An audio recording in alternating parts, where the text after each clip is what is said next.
students. Welcome you all at Subodh Girls PG College, Sanganer, Jaipur. Given the interesting times, Subodh Girls College facilities will look different. We will work together to maintain health and safety standards, while sustaining the academic excellence and personalized attention with Subodh Girls College education.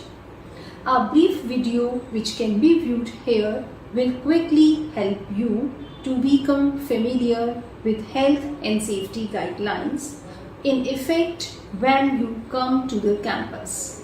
Once again, welcome you all.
Hello everyone, I Vipra Soni welcomes you all in assistance of both Girls College.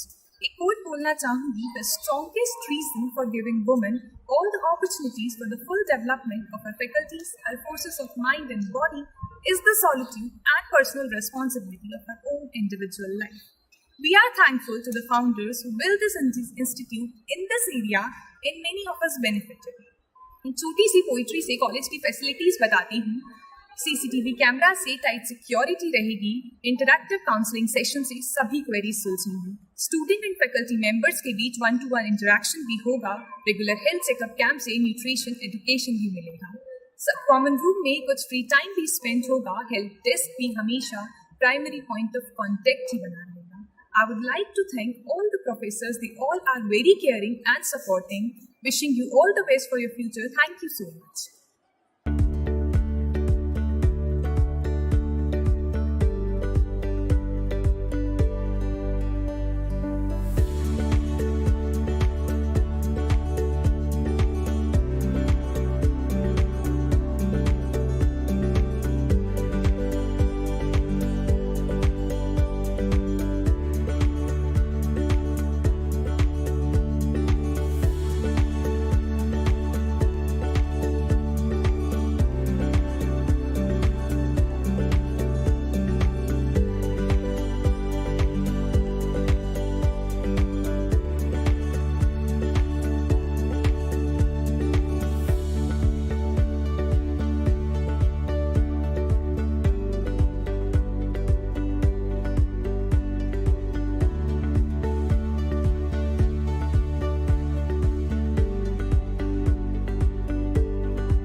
This place has always been a practical and versatile venue for conferences, workshops, seminars, and guest lectures, inter and intra college activities, art and culture programs.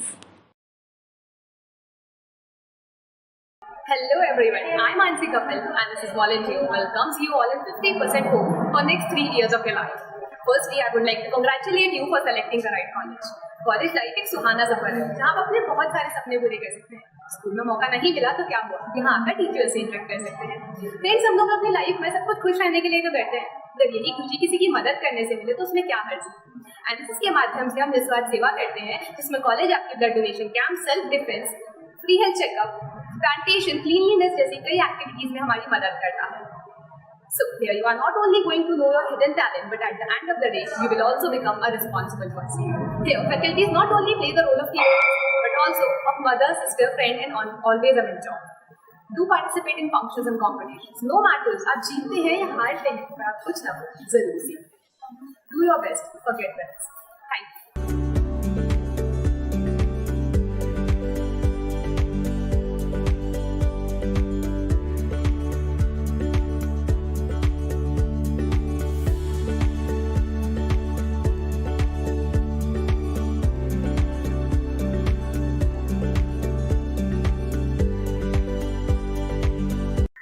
In situ conservation of plant for the purpose of identification, characterization, and classroom material can be done by planting different plants in botanical garden. In botanical garden of Subodh, we have many plants which have medicinal value, ornamental plant, and some endangered species. Endangered species like Google is also present in this garden.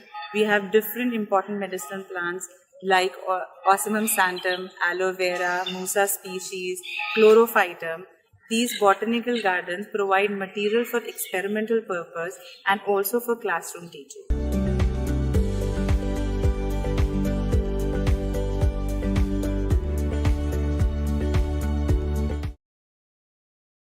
We must do it.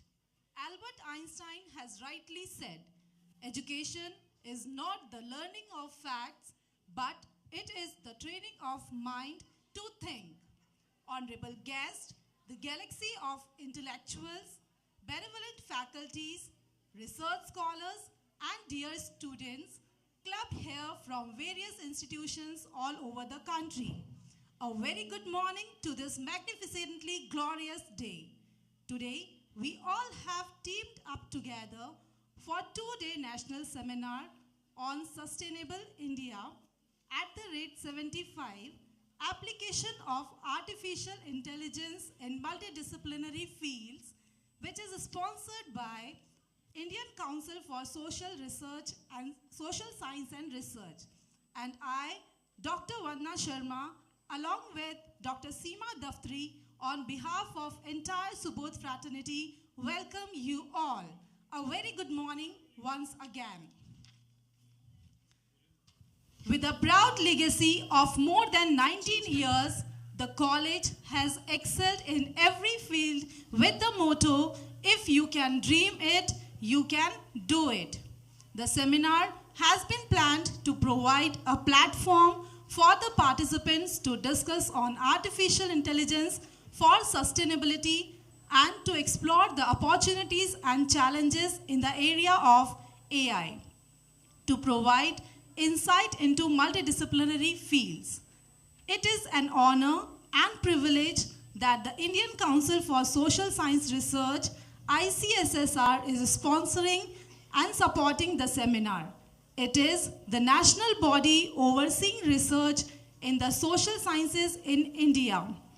I would also welcome all the other sponsors, Fellowship Mission School, Nakhoda Enterprises, Ratnam Textiles, Kelvinator, and Pragyan Academy for their contributions. Now, I request all the dignitaries to kindly proceed towards the stage. Our today's chief guest, Rajiv Jain ji sir, guest of honor, Dr. Mahin Khargawat ji sir, members of management, Vinodji Lodha sir, Convener of the college, Veena Jamar ma'am. Principal of the college, Dr. Rita Jain ma'am.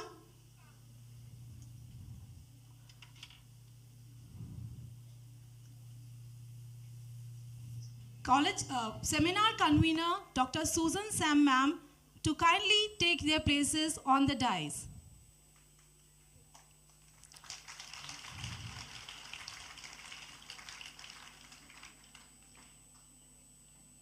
SS Jain Subodh girls PG college Sanganer आप सभी का स्वागत करता है इस 2 दिवसीय राष्ट्रीय संगोष्ठी में। हृदय की गहराइयों से पधारे हुए सभी माननीय अतिथियों का स्वागत अभिनंदन। किसी भी कार्य की शुरुआत हम ईश वंदना से करते हैं। या देवी सर्वभूतेषु। I also request Sanjay Bhadwar sir to kindly take his place on the dais. एक बार जोरदार तालियों से हम स्वागत करेंगे, अभिनंदन करेंगे। बहुत बहुत स्वागत। या देवी सर्वभूतेषु विद्यारूपेण संस्थिता नमस्तस्यै नमो नमः। आइए चले अंधकार से प्रकाश की ओर, स्थूल से सूक्ष्म की ओर, अज्ञान से ज्ञान की ओर। हम सभी माननीय अतिथियों से अतिथि महोदय से हम निवेदन करेंगे कि वो दीप प्रज्वलन कर इस कार्यक्रम की शुभ शुरुआत करें। माँ शारदे के सम्मुख दीप प्रज्वलन के साथ आइए शुरुआत करते हैं इस राष्ट्रीय संगोष्ठी की। सभी से अनुरोध, सभी करबद्ध हो जाए माँ शारदे की अभिवंदना के लिए। सभी से अनुरोध, सभी करबद्ध होकर माँ शारदे के सम्मुख वंदन अभिनंदन।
I request all the dignitaries to kindly take their seats. I bow I bow to the Arihantas, I bow to the Siddhas, I bow to the Acharyas, I bow to the Upadhyas, I bow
Thank you everyone. Kindly take your seats.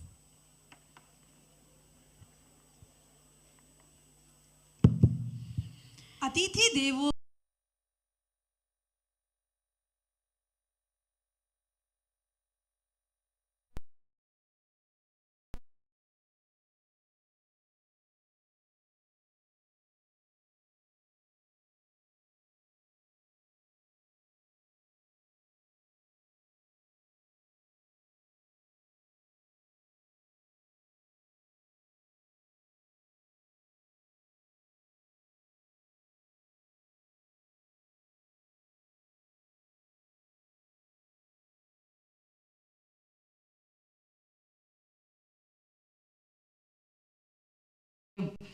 का स्वागत अभिनंदन करने के लिए उन्हें राजस्थान की आन बान शान साफे के साथ उनके सम्मान को करने के लिए मैं बहुत ही सम्मान के साथ बुलाना चाहूंगी लोढ़ा सर को। एक बार जोरदार तालियों से हम स्वागत अभिनंदन करेंगे। साफे के साथ स्वागत अभिनंदन श्रीमान विनोद जी लोढ़ा साहिब।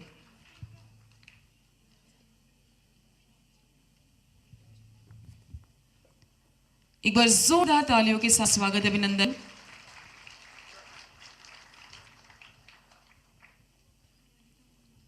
शॉल के साथ उनका स्वागत अभिनंदन श्रीमान लोढ़ा जी साहेब।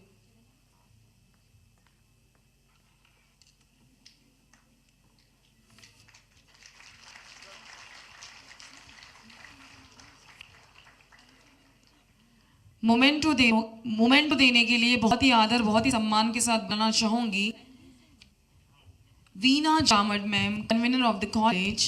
वीना जामद मैम कि सर को मोमेंटो देकर स्वागत करें, अभिनंदन करें। सर आपका बहुत बहुत स्वागत, बहुत बहुत अभिनंदन। एक बार जोरदार तालियों की करतल ध्वनि से हम सर का स्वागत अभिनंदन करते हैं। प्रोफेसर राजेश जी जैन साहिब। To honor and felicitate our guest of honor, I request Veena Jaman ma'am to kindly felicitate our today's guest of honor, Dr. Mahendra Ji Khadgawat sir. Please ma'am, please sir.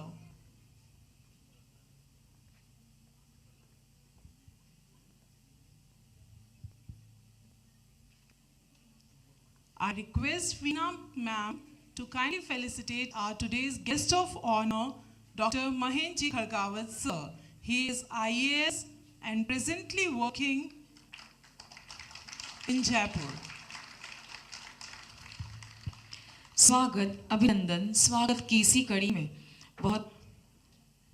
I then request Principal of the college, Dr. Rita Chen ma'am, to present a memento to our guest of honor, Dr. Mahendra Ji Khadgawat sir. Please ma'am, please sir.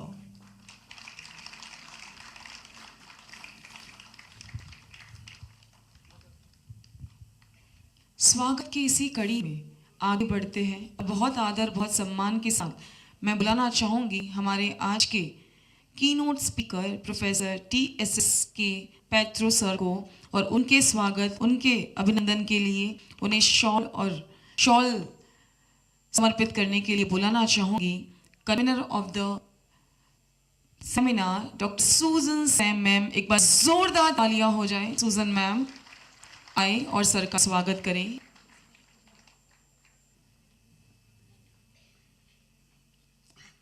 And sir को memento देने के लिए बहुत आदर बहुत सम्मान के साथ मैं डॉक्टर यदुष शर्मा मैम को आमंत्रित करना चाहूंगी, प्राचार्य BEd कॉलेज। एक बार जोरदार तालियों के साथ स्वागत अभिनंदन कि मैम आए और सर को मोमेंटो देकर उनका स्वागत करें, उनका अभिनंदन करें। स्वागत अभिनंदन स्वागत।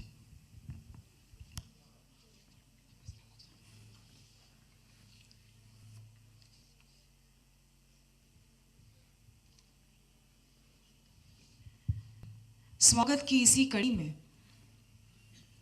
बहुत ही आदर बहुत ही सम्मान के साथ बुलाना चाहूंगी प्रोफेसर संजय जी भारद्वाज सर को उनका स्वागत उनका अभिनंदन करने के लिए बहुत आदर के साथ आमंत्रण।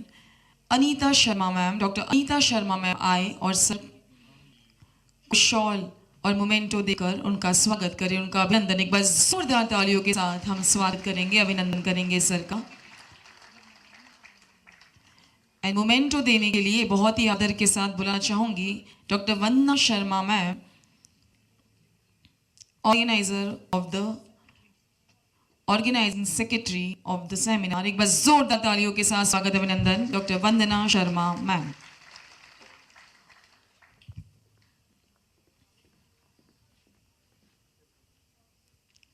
सुबोध महाविद्यालय परिवार आप सभी पधारे हुए सम्माननीय गणमान्य अतिथियों का बहुत बहुत स्वागत, बहुत बहुत अभिनंदन करता है। और आपके ये मुस्कुराते हुए चेहरे हमें कहीं ना कहीं एक वाइब्रेशन, इस पूरे सभागार को एक वाइब्रेशन के साथ, एक पॉजिटिव एनर्जी के साथ ये साबित कर रहा है कि हमारा ये इनॉग्रेल सेशन और आने वाले टेक्निकल सेशन नई ऊंचाइयों को छुएंगे। बहुत बहुत धन्यवाद, बहुत बहुत स्वागत, अभिनंदन। वक्रतुंड महाकाय सूर्यकोटि समप्रभ निर्विघ्नं कुरु मे देव सर्वकार्येषु सर्वदा। आइए गणेश वंदना से हम आज के इस कार्यक्रम की शुभ शुरुआत करते हैं। गणेश वंदना के लिए मैं कॉलेज की स्टूडेंट्स को मैं यहाँ आमंत्रित करूंगी। एक बार जोरदार तालियों के साथ हम स्वागत करेंगे, अभिनंदन करेंगे। श्रुति भगत एंड दीक्षा बर्नवाल, एक बार जोरदार तालियां हो जाए गणेश वंदना के लिए आमंत्रण। श्रुति भगत and Diksha Barnwal.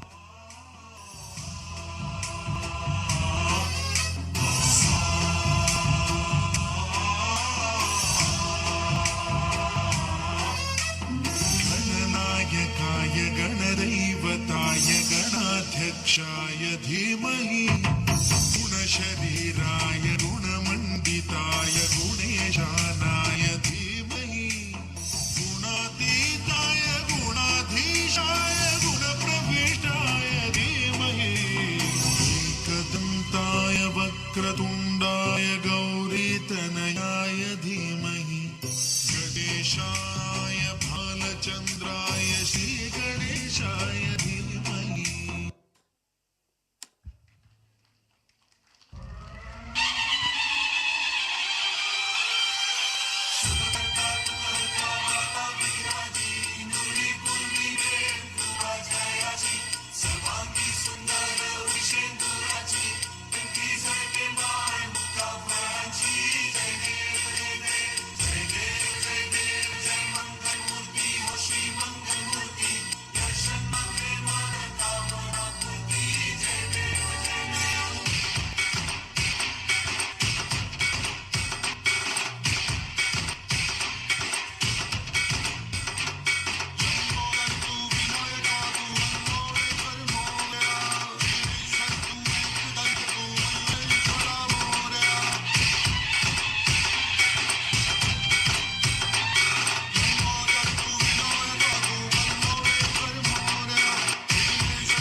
Thank you so much, Shruti. Thank you so much, Diksha. To move further, a souvenir. To move further, I request the principal of the college, Dr. Rita Jain ma'am, to kindly address the gathering. Professionalism in character, leadership as trait, decisive and confident, a visionary, committed to workplace, empathetic and sensitive in nature. The mind behind conduction of this seminar. Our dear principal ma'am, I request you to address the gathering. Namaskar. It gives me immense pleasure to extend a warm welcome to all of you to this two-day national seminar on Sustainable India at 75, Application of Artificial Intelligence in Multidisciplinary Fields. On behalf of the entire Subodh Foundation and organizing committee, I want to convey my heartfelt gratitude to the distinguished personalities for taking out time to be here. I would like to welcome our honorable chief guest, Professor Rajiv G. Jain Sahib, Vice Chancellor, University of Rajasthan. Sir has invested 34 years of his life in management, education, and research. He has been a part of various academic administrative pursuits worldwide in countries like US, Malaysia, Bangkok, and Dubai, and etc. Sir, you're most welcome in Subodh Girls PG College, Sangli. I welcome our guest of honor, Dr. Mahendra Ji Khadgawat Sahib, an IAS officer and currently the Director of Archaeology and Museum Jaipur and Rajasthan State Archives Bikaner. Mehrangarh Museum Trust, Jodhpur has recently awarded him the Marwad Ratna Award 2022. He is a great visionary who has published numerous research papers and books and has been instrumental in delivering lectures on burning topics at various institutions. Sir, you're most welcome in our Subodh campus. I want to welcome our keynote speaker, Professor T.S.S.A. Petro, Principal Scientist and Head Krishi Vigyan Kendra, Andhra Pradesh. Sir is a gold medalist and has published 158 research papers and has set new records in identifying red strip disease caused by the sugarcane crop, production of breeder seeds. Under his leadership, the Agriculture Research Station received the Best Research Station Award. Sir, you're welcome in our Subodh Girls College, Sangani. I welcome our second keynote speaker, Professor Sanjay Ji Bharadwaj, former chairperson of the Center of South Asian Studies, JNU Delhi. He is the recipient of SRT Fellowship Award 2009-10, Asia Fellowship Award 2010-11, and Chinese Academy Award of Social Science, ICSSR Fellow 2013. He has also been SUSI Fellow 2018 on National Security Policy Making at University Delaware, USA. Sir, you're most welcome in our Subodh campus. I would like to welcome all the eminent guests for joining us today. I would also like to thank Shri Vinod Lodha Sahib, Joint Secretary of Subodh Shiksha Samiti, and Mrs. Veena Ji Jamad Ma'am, Convener of Subodh Girls College, Sanganer, for their gracious presence and constant guidance and motivation for this seminar.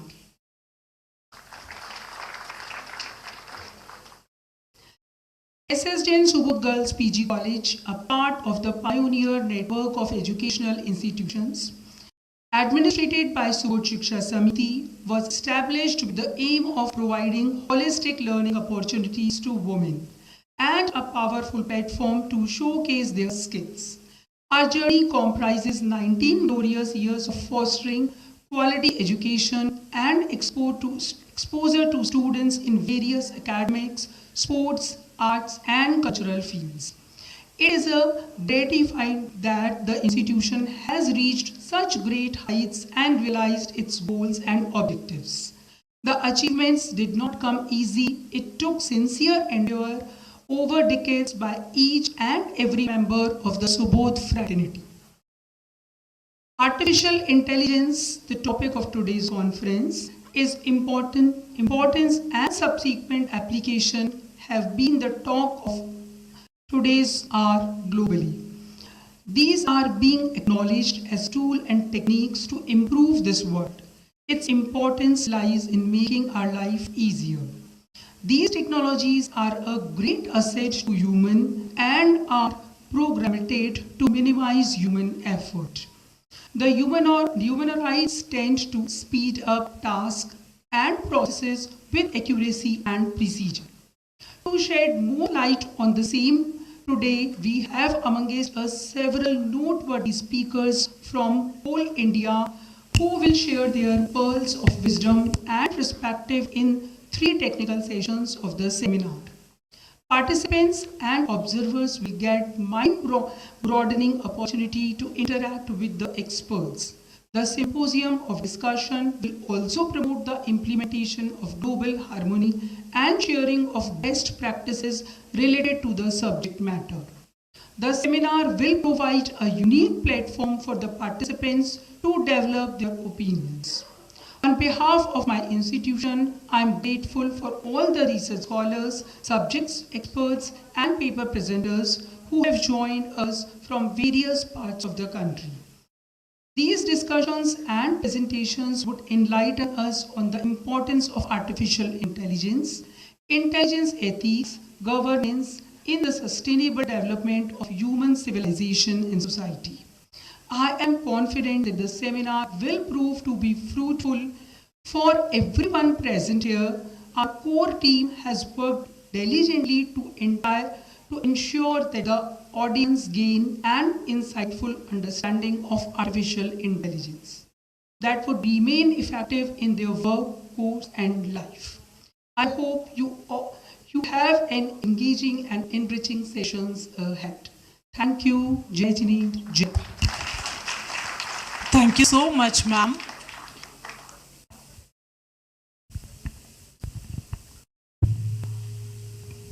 A souvenir, a token of remembrance, acquired for the long-lasting memories. To acknowledge the work of all the participants and the presenters in this seminar, a book of abstracts has been published. I request all the eminent guests to kindly release this souvenir.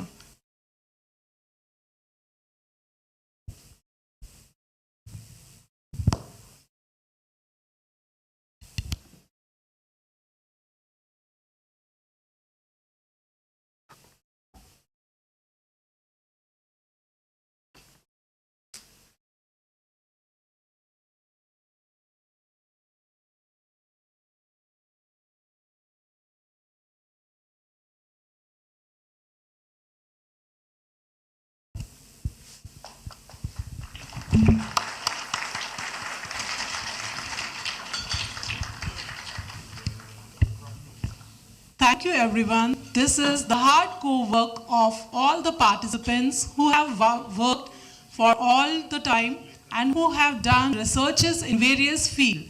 Thank you. Thank you so much. कार्यक्रम की अगली श्रृंखला में बहुत आदर बहुत सम्मान के साथ श्रीमान विनोद जी लोढ़ा साहेब, सह सचिव सुबोध शिक्षा समिति। सर, आपका ऊर्जावान व्यक्तित्व और प्रेरणादायी मार्गदर्शन सुबोध शिक्षा समिति को नई ऊंचाइयां प्रदान कर रहा है। सर के लिए दो पंक्तियां कहना चाहूंगी। कौन लगा सकेगा इनकी शख्सियत का अंदाजा, ये तो आसमां है लेकिन सर झुका के चलते। एक बार जोरदार तालियों से हम स्वागत अभिनंदन करेंगे श्रीमान विनोद जी लोढ़ा साहिब। सभागार में उपस्थित सभी सम्मानित अतिथियों को मेरा नमस्कार। आप सभी को महाविद्यालय प्रांगण में आयोजित इस 2 दिवसीय राष्ट्रीय सेमिनार में अभिनंदन। सेमिनार का विषय है सस्टेनेबल इंडिया इंटेलिजेंस का अनुप्रयोग, जो आज के वर्तमान युग के हर क्षेत्र में महत्वपूर्ण भूमिका निभा रहे हैं। यह तकनीकी अत्यधिक सफल साबित हुई है, जिससे पूरे उद्योग एवं शिक्षा जगत में कई चुनौतियों का सामना करने में सफल सिद्ध होगी।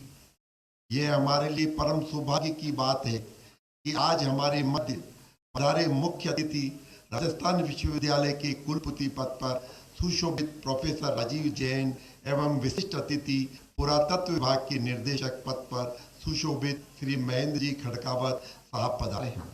साथ ही हमारे मध्य उपस्थित सुबोध शिक्षा समिति के अन्य सम्माननीय पदाधिकारीगण, इस महाविद्यालय के व्याख्याता एवं आप सभी के तहे दिल से मैं स्वागत करता हूं। इसी के साथ इस महाविद्यालय का परिचय देते हुए मैं बताना चाहूंगा कि 2004 में मात्र 125 छात्राओं से प्रारंभ हुए इस महाविद्यालय में आज लगभग 2500 छात्राएं अध्ययनरत है। महाविद्यालय में एक 225 की क्षमता का छात्रावास भी है, जहाँ देश ही नहीं विदेश से भी छात्राएं अध्ययन करने आती हैं। साथ ही महाविद्यालय का परीक्षा परिणाम भी 100% रहता है। यहाँ वर्ष पर्यंत समय समय पर विभिन्न ज्ञानवर्धक सेमिनार एवं कार्यशालाएं भी आयोजित की जाती है। यह है सुबोध शिक्षा समिति समाज के शैक्षणिक उन्नयन हेतु कटिबद्ध संस्था है। यह महाविद्यालय छात्रों की सर्वांगीण विकास के लिए सदैव प्रतिबद्ध रहता है। यहाँ का संरक्षक वातावरण छात्रों ने ऐसे सद्गुणों का सृजन किया है कि वे पारिवारिक, सामाजिक एवं राष्ट्रीय कार्यों में भाग लेकर अपना सर्वश्रेष्ठ प्रदर्शन कर सके। हमारा लक्ष्य विद्यार्थियों को उनके समक्ष उपस्थित चुनौतियों का सामना करने तथा अपने विद्यार्थी जीवन की यात्रा को पूरा करने के लिए तैयार करना है, ताकि महाविद्यालय की छात्राएं ज्ञान अर्जित करने अपने जीवन पथ पर सफलतापूर्वक अग्रसर हो सके तथा महाविद्यालय का नाम रोशन कर सके। अंत में मैं मुख्य अतिथि प्रोफेसर राजीव जैन साहब एवं विशिष्ट अतिथि महेंद्र खड़कावत साहब तथा महाविद्यालय के समस्त शैक्षणिक एवं अशैक्षणिक पदाधिकारियों का भी मैं आभार प्रकट करता हूं और आप सब लोग यहाँ बहुमूल्य समय निकाल कर यहाँ पधारे, इसके लिए धन्यवाद। मैं एक बात राजीव जैन साहब के लिए अवश्य कहूंगा कि मैं जब भी सुबोध के लिए आपके पास गया, मैं आपने सुबोध का काम उसी समय ऑर्डर दे के काम को कराया। मैं इस पूरी सभा के सामने कहना चाहता हूं, पूरा सुबोध आपके लिए शुक्रगुजार है। और मैं ही नहीं, अब तो सुबोध के नाम से कोई भी आपके पास ले जाए, आप उसी कटिबद्धता से काम करते हैं। मैं उनका पुनः बहुत बहुत आभार प्रकट करता हूं सुबोध की तरफ से। धन्यवाद।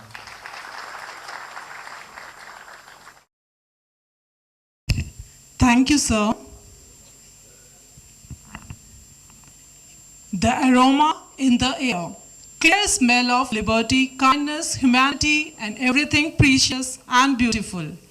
A vibrant coordinator can transform a seminar from an ordinary event to a memorable experience for all. I request Seminar Coordinator Dr. Susan Sam to kindly give us an overview of the seminar. Please, ma'am.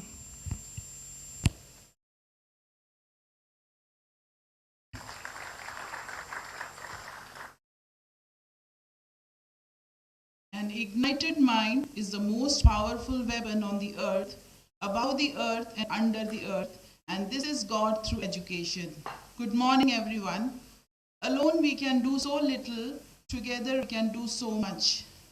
Given to me, Dr. Susan Sam, the humble and big responsibility as the convener of this seminar, it is an incredible honor for me to extend a warm welcome to you all on this pleasant morning where we have gathered here physically, and also all those who are watching on YouTube around the country and also some parts of the world.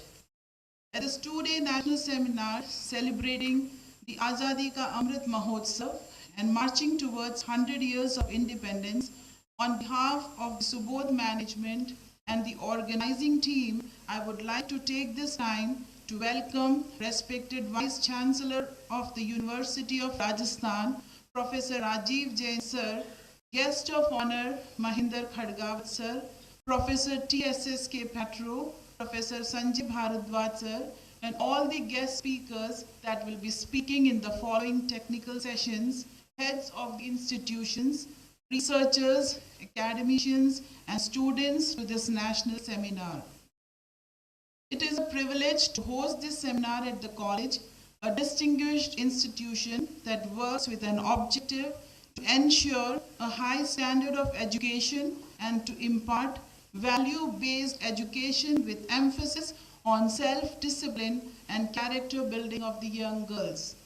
It is well known that application of artificial intelligence plays a very prominent role today. They are known to learn, to adapt, and perform much faster than humans, and all programs to deal with the aspects of human life and hold a much higher significance and importance. We have speakers of high caliber and quality and outstanding in their respective fields, and it will be a great honor to hear from them in each and every technical sessions. As we know, technical session 1 will be for science and technology, Technical Session 2, that is for Commerce and Management. Technical Session 3 for Arts and Humanities. We have arranged a paper presentation opportunity for all our delegates and researchers to put forward their reforming thoughts in this vast field, and our panel of experts and judges will be judging them based on the criteria that are set for them. I hope this seminar enlightens you, as you all will have a fruitful time and will be able to enhance and widen your knowledge for a better future, and will be definitely a profitable one for each and every one of you in every aspect. I am optimistic and hope that all the participants will acquire new skills and knowledge from this 2-day seminar, and I encourage all of you to take active part in the interesting discussion which will be followed after each session, to be able to conclude by exploring new opportunities and sharing knowledge and experiences. Once again, thanks to each and everyone for accepting our invitation amidst your busy schedule and joining us. I look forward to the discussions as much as you all are, and a successful seminar, and hope you will have a fruitful time of sharpening your academic and research skills. Have a great time. Thank you. धन्यवाद सुजन ma'am. जो पानी से नहाता है वो लिबास बदलता है, लेकिन जो पसीने से नहाता है वो इतिहास बदलता है। हमारे बीच में ऐसे ही महान व्यक्तित्व के धनी प्रोफेसर राजीव जी जैन साहिब हमारे बीच में हैं। कुलपति राजस्थान विश्वविद्यालय। सर के बारे में कुछ भी कहना सूरज को दीपक दिखाने के समान है। सर, आप श्री कोटा विश्वविद्यालय में वाणिज्य एवं डीन के पद पर शोभायमान हैं।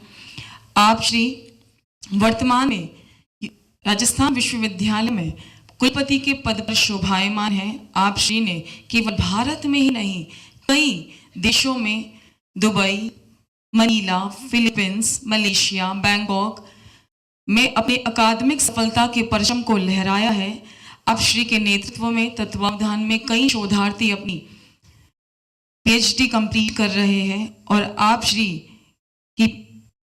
के लेख कई अंतर्राष्ट्रीय, राष्ट्रीय जर्नल्स में प्रकाशित हो चुके हैं। सर, हम आपको पाकर धन्य हैं, गौरवान्वित महसूस कर रहे हैं। सर का स्वागत, अभिनंदन। बस जोरदार तालियों की करतल ध्वनि से हम सर का प्रभावी उद्बोधन सुनेंगे। SS Jain Subodh girls PG college Sanganer seminar, national seminar sponsored by ICSSR. In this particular seminar, on the dais, Shri Vinod Lodha Sahab, a person behind this Subodh संस्था जो आज हम देख रहे हैं जिस ऊंचाइयों पर है, डॉक्टर महेंद्र खड़कावत साहब IAS, guest of honor of this particular seminar, Professor Sanjay Bharadwaj, keynote address of the today's session, Professor PSSK Petro, also the keynote address, Dr. Rita Jain, Principal College, Dr. Suman Sen, Dr. Veena Wamad, and the faculties coming from outside of this college, and the teachers of this college, and dear students. I am delighted to be here on the inaugural ceremony of timely and futuristic National Seminar on Sustainable India 75, Applications of Artificial Intelligence in Multidisciplinary Field.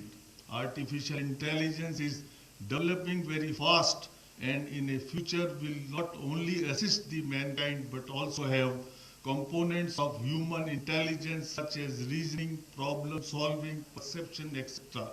This is understandable.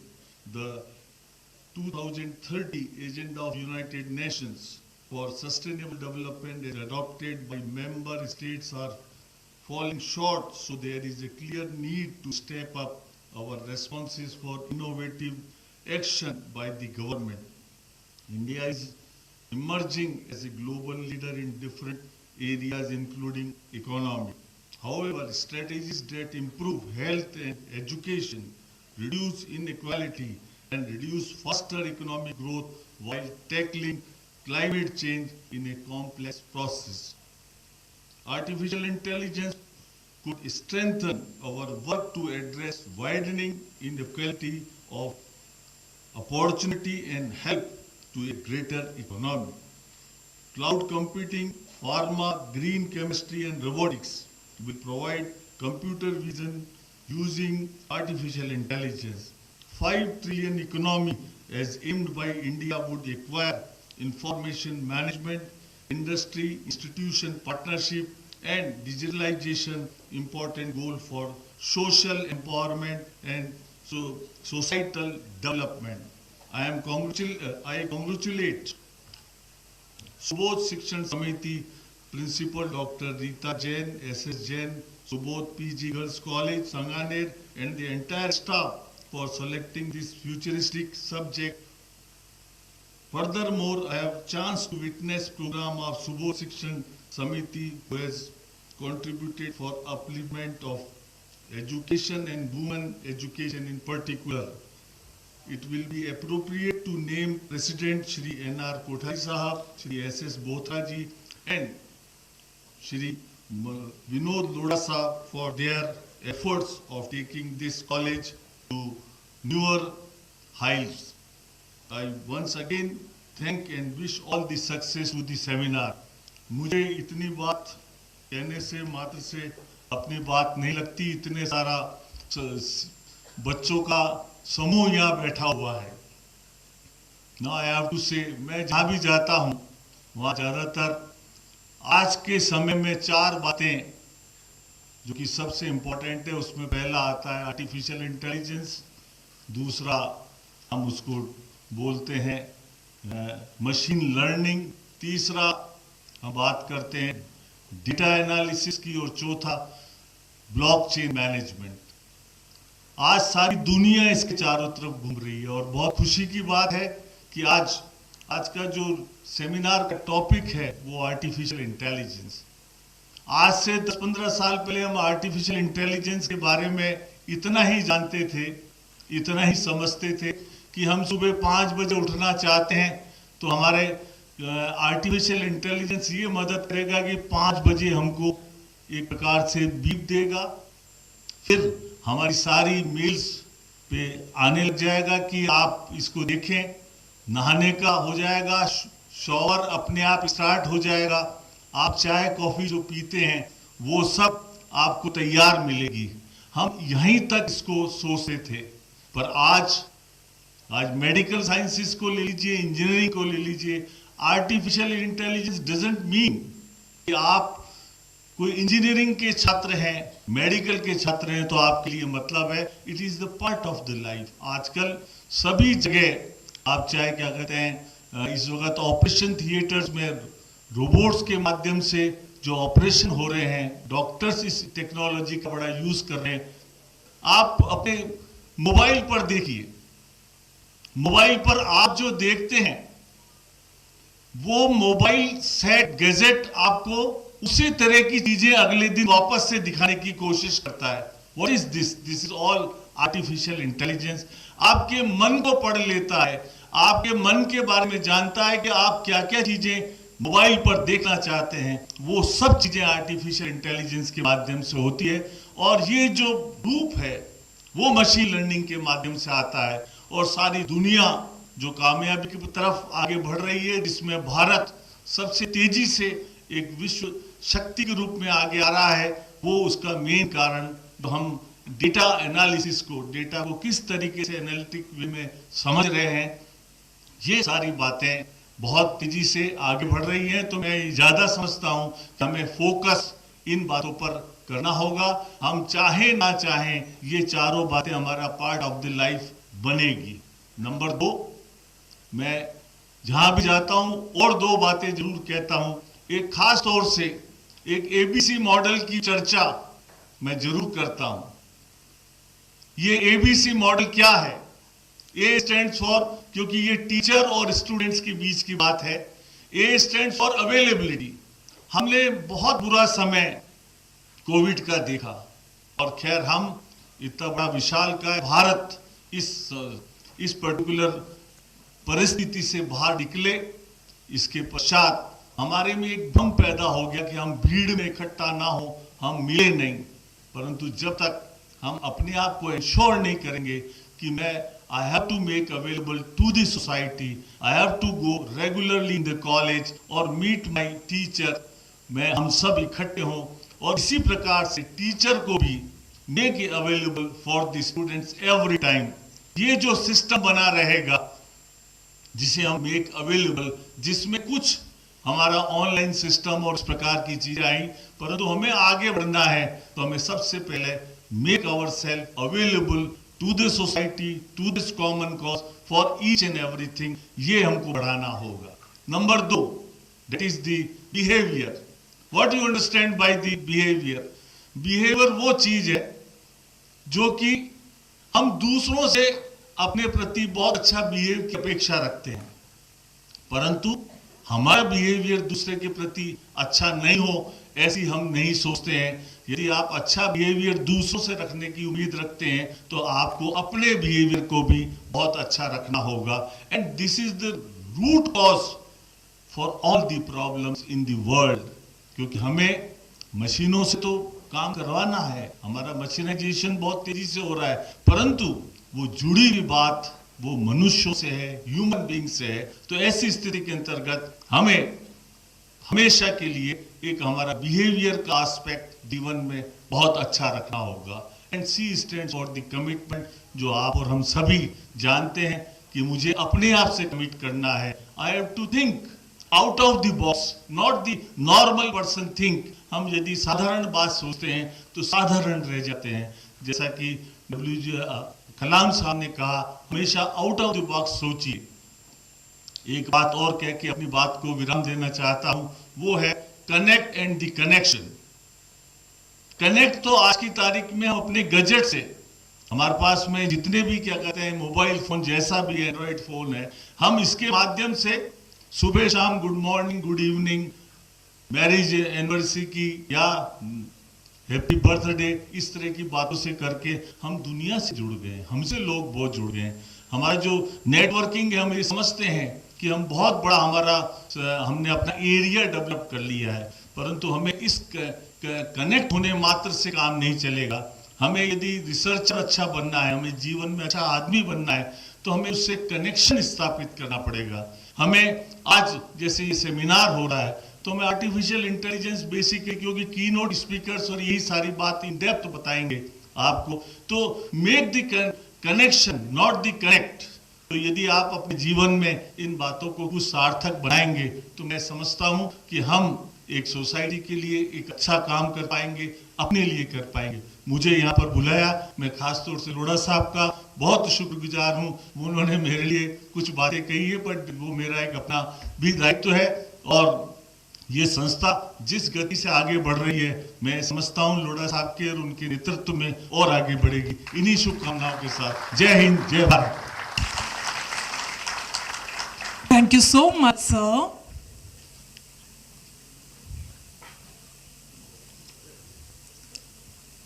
Thank you once again. Now, I would like to take a chance to introduce today's guest of honor, His Excellency Honorable Dr. Mahendra Ji Kharkawat, sir. He is presently IAS Director, Archaeology and Museum, Jaipur and Rajasthan State Archives, Bikaner, Rajasthan. Your distinguished work in numerous capacities is a matter of pride for all of us. You have been continuously excelling in all the administrative roles and responsibilities given to you, which includes additional charge of CEO Mera Development Authority, member of Advisory Committee of Mahatma Gandhi Darshan Museum.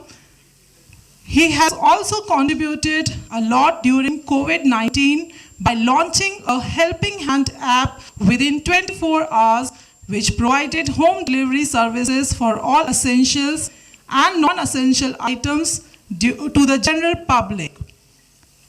Sir, you have also been in continuous association with various professional bodies. Your contribution to the academics include various books authored as well as edited. Sir has been also active in presentations and lectures in different areas and research paper published covering various subjects. Sir has also several award and appreciation in his credit, which include Marwa Ratan Award 2022 by Mehrangarh Museum Trust, Jodhpur, JNU BSG Changemaker Humanity Award by JNU, Pramod Manji Award 2019 Pune, Maharashtra, and the list is so long. Sir has been also contributing to the promotion of sports of our country by being a member in various teams and associations. Thank you so much, sir, for accepting our invitation. I would like to invite you for the address. Thank you, sir.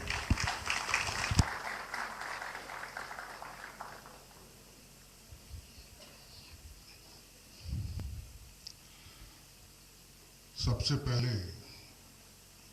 तो Subodh college को जिन लोगों ने बनाया, लोडा family, उनको बहुत बहुत आभार और धन्यवाद कि आज से बहुत साल पहले जब कॉलेज और यूनिवर्सिटी या स्कूल्स इतने फ्रिक्वेंटली नहीं खुलते थे या शिक्षा इतनी इजीली अवेलेबल नहीं थी, तब इन्होंने इस क्षेत्र में कार्य किया। आपका बहुत बहुत आभार।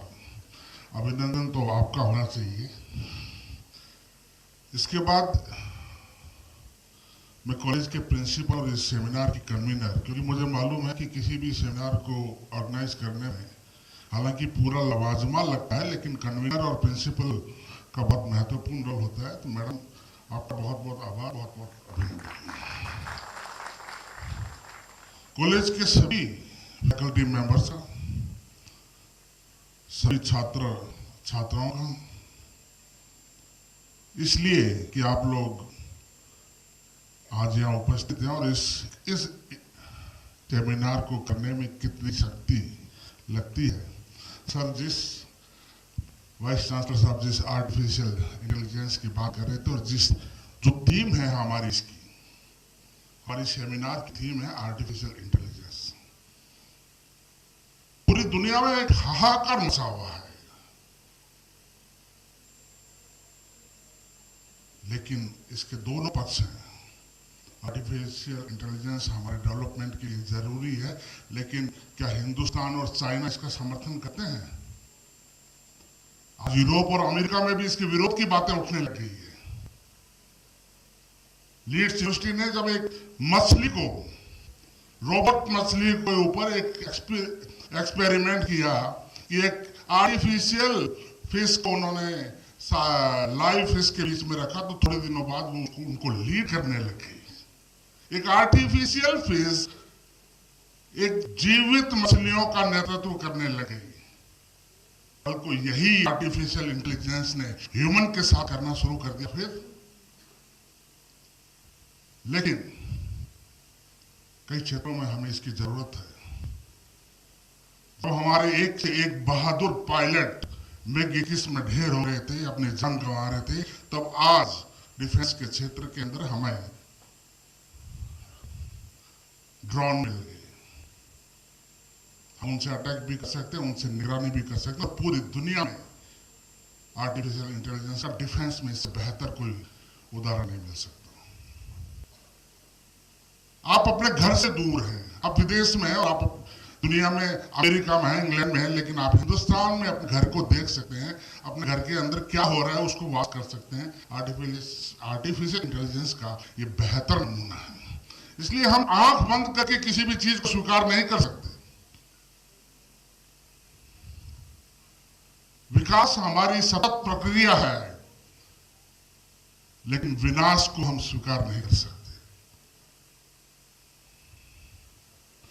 मैं महामहिम कुलपति महोदय जितना मैं विद्वान तो नहीं हूं और न ही उन जैसा भाषण दे सकता हूं, क्योंकि मेरा काम भी नहीं है। लेकिन मैं इस चीज को अच्छे से जानता हूं कि राजस्थान विश्वविद्यालय जो पूरे राजस्थान का एकमात्र विश्वविद्यालय हुआ करता था, आप उसको लीड कर रहे हैं, तो सर हम बहुत आभारी हैं और बहुत गौरवान्वित भी हैं कि हमें आपके साथ खड़े होने का और बैठने का मौका मिला, क्योंकि अब तो बहुत सारे विश्वविद्यालय हैं। मैं रणजी ट्रॉफी भी खेला हूं और राजस्थान यूनिवर्सिटी की क्रिकेट भी खेला हूं सर। उसके बाद मैं अजमेर यूनिवर्सिटी का कैप्टन भी रहा, तो मुझे मालूम है कि विश्वविद्यालय चेंज होने से किस प्रकार का, लेकिन जो राजस्थान विश्वविद्यालय से कहते हैं ना कि साहब आप ऑक्सफोर्ड से पढ़े हुए हैं या कैम्ब्रिज से, वो जो छाप होती है वो राजस्थान यूनिवर्सिटी होती है सर। तो हम ये कह सकते हैं कि हम राजस्थान यूनिवर्सिटी से पढ़े हुए हैं।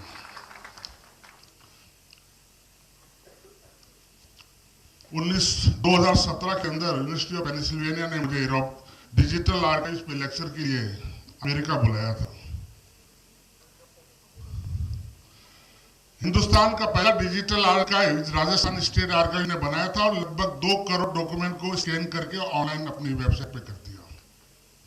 ये मैं इसलिए बता रहा हूं कि जितने भी छात्राएं बैठी है उनके लिए बहुत जरूरी है कि हमारे रिसर्च का मॉड्यूल है वो प्राइमरी सोर्स होना चाहिए। रिसर्च का आधार प्राइमरी सोर्स होना चाहिए। आप किसी भी क्षेत्र में रिसर्च कर रहे हैं,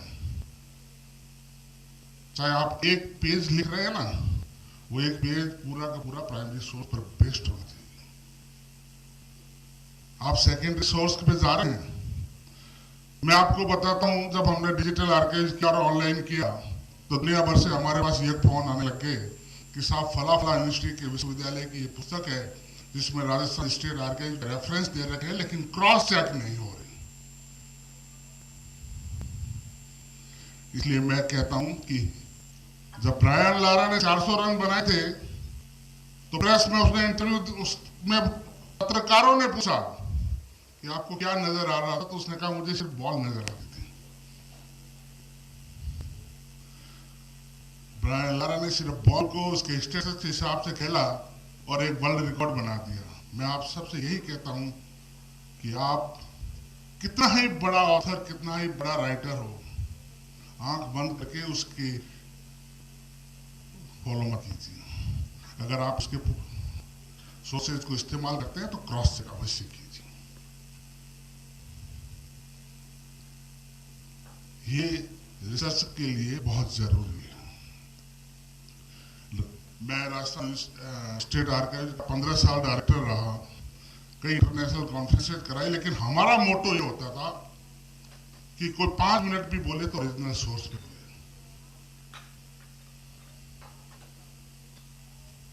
क्योंकि आज का आर्टिफिशियल इंटेलिजेंस आज का सब्जेक्ट है और इसके बारे में आने वाले दिनों में और भी बहुत ज्यादा सुनाई देगा। आप इतने छात्र बैठे हैं, आप बताइए कि आर्टिफिशियल इंटेलिजेंस हिंदुस्तान में जरूरी है क्या? एक मैडम कह रही है नहीं है। आज हम सबसे ज्यादा जिस चीज से जूझ रहे हैं वो बेरोजगारी है। 100 मजदूरों का काम एक मशीन करेगी, वो हमारे लिए ठीक रहेगा? मैं आपसे यही कहना चाहता हूं। आंख मूंद कर हम किसी चीज को स्वीकार नहीं कर सकते, चाहे वो कितनी ही हमें बेहतर तकनीक देते हो। क्या है, एक मानव जो ऑपरेशन कर सकता है, डॉक्टर जो ऑपरेशन कर सकता है, वैसा ऑपरेशन रोबोट कर सकता है? मैं आपसे वही चीज कहना चाहता हूं। हालांकि इसको बहुत अच्छे से हमारे कीनोट स्पीकर्स इसको बताएंगे और समझाएंगे जो एक्सपर्ट्स हैं, लेकिन मैं पर्सनली हर फील्ड के अंदर इसको लागू नहीं करने के पक्ष में नहीं हूं। और विशेषकर हिंदुस्तान जैसे डेवलपिंग कंट्री के अंदर जिसमें 140 करोड़ लोग रहते हैं, मैं चाहता हूं कि आर्टिफिशियल इंटेलिजेंस का उपयोग वहीं पे हो जहां मानव और जनहानि होती हो, जहां तकनीक हमें आगे ले जाती हो, वहां पर नहीं जहां पर हमारा वजूद खतरे में पड़ जाए। आंख बंद करके हम अमेरिका और यूरोप का पीछा नहीं कर सकते, हम उन्हें अपना मॉडल नहीं बना सके। 2018 के अंदर जब मुझे ब्रिटिश लाइब्रेरी में ये पूछा गया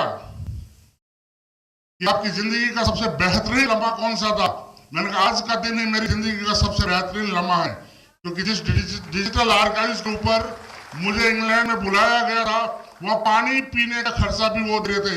मैंने कहा 200 साल तक तुम लोगों ने हमारा खून चूसा है और आज तुम लोग हमें हिंदुस्तान से बुला रहे हो। मैंने कहा this is golden time, golden point, golden period of my life कि मैं तुम लोगों के बीच में खड़ा हूं। उन्होंने मुझे कहा कि क्या इंग्लैंड में काम करूंगा? मैंने कहा नहीं, मैं हिंदुस्तान में रहूंगा, अपने देश के लिए काम करूंगा, अपने जिले के लिए काम करूंगा।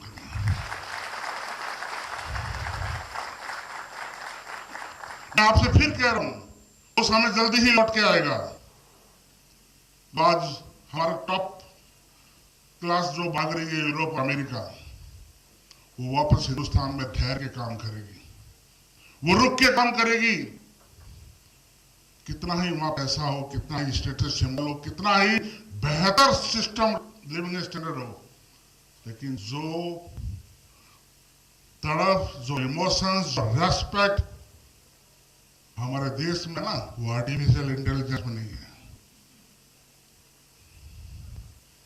इसलिए इस देश को जो कह रहे हैं कि विश्व गुरु बनेगा, जरूर बनेगा। आज अमेरिका और यूरोप के जो हमारे टेक्नोक्रेट्स हैं वो हिंदुस्तान में रह जाएंगे, और आए दिन आप पढ़ते होंगे सोशल मीडिया के ऊपर कि बिहार के एक लड़के ने अमेरिका की नौकरी छोड़ दी करोड़ों रुपए की और वहां पर अपना स्टार्टअप स्टार्ट कर दिया। ये आप आए दिन पढ़ेंगे, आए दिन सुनेंगे, और यही लड़के आने वाले हमारे देश की आमूलचूल परिवर्तन करेंगे। आप सामने जो लोग बैठे हैं ना, यही लोग सरकार चुनेंगे, वो दिन दूर नहीं है। आप लोग अपना प्रतिनिधि चुनेंगे।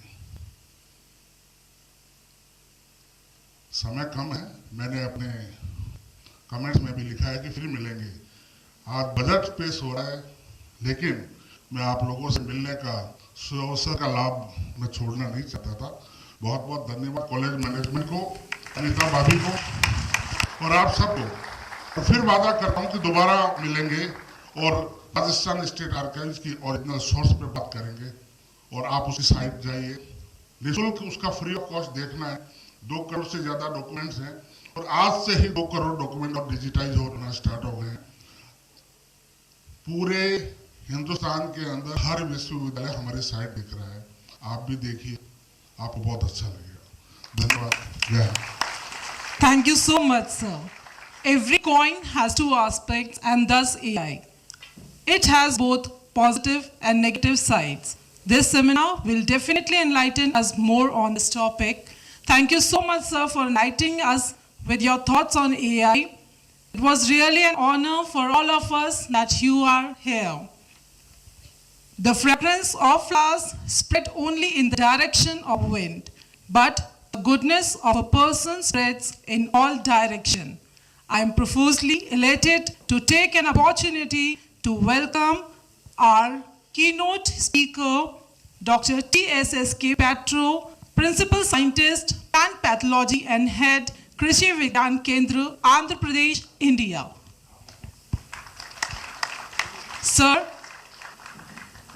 is gold medalist at his postgraduate and PhD.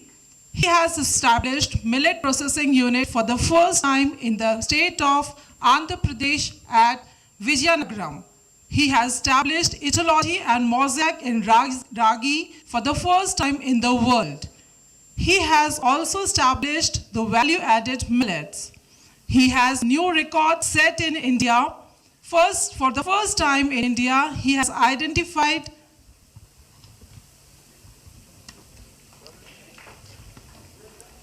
the top rot phase of red strip disease caused on sugarcane crop, and many more. Under his leadership, the Agriculture Research Station Vizianagaram received the Best Research Station Award amongst the 36 research stations. Sir has also published several books, technical bulletins and folders. He has many research papers in his credit. Sir has more than 100 popular articles on millets.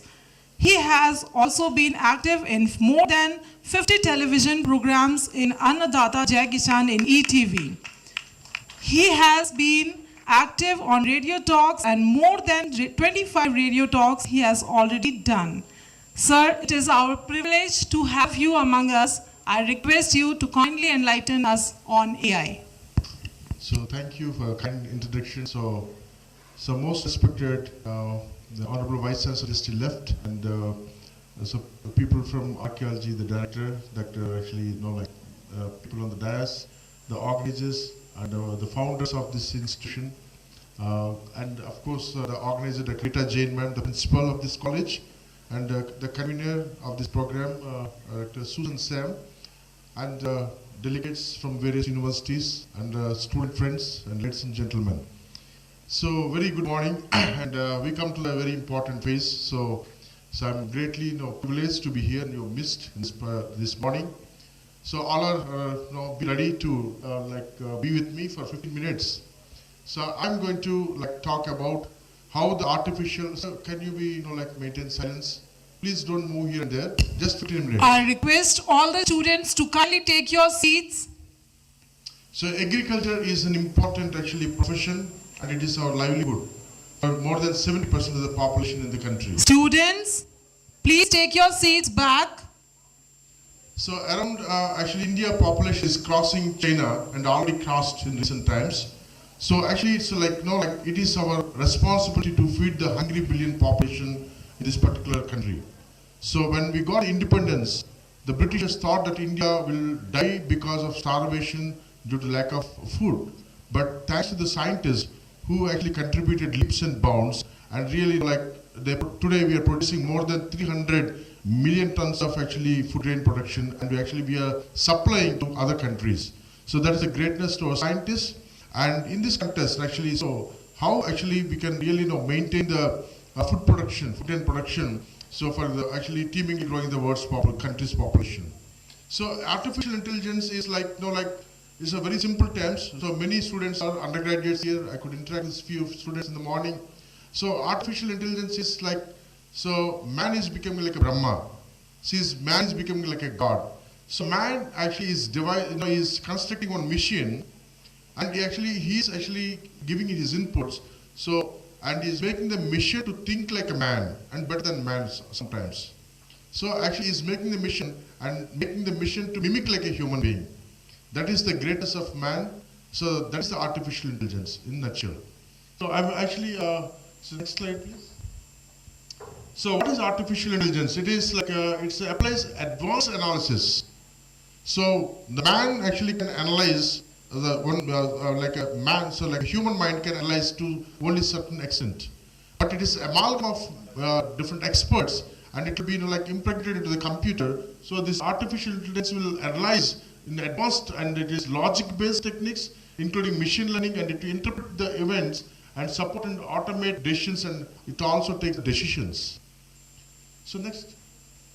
So it is a capacity given by human beings to machines to memorize, to learn from experience. Sometimes we cannot memorize. So we cannot memorize everything. So but if you type in Google search, immediately it will come out. So it will memorize. So it will memorize, learn from experience, and think and create and speak, to judge, and also it will make decisions. So what kind of answer to give. Suppose if I kept this ringer and I'm using everybody is having Android phone. Go to the Google Lens. Everybody is having Android phone. You can go to Google Lens. If you press here on this stone, it will show so many hundreds of images. So it is like emerald or something like that. So if you keep it on the plant, you can get the information about the plant, species, everything. So it is so technology is it will be impregnated into the computer. So it will make the decisions, and so it's up to you to really analyze in an advanced way. Next, please. So artificial intelligence is having components like machine learning. So it's deep learning and also the predictive analysis. It will predict. And of course, it is speech. Sometimes, many times if you type something, so it will come to the speech, and if you talk something, it will be recorded it will translate it into the a text also. So that's very common nowadays. So and it is a vision. It's when you show any image to the computer, the system, so it will really recognize the image, and it will also have the kind of mission vision. So sometimes even if you see, we cannot talk anything about the song, But if you show it to the computer, it will really give the complete analysis, complete the place, its cost, where it is available, everything you can get in the computer. That is called the vision. Next, it's a language processing. And artificial intelligence is also, it can be used as a personalized user experience, and it is like a predictive analysis. It's a content generates, and it is a curation, and actually you can see, you can utilize in email marketing, and of course e-commerce, and of course voice, and web designing and online advertising. So it is a multifaceted. So it is having three components. So artificial intelligence has got all the machine learning and of course deep learning. So artificial intelligence it enables the machine to mimic like human behavior. So that's what I told in the first. So it is man is made a computer and is making the computer to think and behave and act like a man. That is his greatness. So this is actually machine learning. It's a subset of actually the artificial intelligence, and of course deep learning is much more layers. It will go deeper and deeper, and we can analyze and we can get the data. Next. So suppose if you take actually any as agriculture scientist, so suppose the entire field is affected with some disease. So earlier scientists used to go to the field and used to evaluate. So what is the disease? How we can recognize the disease and what is the percentage and everything. So it will take a lot of time. So, but in the simple system, the disease severity can be quantified by total affected area, by total leaf area. It can be simply we can analyze with the image processing. So it's very easily scientists can get help from the computer and they can generate the data and take decisions. So when you see the farmer, so farmer can use the mobile applications as well as the website, and finally every information will be stored in the cloud. Next. So this is the smart farming. It's a sensing technologies and of course software applications, communication, telematics, and of course the hardware and software systems, data analysis. So smart farming is not actually just it's one point. It actually utilizes all the services. Next. So how artificial intelligence can be utilized in the agriculture sector? So that is compound annual growth rate of artificial intelligence in the agriculture industries during the last 4 years is 22.68%. If it is so its annual growth rate is more than 2 means it is something good. But it is 22.68. It's going to blast. So actually this is actually artificial intelligence is going in a very big way, knowingly or unknowingly, and of course number of agriculture IoTs devices by 2020 is 75 million, and data point farmers estimated generate daily is 4.1 million. So how we can actually utilize this artificial intelligence? How this actually computers? So some scientists they said there must be a marriage between the artificial intelligence, the computer software, and of course the agriculture scientists. So we are experts in the science. So but the computer is expert in its analysis, advanced analysis. So there must be an amalgam, there must be a marriage between artificial intelligence, scientists, software, and the agriculture. So that's how actually they're saying that we can be utilized in the pest control. And it can be used to boost the yields and of course the seasonal forecasting. The government of India, they launched a Damu district agriculture meteorology unit at every nuclear cranny of the country. So without going anywhere, from here I can see what is the temperature located at a place. So everybody is having AccuWeather, how it is coming. So we are having an automatic weather station at our center.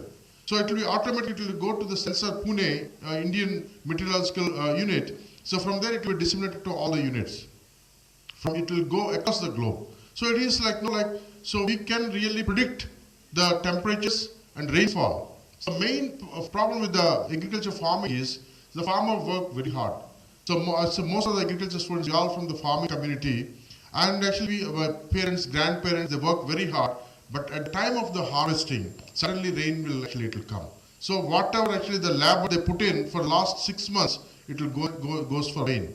So it's everything goes into rain. So there won't be any a seed produce to sell to the market. Everything will be lost. Once it is wet, once it is drenched, so it is lost.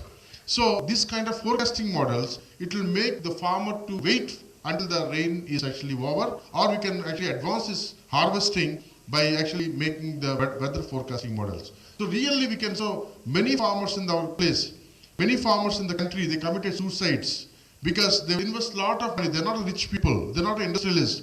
are very poor people. They'll invest and they'll sell the wives actually the Mangal Sutra, everything for raising the crop. So thinking that it can be, like get it back from the bank. But when crop fails, so everything actually will be like a borrower and borrower. So this state will be much more worse. So finally they'll come suicide. But to avoid this problem, this artificial intelligence is coming to a picture, and it is playing a pivotal role.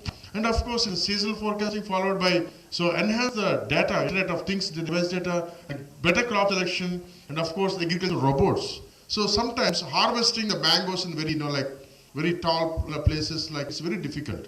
So now actually science has come in China especially, so they're actually using the robots to harvest the crop in very easy way. Next, please. So these are the different actually, like AI technologies, agricultural operations involves farming, harvesting, production, fertilizers, irrigation, pesticides, temperature requirement. So suppose, so in our places, everybody are having lawn, okay, in Rajasthan, to maintain the temperatures, everybody are maintaining lawn. So then what we are doing, simply we are spraying. But if you go to the USA, they will have timers every house, so they will actually fix, based on the moisture level, the sprinklers will automatically switch on, so they will actually provide the sufficient water, then actually it will stop. So this is called actually irrigation is already actually artificially like using the AI technology for actually the timers and all for irrigation purpose. Next please. So we can use artificial intelligence for yield predictions and price forecast. So suppose, so they will actually take the 25 years data. So the farm should sell the produce. Suppose in the summer, we'll get the beautiful mangoes. State of Andhra Pradesh, so we have a beautiful mango. So if you sell it right, at that point of time, it will go very cheap. So around 25 fruits, it will come for 100 rupees or 150 rupees. But if you delay, if you do this if you preserve, so you'll get the better price. So it is like yield predictions you can do. And of course, intelligent spraying. So what it will do is, so we won't spray everywhere.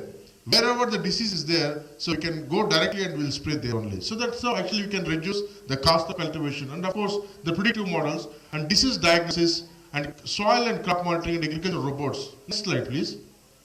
So these are the details. So this presentation will be there with everybody. So I supply to this people, technical people. You can get it and they can read. So yield predictions and intelligent spraying and of course predictive insights. So how actually weather conditions also we can analyze, and of course crop and soil monitoring. Suppose, so in agriculture system, so generally we'll apply the urea, okay? So urea is like a nitrogen. So we're applying to the plant. So when you're applying the plant, so the crop will become so green. And at that time, so sometimes, so farmers are so greedy. So they think that actually if the plant is so green, so we'll get the better yields. So due to excess application of urea, so we are getting cancers. So it is going inside the soil and it is causing cancer to the human beings. So the government has devised an instrument, it is called the Green Seekers. Please.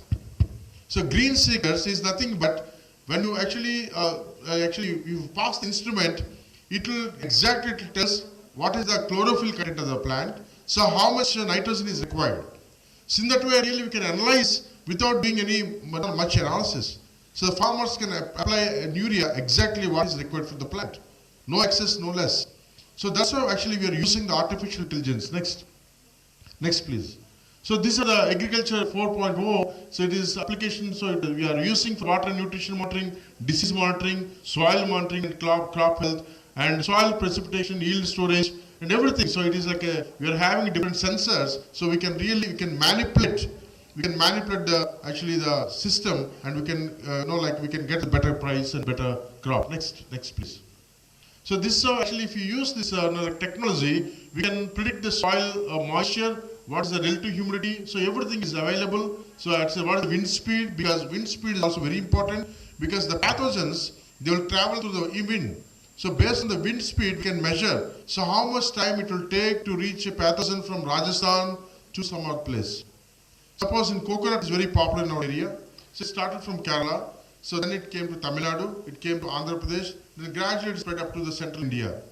So it will take some time. So meanwhile, the scientists can really come out with some kind of control or management strategies so that actually by the time it will reach the central India, the farmers could be able to manage it successfully. That's how actually the prediction models come to rescue the farmers. Next please. So we are using the drones. So suppose now drones actually in the government of India is launching the drone technology in a very big way. Nowadays, you all people, college students, you are watching whenever you're going to the marriage program. So people are shooting, the photographers, they'll shoot all the wedding shoots and everything through drones. So you know only up to that point, but the science is using drones in different ways. The defense people they're using, and agriculture scientists, they're using the drones. So every scientist, like was recently empowered with, like how to operate. They need the passport, like they need a DG, the defense and of course aviation permission to operate drones. So and actually because of the drones, they can really spray thousands of acres in one day. They'll simply supply the spray fluid. Everything is feed it in the computer. So in the drone system, so it will go to the actually through remote. We can cover at least one acre. It will take only 10 minutes. 1 acre it will take 10 minutes. So that's how actually, suppose if you empower or engage any labor, so you'll be charging around 700 rupees to spray. That to the spraying chemicals, they'll cause cancer to the human beings. The cancer is a major concern nowadays. So because of application of these fertilizers or pesticides to the drone technology, so it will save the lives of the farmers, as well as it will save the cost and of course the labor. Next.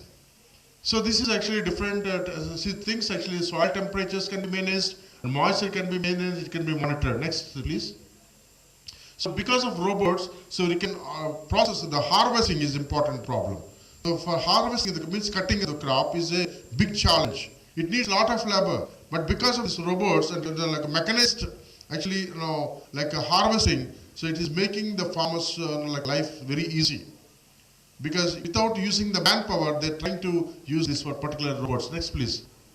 So this is artificial intelligence in farming. So we are using, in India now it is coming in a big way, like in the paddy crop. Paddy means rice. So farmers now very extensively they're using the machine harvesting, and it goes in the maize. Maize is also there.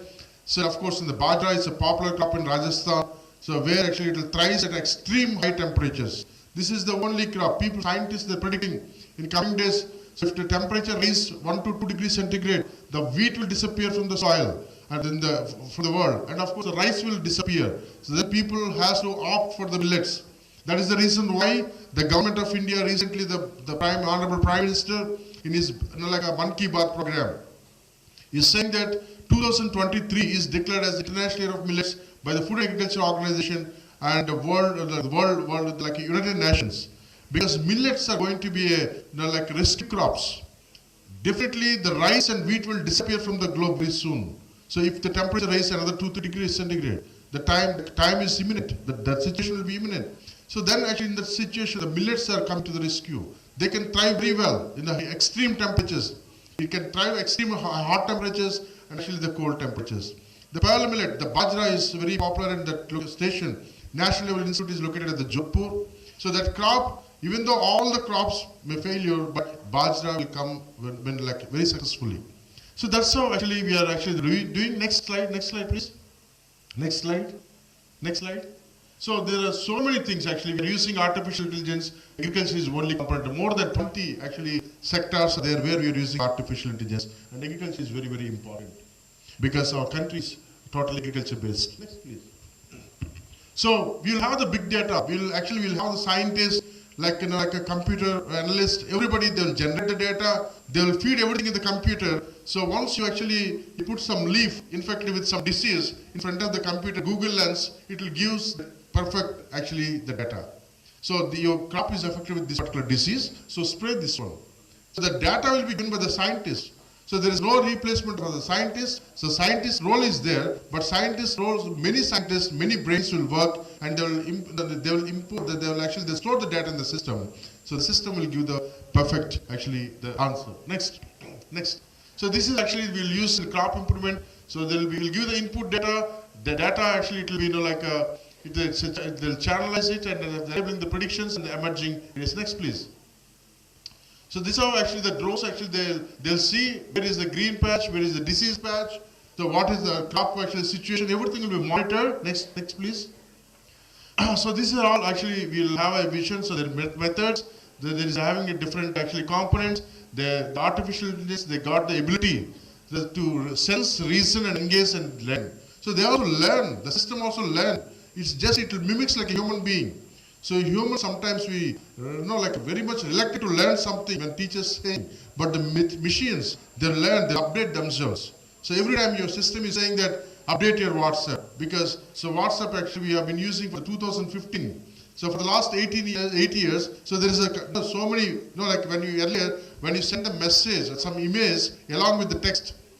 So the text used to be like it will be withheld, the sender, and only image used to go. But now, so with the WhatsApp update, so image is going along with the text. That is called updating. So the machine is learning.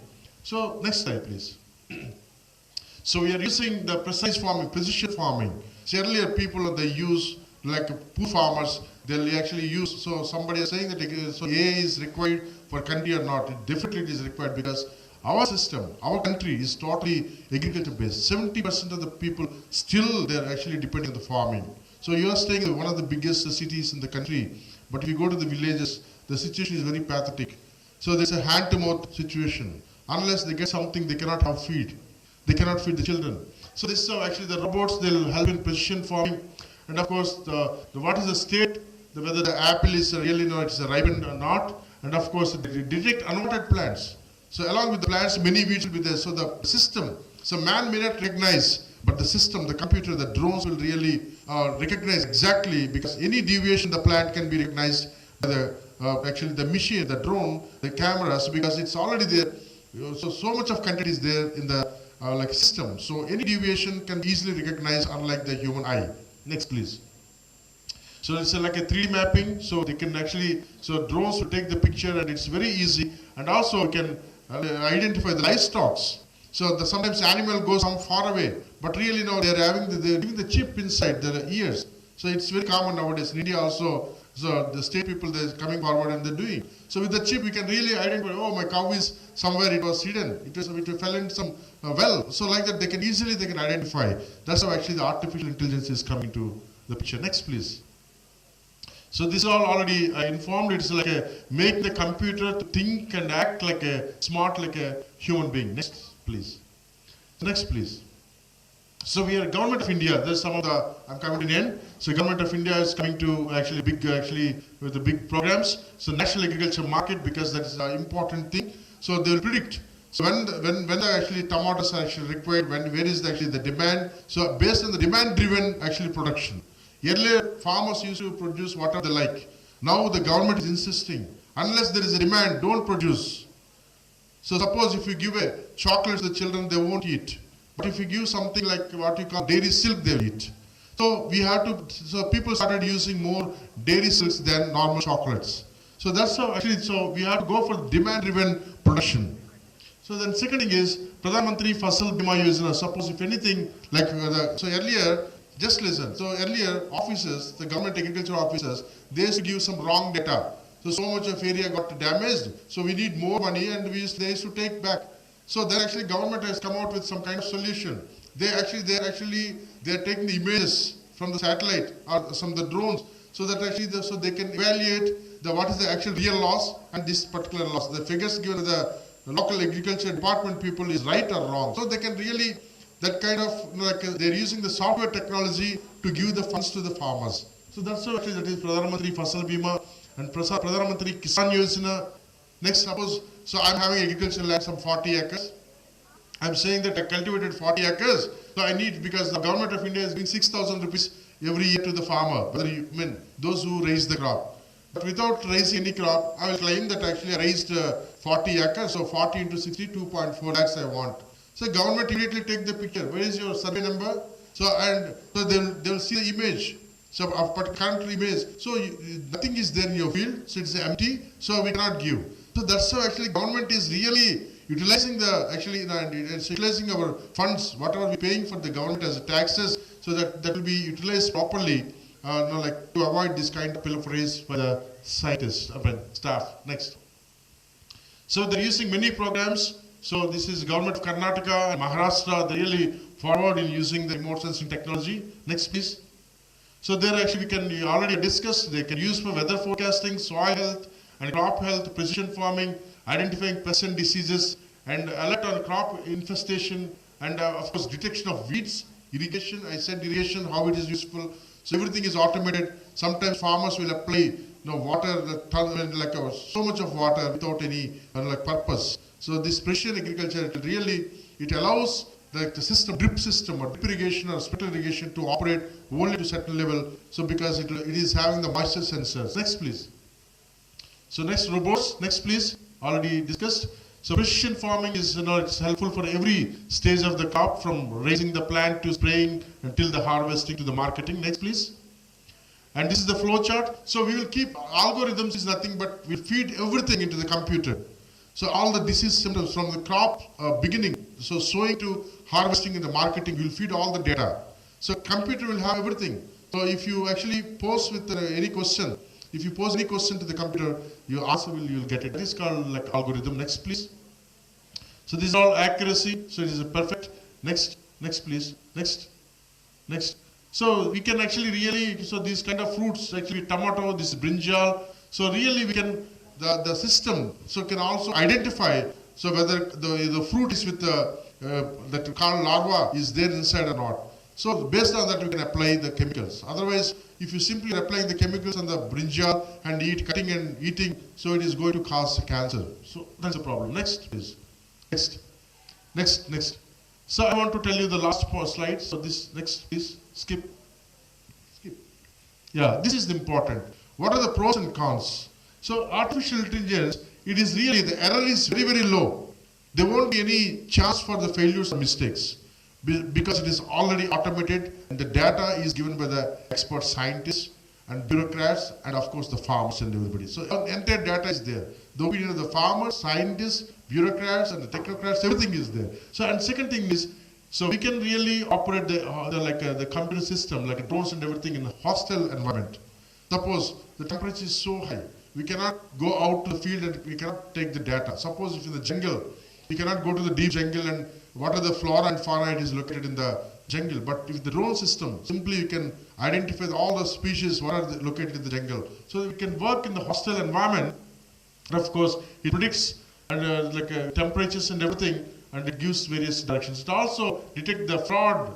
Suppose earlier people used to know so biometric has come. People earlier go to the office or college and simply we used to put signature. So we'll go for some tour, and after coming from the tour, we'll sign in the where? So in the attendance register. Now the people a few years back they started the biometric. Now they're coming with face recognition. What people we people, Indian people are very smart.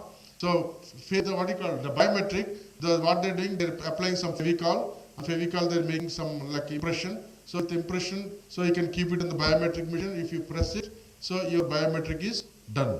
So again, the government has come out with some kind of revolution. They said, so your face has to be recognized. You have to go close to the surroundings, only within 500, 200 meters it will work. So you have to go to the office to give your attendance.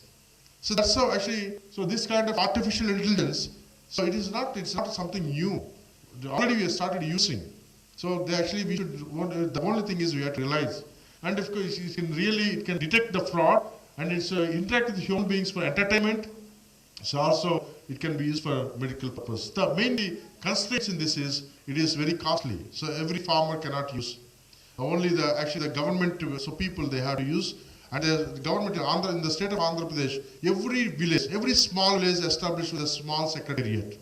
They will have 15 officers, like agriculture graduates, veterinary graduates, revenue people, everything. So they will run the system. They're given the drones. So it's going to be given before March.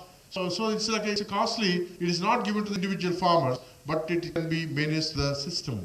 And of course, it's a questionable. Ethically, is it correct to use the drones to take the pictures? So, or it can be genetically, the food can be modified. Some kind of ethical problems also is there. And of course, the robots actually it's making the farmers' life easy. But where is what about the employment? The farmers, it's very difficult to get the employment. If you keep on using the machines, the bank people actually they got scared earlier. If computers comes, what will happen to bankers? But it's not going to be any problem for anybody. So we can have some kind of avenues for the farmers.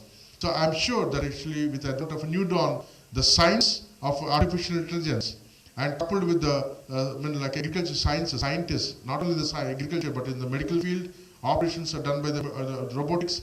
And of course, like that, it's going to be a boon, and it's it's going to be a big revolution in years to come. Thank you so much for your patient hearing. Thanks for giving this opportunity. Thank you so much, sir, for delivering us this magnificent session.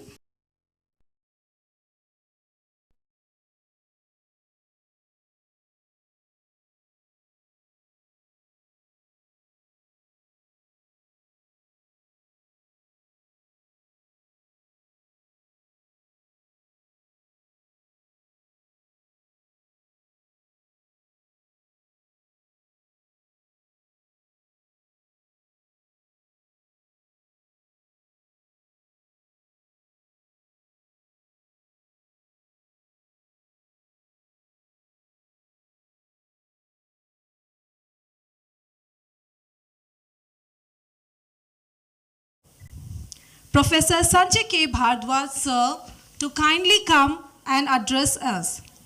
Professor Sanjay K. Bhardwaj is professor and former chairperson, Center for South Asian Studies, and former director, Energy Studies Program at School of International Studies, JNU, New Delhi. His area of specialization include India's foreign policy, political security, socio-economic and foreign policy issues of South Asian countries. He is recipient of SRT Fellow Award 2009-10, London School of Economics and Political Science, London, on contesting identities in Bangladesh, secular and Islamic frontiers. He was also recipient of Asia Fellow Award 2010-11, University of Dhaka, Bangladesh. A study water sharing issues since 1996. He has also been Chinese Academy of Social Science Fellow 2013. He has also been SUSI Fellow 2018 on National Security Policy Making at University of Delaware, USA. Currently, he has completed 3 research projects on the following subjects: India's energy security, India's neighborhood policy, identity policy in Bangladesh. Sir has also authored 3 books, monographs, and over 3 dozen articles, research papers. His recent book entitled The Chinese Shadow of India's Eastward Engagement, The Energy Security Dimension, has been published. He has supervised many PhD scholars on South Asia. Thank you so much, sir. You have this very wide, your introduction is. Thank you for coming here. Thank you for the kind introduction. Respected principal, Madam Dr. Rita Jain, the convener of the conference, Dr. Sushant Sham, Dr. Anita Sharma, who had been instrumental to bring me here. So thank you very much for the invitation. The other convener, Dr. Vandana Sharma and Dr. Ruchi Jain. Thank you, SS Jain Subodh Girls College, for organizing such an important, significant conference. Artificial intelligence. I think it's a timely conference, and I haven't heard and attended that any of the universities in recent past had organized this. So I congratulate you people, the college and the management and the conveners, for choosing this subject for the conference. It's very timely, and this topic, this theme, requires critical thinking. And the critical thinking should be in perspective. Without perspective, without any critical thinking, you cannot reach on logical conclusion. We are in the age of science and technology.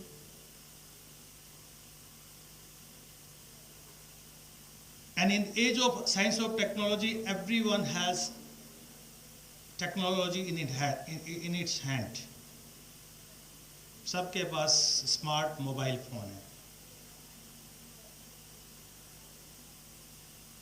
और dependency इतना हो गया उस technology पे कि हम अपना जो जो ब्रेन है उसका इस्तेमाल उस पर छोड़ दिया कि वो काम कर देगा। अब वो हमको कहाँ ले जाएगा, ये एक विचार का विषय है। हम भगवान महावीर के देश में रहते हैं, गौतम बुद्धा के देश में रहते हैं, गांधी जी के देश में रहते हैं, जो सत्य और अहिंसा की बात करते थे। अब वो आर्टिफिशियल इंटेलिजेंस हमको कितना सत्य का रास्ता दिखाएगा और कितना अहिंसा का रास्ता दिखाएगा, ये एक विचारणीय विषय है। टेक्नोलॉजी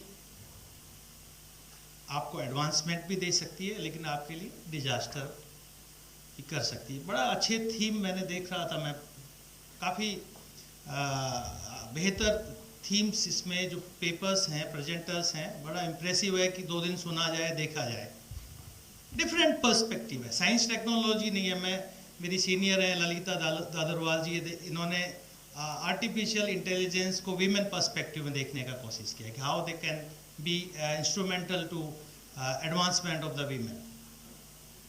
किसी ने हेल्थ सेक्टर पे देखने का कोशिश किया। डिफरेंट पर्सपेक्टिव्स, इसमें सोशल साइंस भी है, कॉमर्स भी है, मैनेजमेंट भी है, बिजनेस भी है। मैं साइंटिस्ट नहीं हूँ, मैं सोशल साइंटिस्ट हूँ, तो मैं सोशल साइंटिस्ट की तरह बातें करूँगा, बहुत गहराई की बातें नहीं करूँगा। कुछ फैक्ट्स देख रहा था जब ये विषय सामने आया कि आर्टिफिशियल इंटेलिजेंस मार्केट में क्या कर रहा है, तो पता लगा कि दुनिया में आर्टिफिशियल इंटेलिजेंस का जो बिजनेस है, मार्केट है, वो अभी $59 बिलियन का है और 2028 तक पहुंचते पहुंचते $422 का हो जाएगा। आप ग्रोथ देखिए, कितना परसेंटेज का ग्रोथ है, 40% का ग्रोथ हो रहा है आर्टिफिशियल इंटेलिजेंस का मार्केट, यानी कि डिपेंडेंसीज आपकी बढ़ती जा रही है। भारत के संदर्भ में देखते हैं, अभी लगभग $3 बिलियन का मार्केट है। ये मार्केट 2025 में $8 बिलियन तक पहुंच जाएगा। तो भारत में भी उसी गति से बढ़ रहा है। मैं थोड़ा पर्सपेक्टिव में बात करूंगा, जो प्रेजेंट कॉन्टेक्स्ट है देश दुनिया में। बहुत सारे कंट्रीज हैं, जापान है, एजिंग प्रॉब्लम है, वहां पे लोग काम करने वाले लोग ही नहीं है। जब मैं अभी यामागुची यूनिवर्सिटी में गया तो वहां देखा कि यामागुची में दुकानें बंद थी। क्यों दुकानें बंद थी? क्योंकि वो जो ओनर थे वो मर गए और उनको दुकानों को चलाने वाले कोई नहीं है, तो बंद पड़ी है। तो उसके सब्स्टिट्यूट के रूप में निश्चित रूप से टेक्नोलॉजी आपके लिए सहायक हो सकती है कि जहां पे एजिंग प्रॉब्लम्स है। लेकिन दूसरा जो पहलू आया कि भारत जैसा देश, बांग्लादेश, दक्षिणी एशिया, खासकर एशियन कंट्रीज में मैन पावर की कमी नहीं है, बहुत बड़ी मैन पावर है। तो हमारी जो डिपेंडेंसीज बढ़ेगी, क्या ये बेरोजगारी की तरफ ले जाएगी? एक सवाल है कि क्या हमको अनएम्प्लॉय कर देगी। लेकिन दूसरा सवाल ये है कि आप ये क्यों मानते हो कि आपको अनएम्प्लॉय कर देगी? हो सकता है कि आप एक काम करने के बजाय, सोचने के बजाय, आप कुछ दूसरा कंस्ट्रक्टिव पॉजिटिव काम भी सोचने के लिए आपके पास वक्त होगा, तो एक पॉजिटिव एस्पेक्ट भी है। आप यूं को क्यों सोचते हो कि बेरोजगार हो जाएंगे? हो सकता है आपको आपका क्रिएटिविटी, आप काम करने का, लेकिन आपका टेक्नोलॉजी पे कितना डिपेंडेंसी है, ये डिसाइड करेगा कि आप किस डायरेक्शन में जा रहे हैं। आर्टिफिशियल इंटेलिजेंस को हम प्रोजेक्ट कर रहे हैं आज के दिन कि ये कॉम्प्लेक्स प्रॉब्लम्स को रिजोल्व करेगा, कॉम्प्लेक्स प्रॉब्लम्स को रिजोल्व करेगा। और इसमें जो पहलू इन्वॉल्व है कि जो ह्यूमन एफर्ट्स हैं उसको, और जो ह्यूमन एफर्ट्स है और ह्यूमन इंटेलिजेंस है उसको आर्टिफिशियल एंटिटी के माध्यम से, आर्टिफिशियल एंटिटी के माध्यम से यानी कि कंप्यूटर और मशीन के माध्यम से ह्यूमन इंटेलिजेंस को फीड करके और उस टास्क को मल्टीप्लायर कर दिया जाएगा। यानी कि जो ट्रेनिंग का टाइम है या जो स्पेस है उसमें इतना कमी आ जाएगा कि एक प्रोग्राम फीड हो गया and that would be multiplied, that could be spread very fast through the technology and your efforts would be, जैसे हम टीचर हैं एक एक स्टूडेंट को तैयार करना पड़ता है, मशीन क्या करेगी, एक बार तैयार कर दिया सब तैयार हो जाएगा।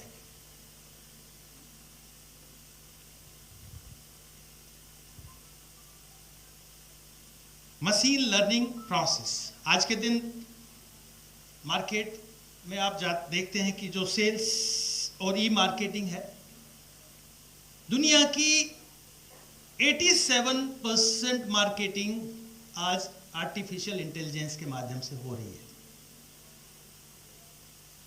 87%, यानी कि आप जो जो जो सेल्स के लिए और ई मार्केटिंग के लिए आर्टिफिशियल इंटेलिजेंस को आप यूज कर रहे हैं।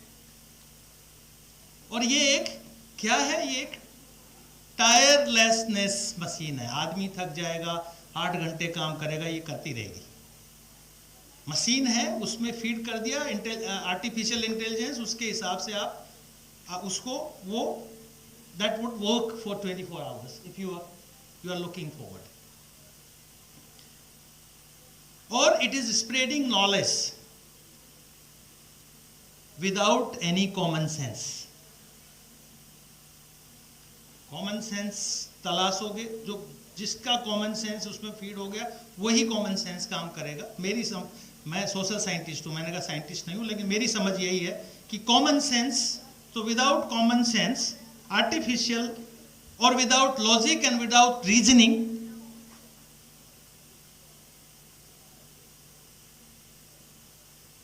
ये अपना फंक्शन करेगा। लेकिन रिजल्ट्स जो आज के दिन देखने को मिल रहे हैं, मैं मेरे विषय पे बाद में आऊंगा, पहले मैं आर्टिफिशियल इंटेलिजेंस की बात कर रहा हूं कि जो रिजल्ट्स और जो रुझान जिसको कहते हैं ना चुनावों में रुझान जो देखने को मिल रहे हैं, रुझान देखने को मिल रहा है कि आर्टिफिशियल इंटेलिजेंस बहुत बढ़िया काम कर रहा है। अभी हमारे पूर्व वक्ता ने कहा, he discuss about the agriculture sector and forecasting and all that can be कि उसमें जैसे और भी उदाहरण देखने को मिल रहा है। जैसे गूगल है, गूगल के लिए कहा जाता है कि जो डेटा इतना, गूगल का जो आर्टिफिशियल इंटेलिजेंस है उसने ह्यूमन एफर्ट्स को, यानी ह्यूमन एफर्ट्स नहीं, बर्डन को, जो आप कहेंगे कि जो लोडिंग सिस्टम होता है उसको 40% तक रिड्यूस कर दिया। जो धीरे गूगल का आर्टिफिशियल इंटेलिजेंस प्रोग्राम के माध्यम से जो प्रोग्राम आप सर्कुलेट कर रहे हैं वो 40% उसका consumption, timing consumption, energy consumption reduce हो गया because of the artificial intelligence, यानी कि एनर्जी कम लग रहा है and work is doing faster because of artificial intelligence. IBM के लिए कहते हैं कि IBM का जो वेदर फोरकास्टिंग है उसका because of the artificial intelligence 30% forecasting capacity बढ़ गया है। बिकॉज ऑफ आर्टिफिशियल फोरकास्टिंग होता था, वेदर फोरकास्टिंग, बट 30% उसका ग्रोथ बढ़ गया because of the artificial intelligence. There are think tank like carbon tracker,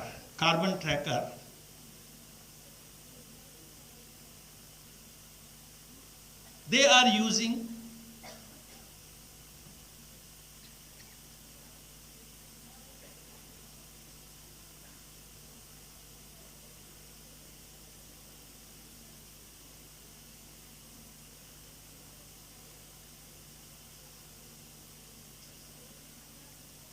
artificial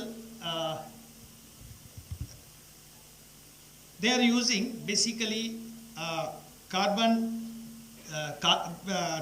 to understand and use of artificial intelligence in or tracking emissions in coal plants.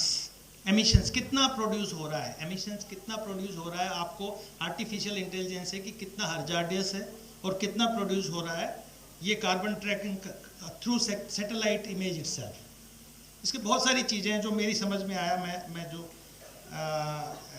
Excel energy है वो energy के consumption के pattern को बता रहा है, energy consumption के pattern को बता रहा है और कंजम्पशन पैटर्न को के आधार पे कि कितना समाज के लिए या पर्यावरण के लिए हजार्डियस है, उस पॉइंट को हाईलाइट कर रहा है।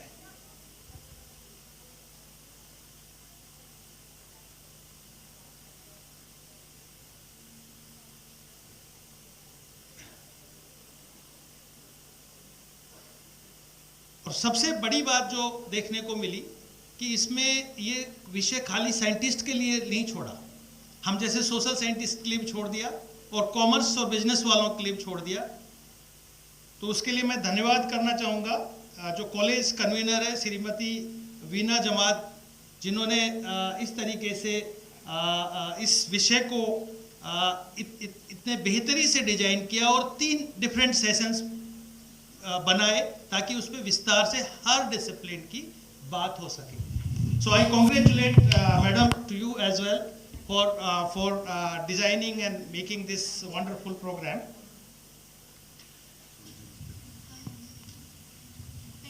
अब मैं पर्सपेक्टिव में बात करता हूँ जो मेरा विषय है। मैं अभी तक तो आर्टिफिशियल इंटेलिजेंस की बात कर रहा था। 2 बहुत इंपॉर्टेंट बातें आई विश्व के सामने। कोविड-19 जो हमने सबने देखा, कोविड-19 और कोविड-19 में जो ग्लोबल कॉमन्स है, जो ग्लोबल कंसर्न है वो सामने आया।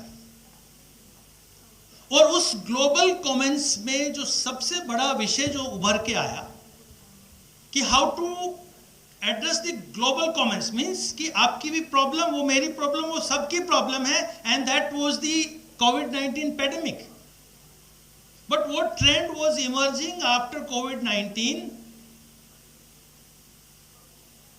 that all the states in the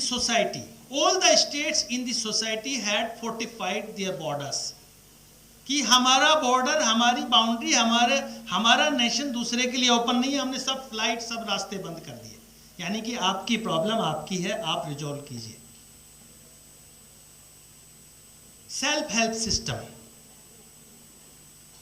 जो कि आर्टिफिशियल इंटेलिजेंस कोऑपरेशन की बात करता है या ग्लोबल कॉमन्स को एड्रेस की बात करता है और उनमें इंस्टीट्यूशंस की बात करते हैं। खासकर मैं इंडिकेट करना चाहूँगा, हमारे वाइस चांसलर साहब ने इंडिकेट किया था कि SDG, sustainable development goal 17 SDG है और वो यूएन के एजेंडा में है। लेकिन यूएन क्या कर रहा है, यूएन कहाँ स्टैंड कर रहा है, यूएन के इंस्टीट्यूशंस आज के दिन कहाँ स्टैंड कर रहे हैं? अभी यूक्रेन और रशिया का जो वॉर चल रहा है, लोग मारे जा रहे हैं, कहाँ यूएन है, कहाँ इंटरनेशनल इंस्टीट्यूशंस काम कर रहे हैं?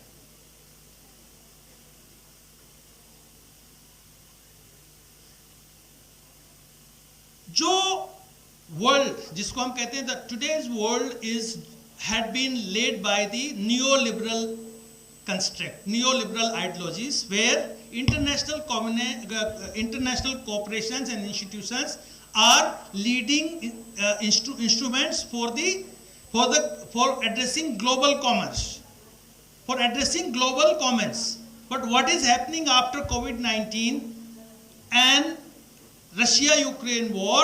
that you have to protect your people, you have to protect your nation, and you have to protect your territory.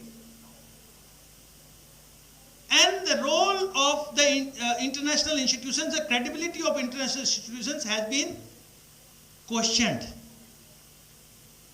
The credibility of them has been questioned, and the world is moving towards self-help system. What is that self-help system?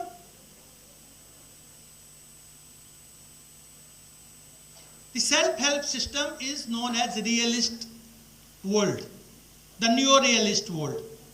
And there, human security, what I'm talking, what my previous speaker was talking about, human security, the concern of human security, the concern of global commons, or you can say global south, particularly in the issues of climate change, environment, growth, poverty, unemployment, all these things had been marginalized, and the issue of state security had started dominating the discourse in today's world. I think आप समझ रहे हैं मैं जो बात कह रहा हूं कि जो हम ह्यूमन सिक्योरिटी की बातें कर रहे थे नियो लिबरल वर्ल्ड में, वो गौण हो गया है. And now we have started focusing about state security, and that in state security the realist paradigm is dominating in that the state has to protect its own people, has to protect its own territory and own citizen. And for that, what is happening? You have started doing arms race, nuclear race. So we are in the age of nuclear arsenals. We are in the age of missile. We are in the age of drone. What has been can be utilized for the missiles and nuclear. I don't think that could be anywhere utilized for the welfare of the human being. Though we are talking about civil nuclear civil programs for the energy productions, but that can also be that is also not a viable option while you're keeping the way the humanity is the conflicts between the different states and between the humanities are increasing day by day in different parts and different zones of the world. My point is very simple, that there are deep contestations and conflicts in all over the world, between the states, between the communities, between the region. You take any region in the world, either you go to the Arabian world, Syria, Palestine, Israel, all these states, in South Asia, there are two nuclear powers. Say it's on the two nuclear powers, Pakistan and India, and Pakistan is a rogue state.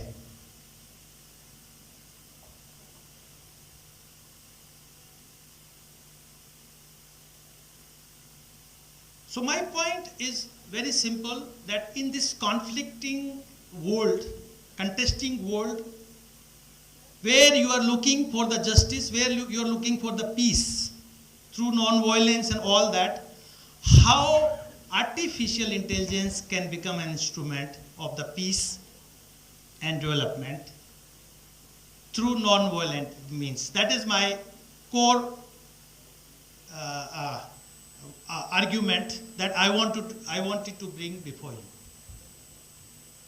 So I do find here, I had reached on conclusion that while the world is moving self-help system, while the neo-realist ideology is dominating, while all the states are fortifying their borders and just looking and caring only for their people, either through the arms race or for other technological advancement, because you have to see one very important aspect. Earlier, the country's strength was known by political power, economic power, and military power.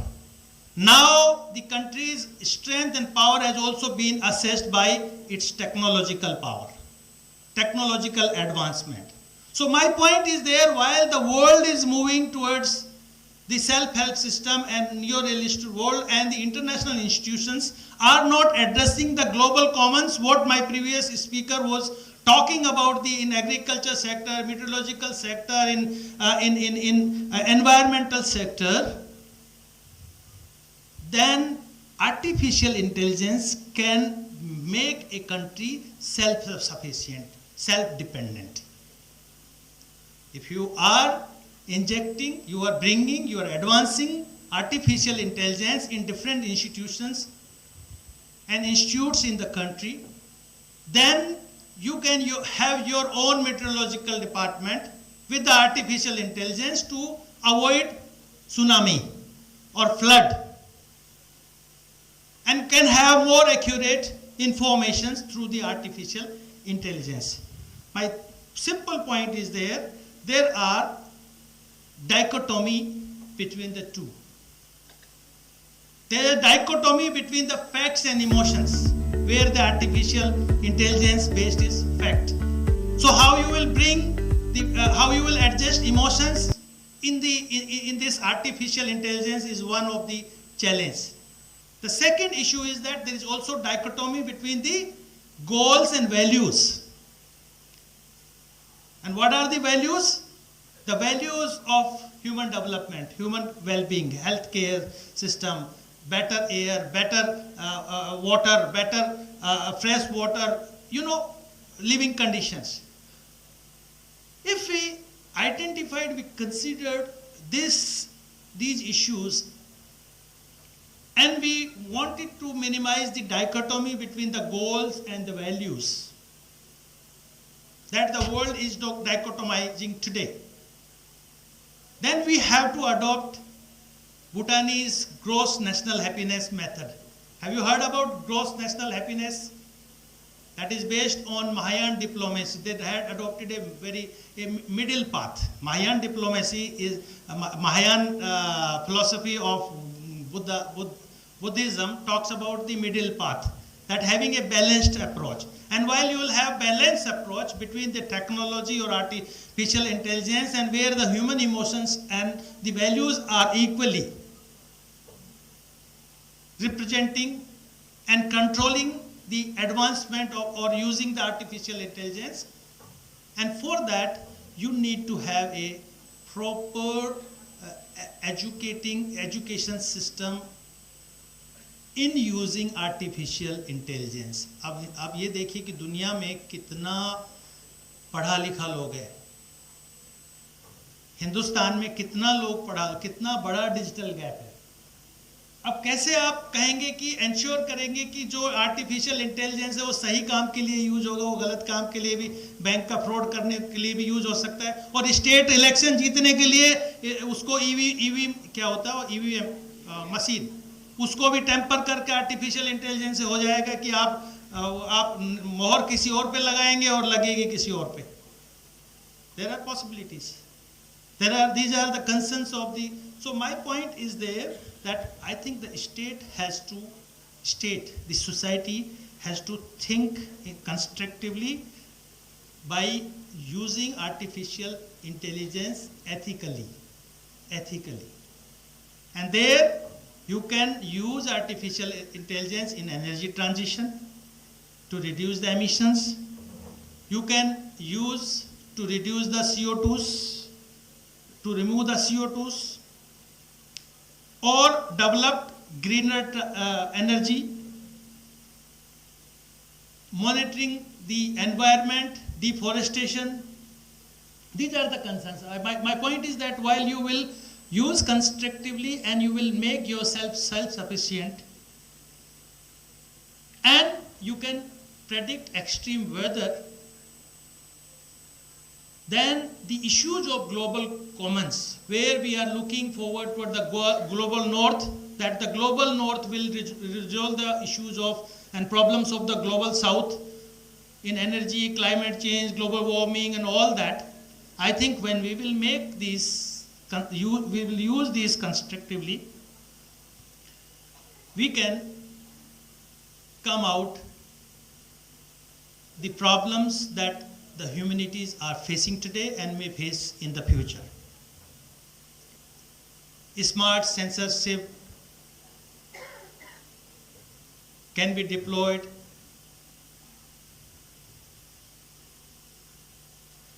even in transportation system. Through artificial intelligence, you can use that how much carbons they are constricting.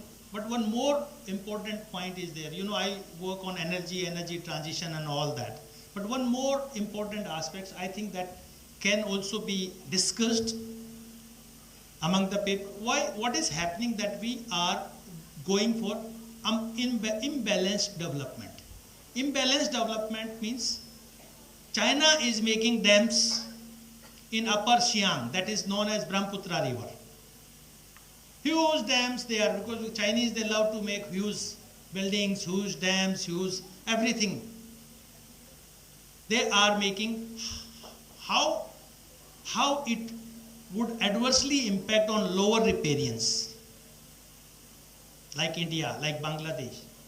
Artificial intelligence can help us to find out the level and capacity of the dam that is built on Upper Siang in Tibet region. So that also can be constructively used to ensure state security. Of course, we also need to have strengthened artificial intelligence in other intelligence services, tools and technology to avoid the violent non-state actors to enter in the country, like the terrorists. They are also started using artificial intelligence, but we have to make it more advanced. So my simple submission is there that the science is essential, artificial intelligence is essential in the present context, but the use should be ethical so that we can have a balanced development and balanced society for the future. Thank you very much for giving this time. Thank you so much, sir. The role of artificial intelligence in increasing efficiencies and its limitations in energy and energy transitions. The use of self-help system in institutions is an area of concern. But the more important is the ethical use of AI can be a boon to the society and economy both. I thank you, sir, for giving such an informative session to us. Thank you so much sir. Sir का प्रभावी उद्बोधन definitely हम सभी के लिए प्रेरणादायी होगा. Vote of thanks के लिए बहुत ही आदर, बहुत ही सम्मान के साथ college convener ma'am Mrs Veena Jamad ma'am को मैं आमंत्रित करूंगी. खूबसूरती नज़रों को लुभाती है लेकिन व्यक्तित्व दिल जीत लेता है. ऐसे ही महान व्यक्तित्व के धनी वीना मैम, एक बार जोरदार तालियों के साथ हम मैम को आमंत्रित करेंगे. Veena Jamad ma'am. Thank you. सभागार में उपस्थित सभी गणमान्य अतिथि और गेस्ट और पदाधिकारी का हार्दिक स्वागत एवं अभिनंदन. महाविद्यालय में आयोजित ये 2 दिवसीय राष्ट्रीय संगोष्ठी है national seminar sustainable India 75 application of artificial intelligence in multidisciplinary field के उद्घाटन पर पधारे हुए सभी मुख्य अतिथि हमारे सम्माननीय राजस्थान विश्वविद्यालय के वाइस चांसलर प्रोफेसर राजीव जी जैन साहब एंड विशेष अतिथि भारतीय प्रशासनिक सेवा के विशिष्ट अधिकारी श्रीमान महेंद्र जी खड़ावत, जो कि अपने व्यवस्थित समय से और प्रायर शेड्यूल कमिटमेंट की वजह से कार्यक्रम में उपस्थित नहीं है, अभी जा चुके हैं वे. तो और उनका मैं बहुत हार्दिक अभिनंदन करती हूँ, स्वागत करती हूँ. धन्यवाद कि उन्होंने सभा में पधार कर अपना समय दिया. कार्यक्रम के प्रमुख वक्ता प्रोफेसर संजय जी भारद्वाज को हृदय से शुभकामनाएं जो इस सभा में आए, और प्रोफेसर TS के पैत्रो जिन्होंने आपको सभी को अच्छे अपने उद्घोषण से आपको अवगत कराया और अपने नॉलेज से आप लोगों को सभी को अभिगत कराया. आज सभी के लिए अपने व्यवस्थित समय के निकाल कर महाविद्यालय में पधार कर हमें अनुग्रहित किया, इसके लिए आप सभी का बहुत बहुत आभार. मुझे पूर्ण आशा एवं विश्वास है कि जिस तरह से आज का उद्घाटन एवं सत्र सफलतापूर्वक संपादित हुआ है, उसी तरह आगे के सत्र भी पधारे हुए अनेक महाविद्यालय के व्याख्याताओं, शोधकर्तियों और विद्यार्थियों के लिए लाभदायक होंगे। और मैं चाहती हूँ कि जो भी आज हम ये आयोजित हमने सेमिनार किया है, उसमें सभी पार्टिसिपेंट्स, प्रिंसिपल, सभी टीचर्स और सभी ने जिन्होंने भी इसमें कार्यक्रम में दिया है और जो इसको अटेंड करेंगे, उनका कुछ ना कुछ टेक अवे होना बहुत ज़रूरी है, क्योंकि ये आज का सब्जेक्ट है, न्यू एज सब्जेक्ट है, आर्टिफिशियल इंटेलिजेंस। इसी से हम आगे हमारा भविष्य देखने वाले हैं, सारी दुनिया इसकी तरफ देख रही है। तो बच्चों को, जो भी पार्टिसिपेंट्स हैं, उनसे मेरा अनुरोध है कि कुछ ना कुछ टेक अवे ज़रूर लेके जाएं। जो भी डिस्कशन हो, जो भी उनका इसके प्रति क्वेश्चन आंसर्स करें, ज़्यादा से ज़्यादा सीखने की कोशिश करें कि जिससे आपको फ़ायदा हो। Thank you for coming here. Thank you so much ma'am. Group photograph के लिए मैं सबको आमंत्रित करूंगी स्टेज पर for group photograph. I request all the dignitaries, all the keynote speakers, Dr. Yadu Sharma ma'am, principal, for the group photograph. Please ma'am, please sir, come to the stage for group photograph.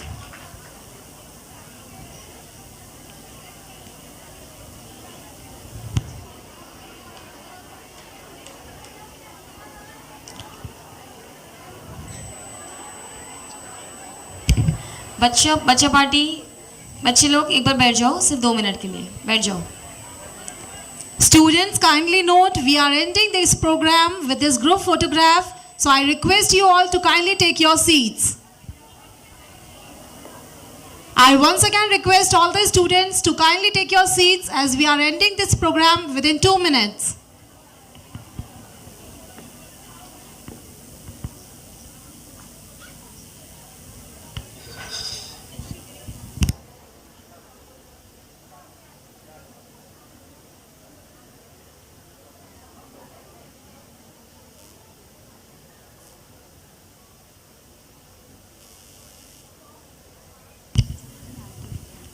I also request the other dignitaries to please come to the stage. Please, ma'am.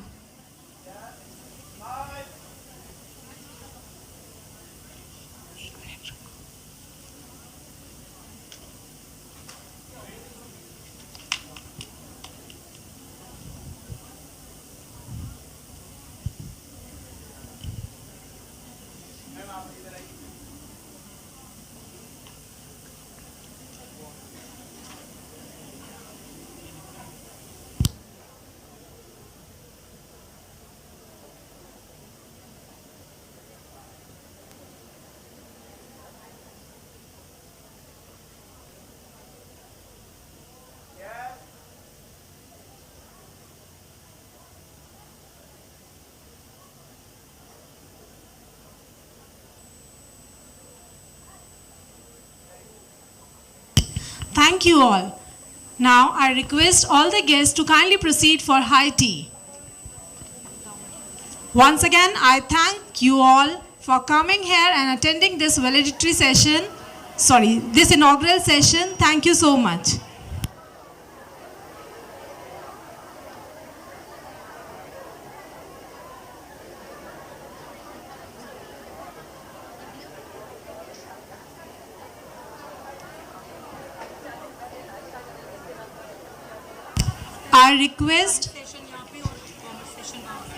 I request all the faculty members from other colleges, our distinguished guests, our keynote speakers to kindly proceed for high tea. After high tea, 15 minutes, we will meet again in this auditorium for technical session 1, and for technical session 2, we will meet in Ratnayan.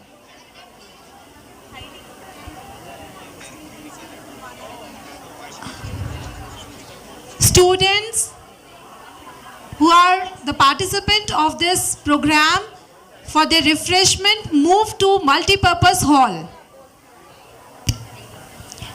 जिन बच्चों ने participate किया है, participant students multipurpose hall में, हाँ, उनके नाश्ते के लिए वो लोग वहाँ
ले जाऊं ये देखो वो ले जाओ क्या हुआ दूसरो और कौन सा और गिलास और आवला ये दे सुने हां तुम्हारे बोतल से भी पकड़ा दे तुम्हारे बोतल से पैक बोतल से पकड़ा दे पैक वाली हां ये माल है ये कब पैक बोतल से केक चार्ज है कौन ये पकड़ा दे ये तो लगा दूं और बाकी बोतल आओ ली इतनी पे बोतल पड़ी है क्या है ना ये थोड़ा शायद मेरे हिसाब से 5 ले रहा तुम तू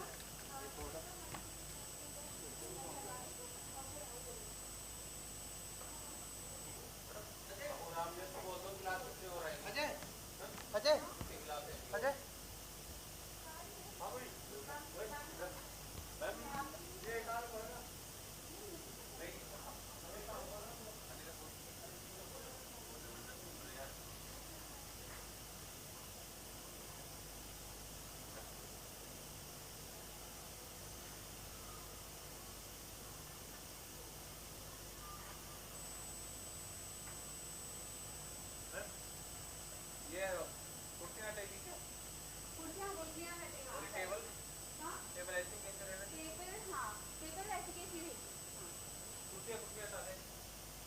बाकी एक फोल्डर रखे हैं जो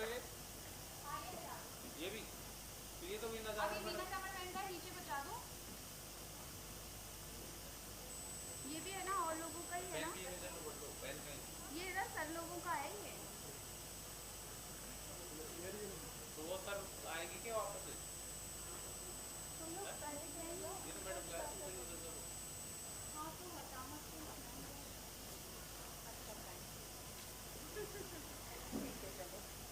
पर ज़्यादा लंबा चौड़ा ब्रेक नहीं है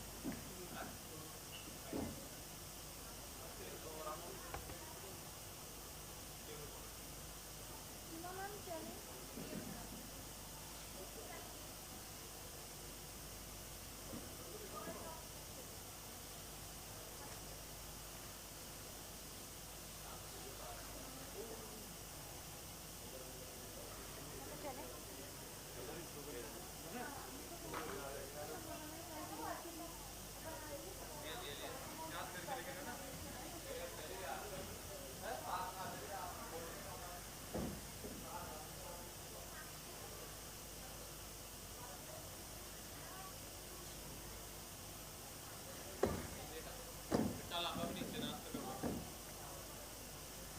भूख लगी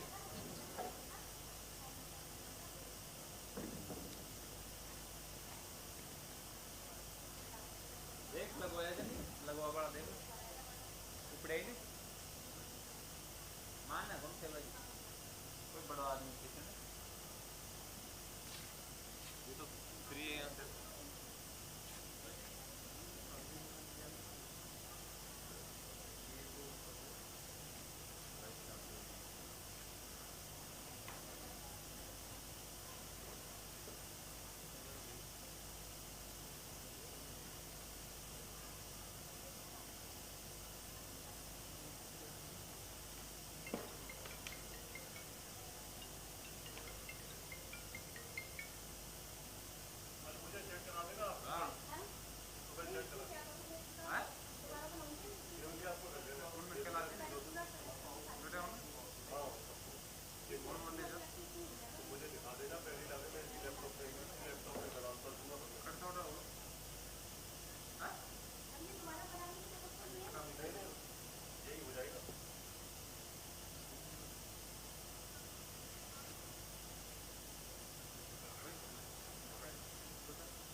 मेरे पास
ज़्यादा देर हो गई।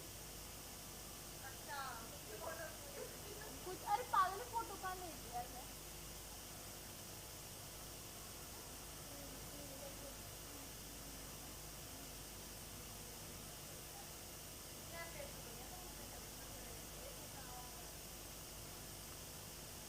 ले लो बेटा वो दबा के खुला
अभी भी वाइट अगर चेंज करना हो तो देख लो कोई प्लेस है उधर।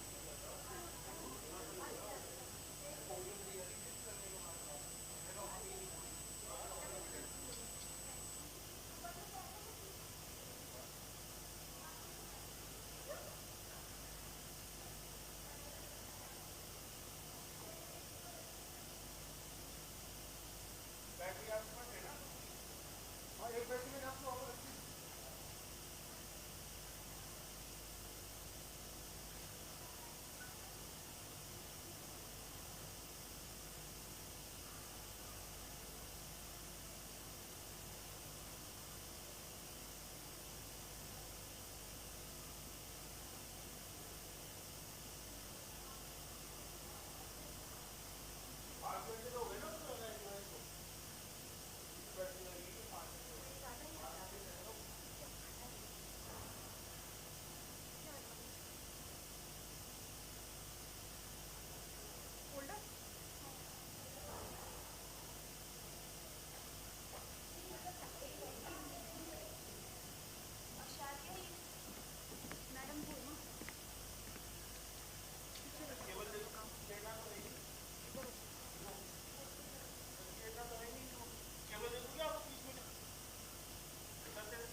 NX5 के या NX6 हो तो ये सही है जबरदस्त काम कर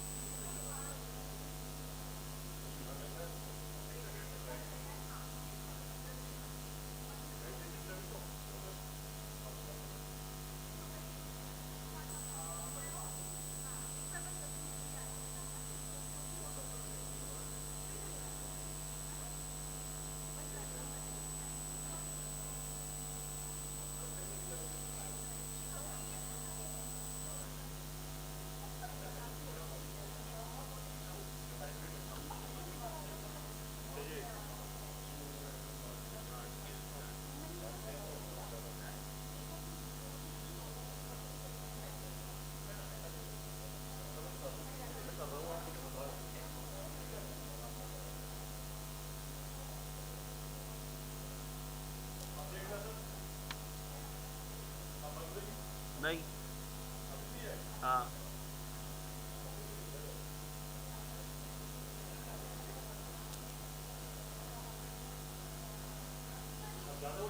नहीं सेम ही हो तो कुछ नहीं बोले हाँ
चलो नहीं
हेलो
कम है, काफी कम हो गई।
लंच किया, हाँ किसी को बोलना भी है, और हैंडल भी कर रही हूँ। मैम वो आपकी फोटो खींच रही है।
Hello, hello, check.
Good afternoon, everyone. I, Dr. Dr. Shikha Bansali welcome you all to the technical session 1, dealing with artificial intelligence, science and information technology. We're going to learn about technological innovations which will lead to skill enhancement and increase our employability at national and international platforms. On this auspicious occasion, the presence of renowned professors has boosted our enthusiasm, and their presentation will open new vistas. Now, I would like to call Dr. Seema Saxena ma'am to welcome Dr. Pavitra Bharadwaj ma'am with a memento.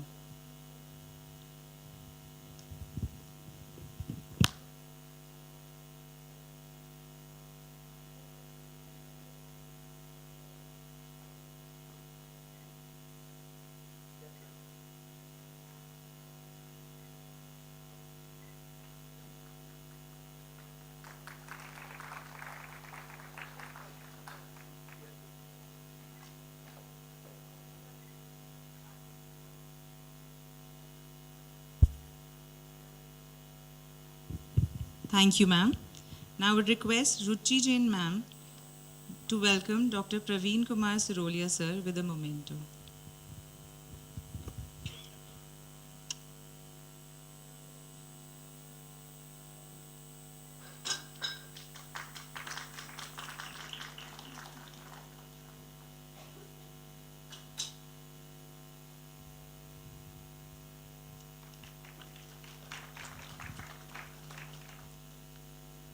Thank you.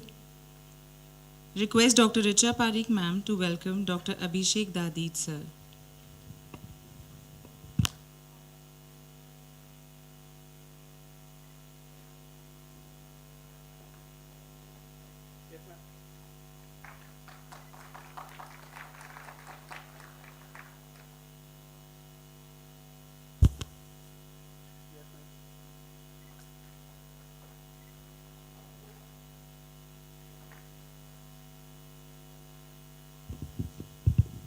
Thank you. I would like to call Mrs. Namrata Jadon ma'am to please welcome Dr. Himanshu Raikar sir.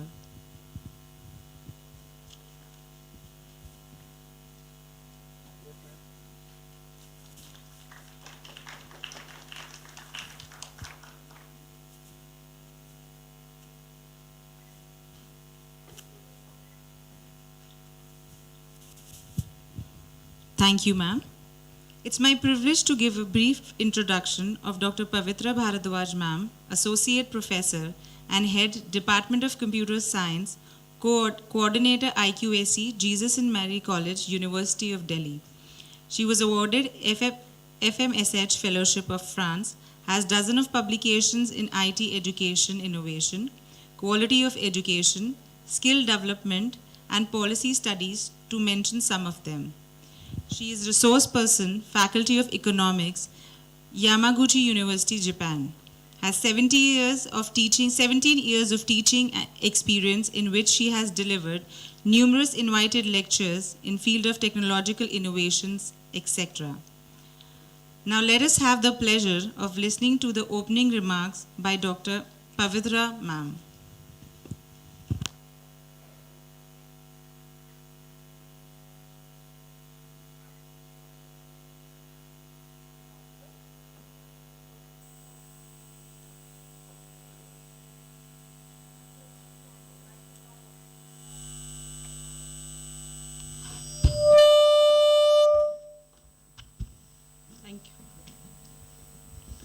Good afternoon to all present here. Thank you so much for the introduction and the warm welcome. We all are delighted to be here on the campus of SSJN Mahila College, and it has been a very wonderful morning today with an insightful and intriguing inaugural session where we heard eminent people who came here. So now we are on to the technical session, and I would just like to briefly introduce the topic, and then we'll move on to listen to our eminent keynote speakers for the day. So basically, you know, the term artificial intelligence is not a new term, and it was coined as late as 1956 But definitely it has become more popular today because of the increased data volume, advanced algorithms, and improvements in computing power and storage. So I'm not sure if how many students of computer science or related disciplines are here. There was a very famous experiment which was done by a renowned computer scientist, Alan Turing. Have you heard about the Turing test? So this was, the first step in which computers were, thought of being intelligent, right? So what Turing did was that he put a wall, and behind the wall, there was a computer and there was a human being who was responding to the questions of another human being. All right, so say for example, I am asking a question and there is some computer sitting there and a human being is sitting there. When I ask a question, I do not know who is responding, whether a computer is responding or a human being is responding, right? So if the computer is able to fool me as in if the computer I am not able to judge, मुझे ये पता नहीं लग रहा है कि answer computer ने दिया या आंसर एक इंसान ने दिया, तो इसका मतलब कंप्यूटर इंटेलिजेंट है, इसका मतलब कंप्यूटर में दिमाग आ गया. इससे पहले आपने स्कूल में पढ़ा होगा कंप्यूटर इज अ डम machine, garbage in garbage out, सबने ये बात याद करी होगी, राइट? तो अब हम ये नहीं कह रहे हैं कि garbage in garbage out, because now computer has become smart. All right, it has become smart. So this, what experiment I am talking about, is not a recent experiment. It was done as late as 1950, right? So इतनी पुरानी बात है ये, almost 80 years पुरानी बात है, ठीक है? अब आर्टिफिशियल इंटेलिजेंस का आप जो रूप देख रहे हैं वो बहुत अलग है, राइट? कितने बच्चे, कोई बच्चा मुझे बताएगा एक ऐसी एप्लीकेशन जो आर्टिफिशियल इंटेलिजेंस की आप यूज करते हैं डेली बेसिस पे? हाँ, गूगल असिस्टेंट, बहुत अच्छा. वॉइस कमांड जो आप देते हैं, जो एप्पल के डिवाइसेस यूज करते हैं वो सीरी यूज करते हैं. सीरी क्या है? Siri is the best example of artificial intelligence, right? So definitely, it is the talk of the town. It is something to look forward to. But I would like to, tell you one small thing, that Hollywood movies and science fiction novels, they have depicted AI as human-like robots that can take over the world, okay? But the current evolution of AI technologies isn't that scary. So we should never be scared that soon there is going to be an army of robots which is going to take the world in their control and we will not be, there to see anything further. It's not going to happen very soon, at least till the time you and me are alive, okay? So AI has evolved to provide specific benefits in every industry, right? And we are seeing how in agriculture this has happened. Now we'll be seeing how in chemistry or in pharmaceutical this is going to happen, right? Why is AI so important? First, because it automates repetitive learning and discovery through data, right? आपने ये बात सुनी है या पढ़ी होगी कि हम जितना गूगल को यूज कर रहे हैं, गूगल इतना इंटेलिजेंट कैसे बन रहा है. जो जीपीएस हम यूज करते हैं, मैप्स यूज करते हैं, वो डे बाय डे इंटेलिजेंट हो रहे हैं. क्यों? Because these are learning systems, they are learning from the data. जितना ज़्यादा उसके अंदर डेटा जाता जा रहा है, सिस्टम उतना इवॉल्व होता जा रहा है. आपने एक सर्च इंजन यूज करते हैं गूगल, और भी सर्च इंजन होंगे. किसी को कोई नाम पता है सर्च इंजन का? Yahoo, Opera, Bing. माइक्रोसॉफ्ट बहुत बड़ी कंपनी है, उसका सर्च इंजन है बिंग. क्यों नहीं लोग बिंग को उतना यूज करते हैं जितना गूगल को यूज करते हैं? Because it is like a chain. आप जितना गूगल को यूज करते हैं, गूगल उतना अच्छा होता है, जितना वो अच्छा होता है उतना आप उसको ज्यादा यूज करते हैं, राइट? और वो अच्छा क्यों हो रहा है? Because there is an underlying layer of AI which is working, right? So therefore AI adds intelligence, and these are progressive learning algorithms, right? So what we are saying is that the data here is doing the programming. पहले क्या होता था? Programme अलग लिखते थे, data अलग होता था, दोनों को जोड़ के रन करते थे. अब ये नहीं हो रहा है. अब data itself is running and it is changing the algorithm. Algorithm क्या है? एल्गोरिदम वो स्टेप्स हैं जो हम एक प्रोग्राम या एक प्रॉब्लम को सॉल्व करने के लिए यूज़ करते हैं. Alright, so just as an algorithm can teach itself to play chess, it can also teach itself to recommend products for your next online purchase. ये तो सबने सुना है ना कि गैरी कैस्परोव को एक डीप ब्लू नाम के रोबोट ने हराया था. तब सबसे पहले दुनिया जागी थी कि रोबोट बड़ी खतरनाक चीज़ है जब गैरी कैस्परोव को हरा दिया. गैरी कैस्परोव जानते हैं क्या खेलते हैं? गैरी कैस्परोव क्या खेलते थे? Chess. Okay, he was the world #1 chess player for n number of years. Okay, so he was defeated by a robot called Deep Blue in a game of chess. Right, that is when this hype began. Okay, so AI analyzes more and deeper data. जिसको हम बोलते हैं big data. Okay, and it achieves incredible amount of accuracy. Right, AI basically is based on a network of cells which is known as the neural network. आप लोगों में से जो biology के स्टूडेंट होंगे उन्होंने एक वर्ड सुना होगा, न्यूरॉन्स. न्यूरॉन सुना है? न्यूरॉन क्या होते हैं? ब्रेन के सेल्स होते हैं. राइट, बिल्कुल उसी तरीके के सर्किट्स बनाकर एआई को बिल्ड करते हैं. उनको हम बोलते हैं neural networks. Why? Because we are actually trying to create a structure similar to the biological brain, because we assume that the brain is the computational unit. Okay, and as I just said, that AI gets the most out of the data. All right, so therefore now we know that it is very important, it's very accurate, it's building on the data, it's very intelligent. So therefore it's needless to say that it is used in so many industries like healthcare. Right, robotic surgeries की सुबह बहुत बात हो रही थी. Cancer treatment में AI का बहुत यूज़ है. कैंसर सेल्स को किल करने के लिए कीमोथेरेपी यूज़ करते हैं जिसमें कि नॉर्मल सेल्स, हेल्दी सेल्स भी किल हो जाते हैं, या रेडियोथेरेपी यूज़ होती है जिसमें हेल्दी सेल्स भी किल होते हैं. Now they are they have developed a new way of treating cancer in which AI will be used for image processing, and they will only target the cancerous cells, and those cells will only be killed. So such kind of precision treatments are coming up. This is happening in India also. Right, it's in its nascent stage, but this is very much happening.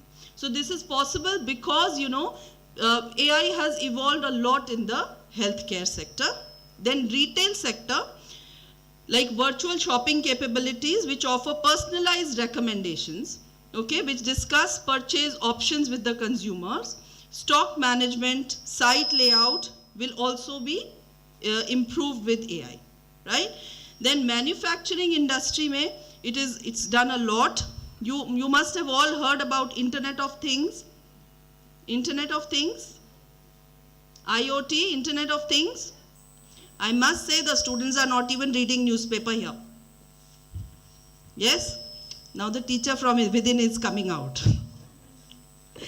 Okay, so please start reading. These are very, very basic things. These are there in the newspaper also, right?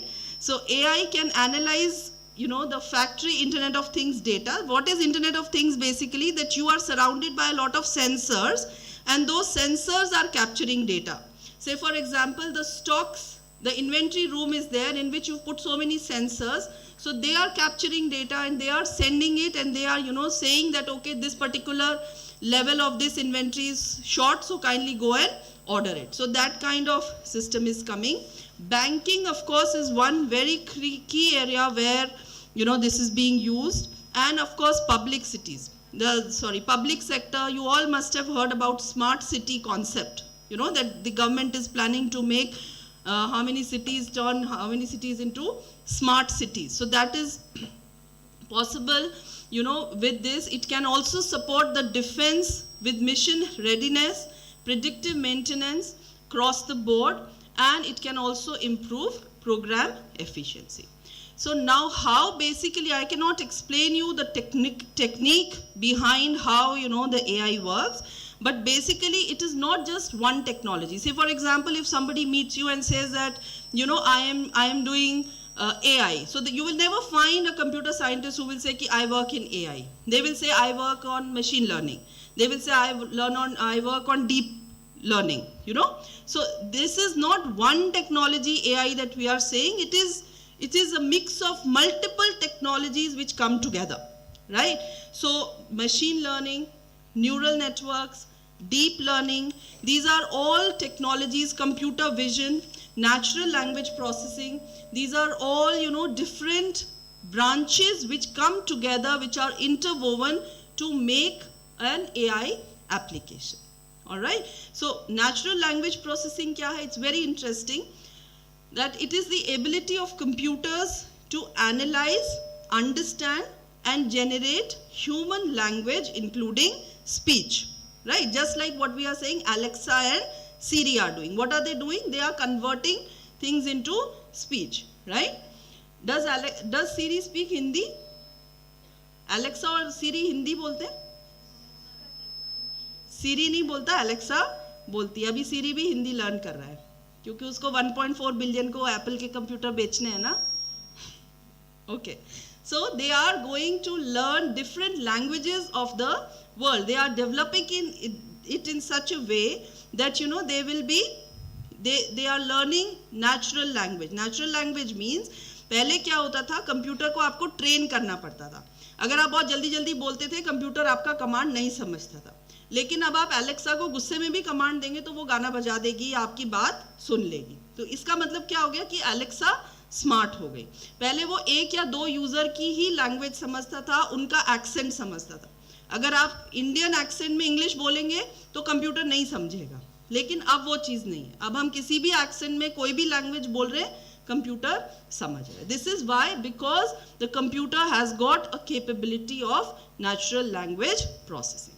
So it's not that, you know, AI के लिए कोई अलग machine है या वो है. वो same machine, वो सेम हार्डवेयर पे सॉफ्टवेयर बिल्ड होता है और उस सॉफ्टवेयर को हम बोलते हैं you have to make that software learn. उसको पैटर्न रिकग्निशन सिखाते हैं, उसको बिल्ड करते हैं basically, right? And then, you know, it gets richer. So it's, again, the point is same, that it is data which is building the intelligence. Computer अपने आप intelligent नहीं है, हमारे डेटा से वो नॉलेज प्रोड्यूस कर लेता है. बार बार उसको डेटा देंगे तो वो उसको नॉलेज में कन्वर्ट कर लेगा, right? So there are other technologies also, just like I was saying, Internet of Things is also a part of the AI technology. Then there are many graphical processing units which are a part of the AI technology.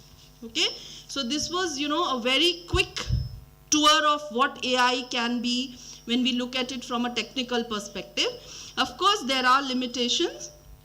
There is nothing which has no limitations, otherwise it would be an ideal thing.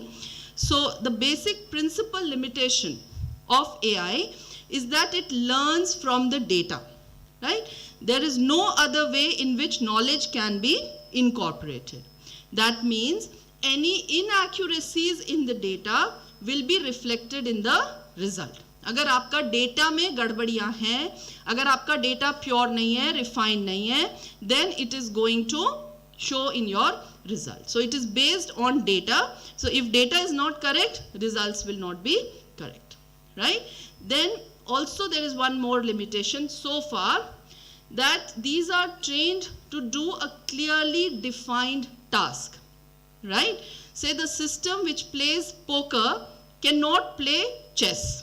Okay, say for example there is a system which is, you know, used in automated cars, driverless cars. So that system cannot be used for used in manufacturing industry or for banking industry. So they are very, very specific application. अगर आपने bank fraud को रोकने के लिए एक AI application बनाई तो वो बैंक फ्रॉड ही रोकेगी, उसके अलावा कुछ और नहीं करेगी. तो आप कहेंगे ये तो इतना, मतलब it's a huge investment which goes into it, but those applications are extremely specific, very targeted applications. So this can be a limitation for countries like, you know, where for companies which are still starting up and do not have that much of investment to make in the development of the technology.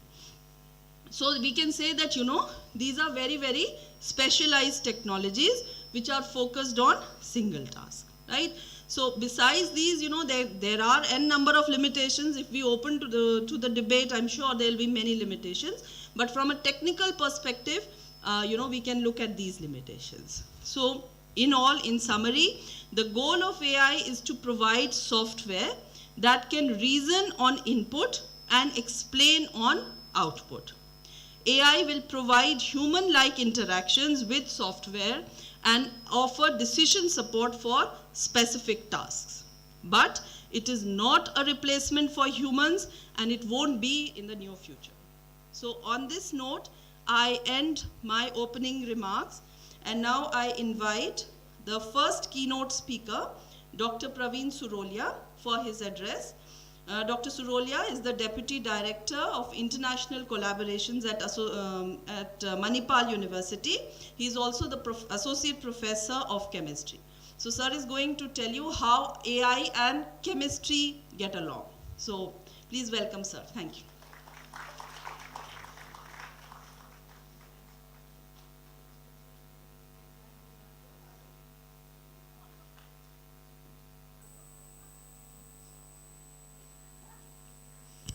Thank you, ma'am. Yeah. Thank you, Dr. Pavitra, for introducing me to the audience here. And good afternoon, everyone, particularly students.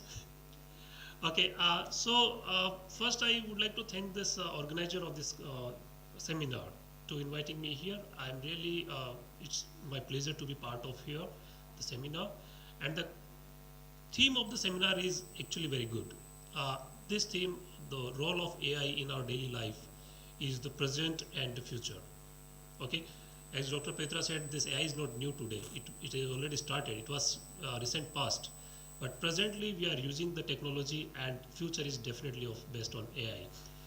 And since morning, what we have seen on the talks, there were few positives and few negatives as well. And of course, everything is having the positive and negative. But I'm going to talk about the positive aspect. And the talk here I'm going to deal is a role of AI and an artificial neural network in predicting design and efficiency of the dye-sensitized solar cell. Now, it is quite important to understand what is the DSSC. In short, the dye-sensitized solar cell, in short DSSC we call it. What is this? Okay, so my talk will be mainly around to describe this DSSC, its application, its challenges, what we are facing, more on the research side, and how recently people have started to deal with those challenges using the artificial neural network. So I acknowledge for this with the work I'm going to present here to my campus, Manipal University, Jaipur. The part of the work I did with the University College of Dublin in Ireland, and also the Solar Print Limited again in the Dublin, Ireland. And this work was sponsored by the SCRB, Government of India. So why the solar energy is a need for today? We know that this sun is the only source for the energy at the earth. Okay, and if you look about the energy what we are using, we are mainly dependent on the fossil fuel. Okay, fossil fuel has certain limitation. They are polluting the environment. At the same time, the resources are also limited. At a certain point, we are going to lose them. So we are looking for the renewable sources, and solar is one of them. Of course, there are other renewable sources like wind energy, nuclear energy, and others. So the important part here is, so the solar flux, if you look here, it's 10 to power 5 terawatt.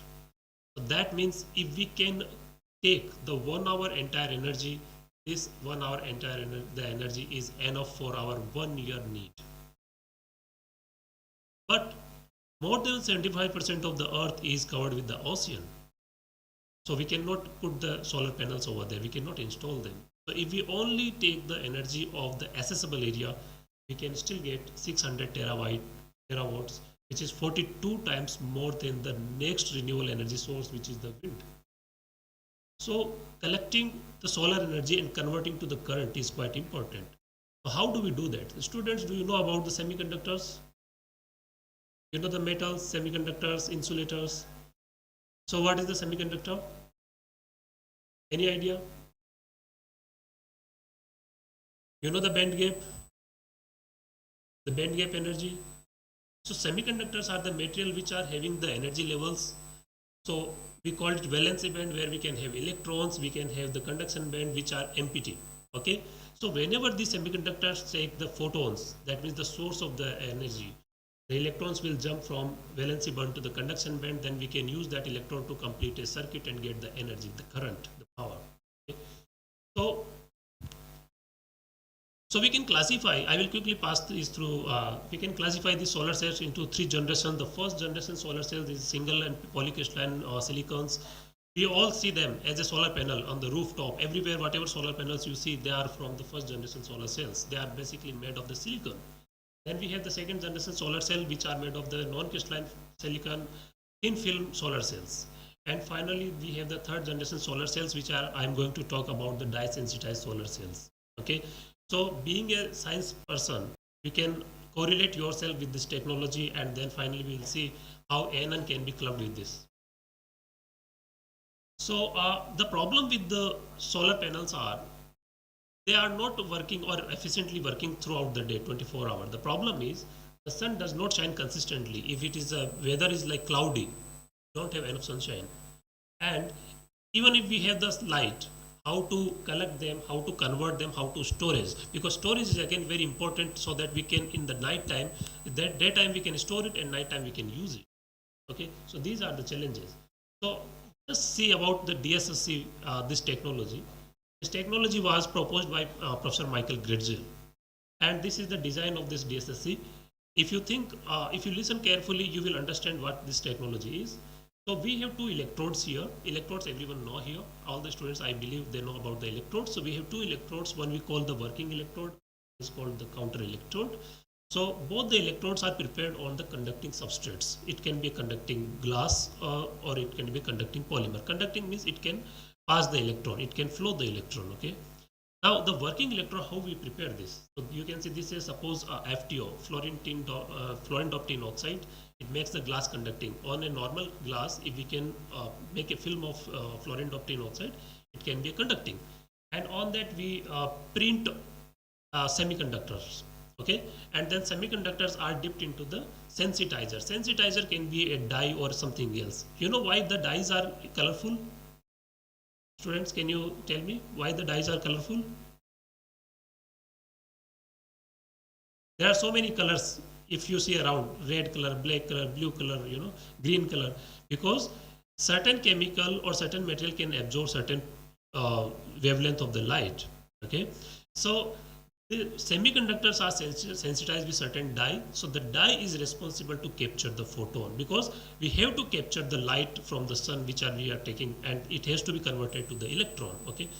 So on the right hand side, we have the counter electrode. Counter electrode is again conducting substrate, and this is coated with certain catalyst like a platinum or gold, or it can be copper sulfide. Some catalyst can be there, and in between we fill the electrolyte. So this is the entire structure. We have the working electrode, we have counter electrode, and the electrolyte is basically making a connect between the two electrodes. Now here, how it works. So if you for working, you have to see here. So this is the dye molecule. The dye molecule has the HOMO and LUMO. In HOMO they have all the electrons. The LUMO is completely vacant. Whenever a light comes to the dye captures the photon. The energy of photon will responsible or excite the electron from HOMO to LUMO.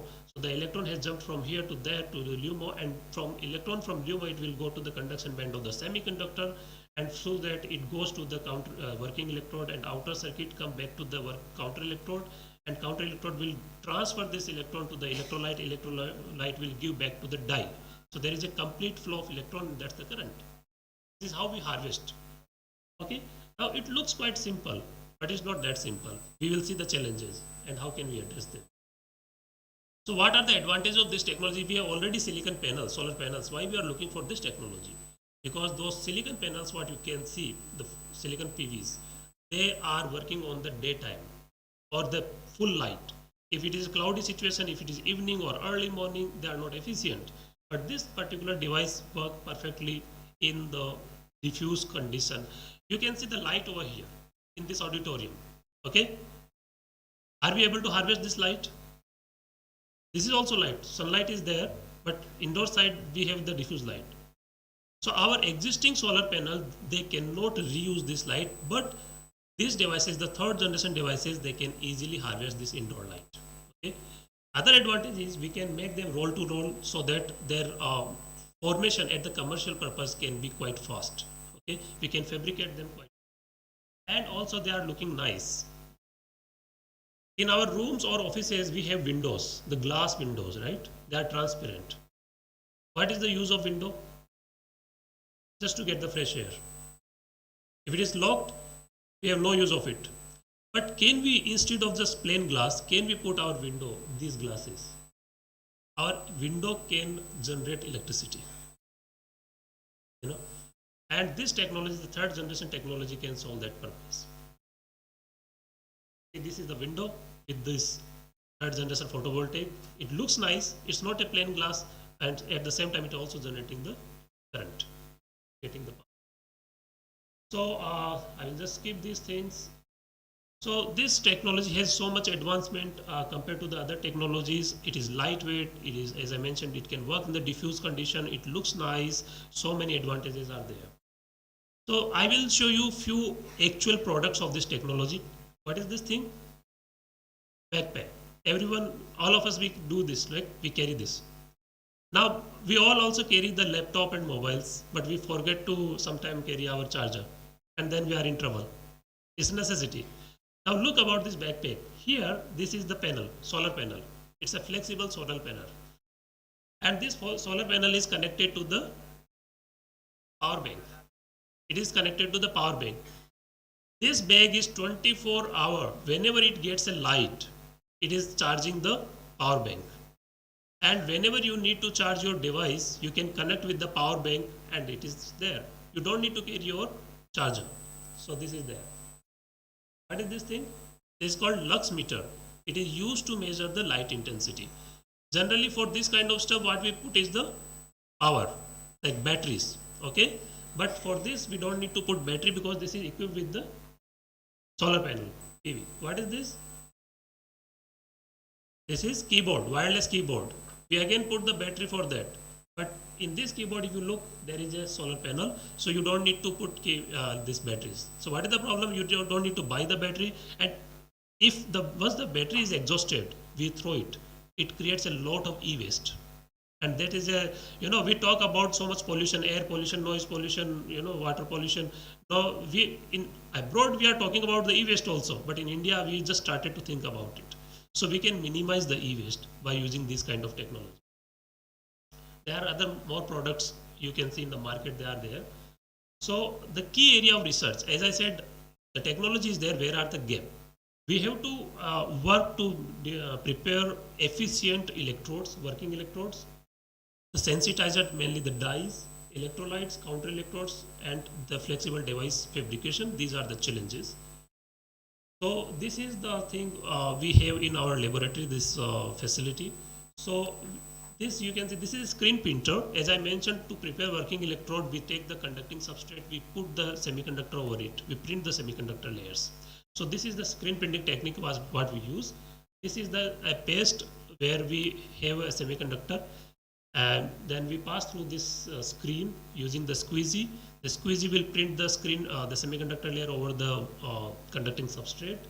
We also prepare counter electrode, and then we seal both of them. Both electrodes are clubbed together using a polymer film. We hot melt the polymer film so that once it melts, it will sandwich both of them. And finally, we fill the electrolyte, which is generally liquid, and which is the connection between both the electrodes, and that's it. This is how this device looks like. You can see there is a circle. So the circle is showing basically electrode prepared, and this color is a kind of purple. So we used a purple dye which is responsible to capture the photon, and around that you can see a yellow circle. So that is the electrolyte which is actually connecting both the electrodes. And then once we have this device fabricated, we measure the performance, how much current it is creating. So this is how we can get current voltage diagram. So this is a greener energy source basically. So people are working to use different kind of semiconductors not only type of material but also the shape of material. So you can see here the semiconductor, few example I will show quickly. The titanium dioxide, zinc oxide, zinc sulfide, copper oxide, not only the nanoparticles there, but they are also working for nanorods, needles, flowers. The only purpose is to create a perfect material which can perform better than the existing one. So lots of efforts are to be done there, right?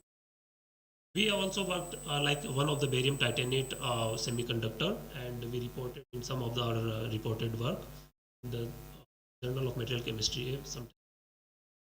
And also we work for the sensitizer. You can see that there is a dye. It is showing absorbance in certain visible wavelength, okay, visible range. Now, if you look about, there are two peaks, so that means this particular dye is absorbing maximum here and there at two areas. But what, and the remaining area, the photons of the nearing areas are like they are just waste. Can we design certain dye which can absorb maximum photons? Okay, to design that type of dye, we are creating a lot of dye, we are synthesizing them, we are trying in the actual experiment we are doing, and then we came to know, okay, no, this is not also good. So we are wasting our material, we are wasting our manpower, we are wasting our money, everything. Okay. Similarly, so we are also working on this type of dye, quantum dots, etc. People are also working for the electrolyte, because I mentioned that electrolyte is liquid. So, and we are filling this liquid between the two electrodes, and the problem is over the time this liquid is solvent based, so it can create a vapor pressure, it will break the seal. Once the seal is break, the cell is dead, the PV is dead. Okay, so the people are working to design new electrolytes which are quasi solid or solid in nature. Once they are solid, they will not have this problem of the cell damage. So we are also working that kind of material. I'm not going to very much technicality of that materials, okay. And so these are the we are also prepared certain material which is actually working better even if the cell is broken, okay, the sealing is broken, still that electrolyte can be working better than the earlier one, right? Now other part is the counter electrode. Generally it is used the platinum counter electrode, okay. Platinum is, we all know, it's quite expensive, it is expensive than even gold.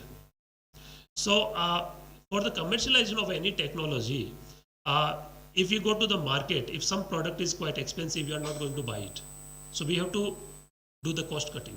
So can we do something which is not platinum? So recently we worked on the copper sulfide counter electrode, and it was performing comparative to platinum, and in some cases even better. So the people are working for that too. Okay. So what is the current status of the DSSC? The current status is at the lab scale, we can generate 14.3% efficient device. And at the module, that means when we are clubbing so many devices to make a panel, so the performance goes a little bit down, 9% only. So can we go beyond that? Can we replace the liquid electrolyte with a complete solid state electrolyte? Can we design certain sensitizer which can capture the photons of the maximum wavelength? And so these kind of panels, so these panels are generally you see in the market nowadays, but we can also develop panels for the third generation photovoltaics. So actually I myself has worked with the Fiat on this particular project, where in the Italy they have their head office in Torino. So we worked with the Fiat and we designed certain the photovoltaic panel with this third generation DSSC, and we installed on the rooftop of this vehicle, and so the vehicle was running purely on the solar device. Now, why machine learning is introduced? As I mentioned at the end, I will brief people are using machine learning or the AI in this work, how they are clubbing here. The requirement is, because as I mentioned, we need to prepare so many we need to prepare so many materials for the working electrode as a dye sensitizer, then we have to prepare materials for the counter electrode, and we don't know how it is going to work. So we are preparing, we are spending a lot of time, efforts, material, money. So that is a problem. Now the machine learning can save our time. It reduces the requirement of laboratory source and human efforts, and also it provides us the what kind of material can give us optimum efficiency, what kind of material, what kind of design of the DSC should be there, and what kind of material we can use. So generally we can use two types of the machine learning, supervised learning and unsupervised learning. So the ANN, artificial neural network,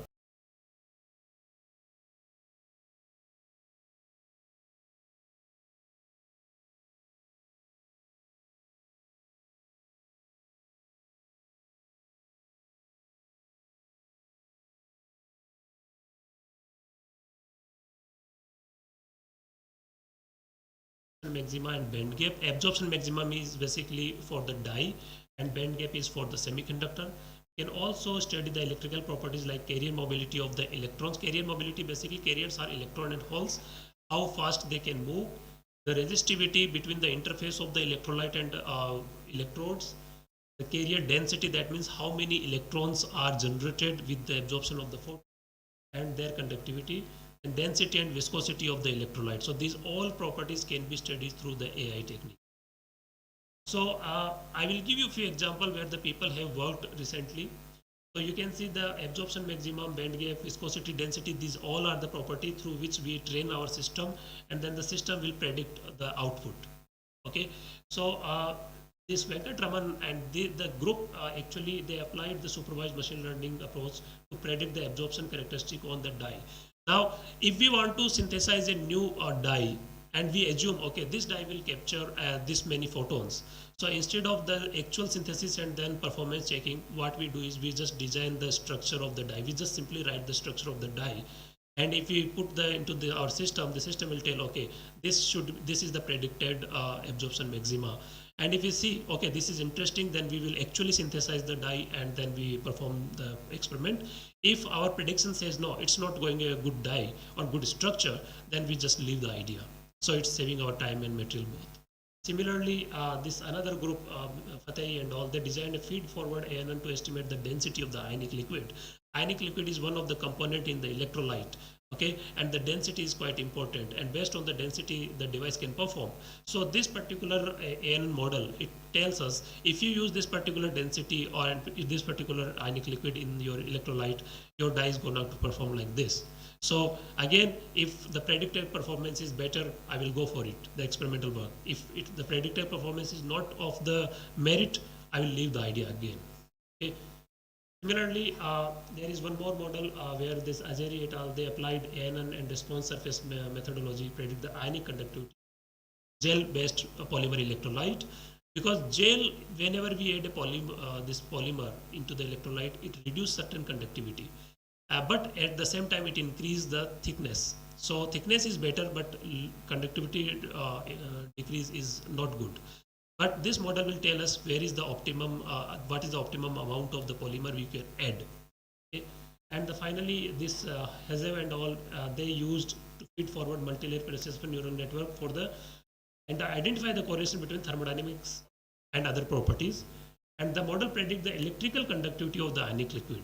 Okay, again, this model was used to measure the performance of the electrolyte.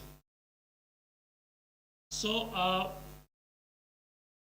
similarly, we can also predict the efficiency of the DSSC. Once we have the entire structure design, we have our trained system, we put all the data into that, and that system will tell us what kind of performance we are going to get if you apply all these working electrode, electrolyte or the counter electrode. Okay, so the prediction will help me to go forward into that direction, or that will also suggest me what kind of direction you can choose.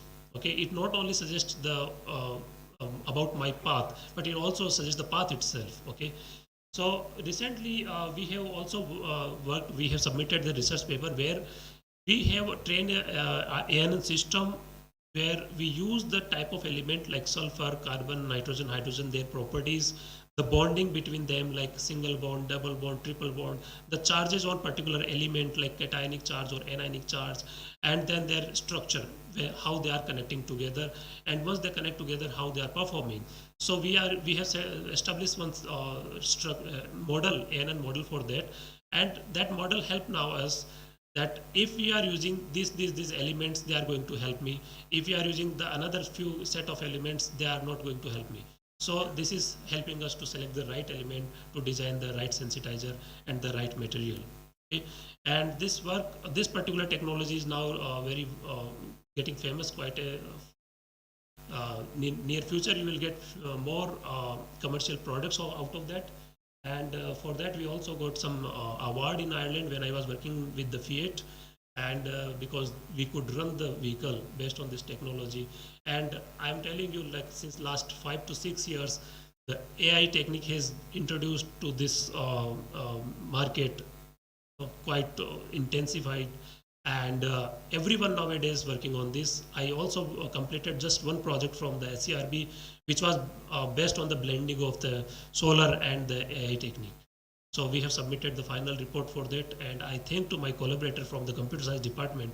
Actually, this AI technique is not my forte. I work for the solar, but my counterparts, my collaborators work for the AI, and we together we go for this kind. Thank you very much.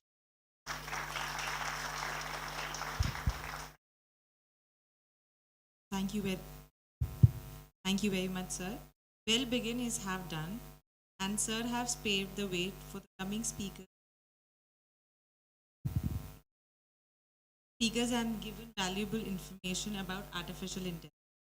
I would just like to give a brief introduction about Dr. Praveen Kumar Sirolia, Distinguished Professor of Chemistry from Manipal University, Jaipur, and Deputy Director of International Collaboration.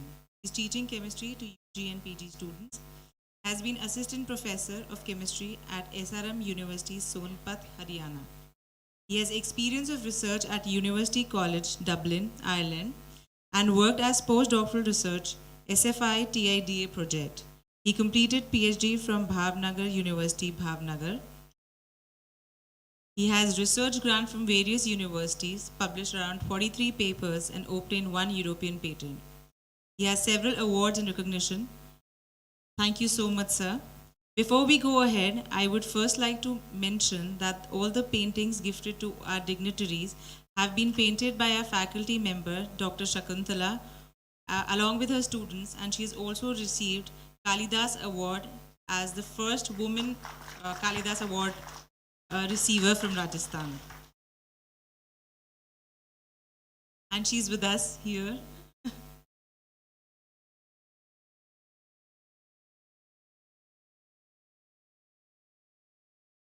Today, we have among us Dr. Abhishek Dadit, Sir, Assistant Professor at Delhi Pharmaceutical Science and Research University, New Delhi. He's graduate in pharmacy and postgraduate in marketing management from Rajasthan University of Health Sciences. Obtained doctorate in pharmaceutical marketing from Rajasthan Technical University. He is recipient of AICTE scholarship and IIT Mumbai GATE. Worked on different projects in association with UNICEF, UNFPA, and Government of Rajasthan. Has 14 years of teaching experience and delivered several invited lectures on various subjects. He has guided 2 PhD scholars and published 30 research papers. He is member of different associations like IAPHL, IAPTI, and life member of Indian Pharmaceutical Association. Now I would like to invite Dr. Abhishek Dadit, sir, on the podium.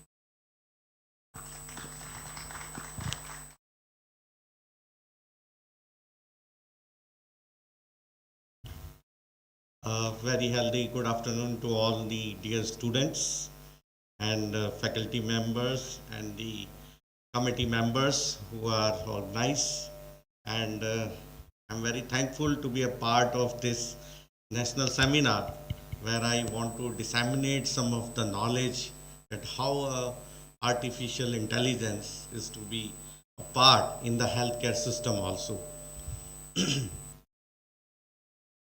So let's start with the presentations.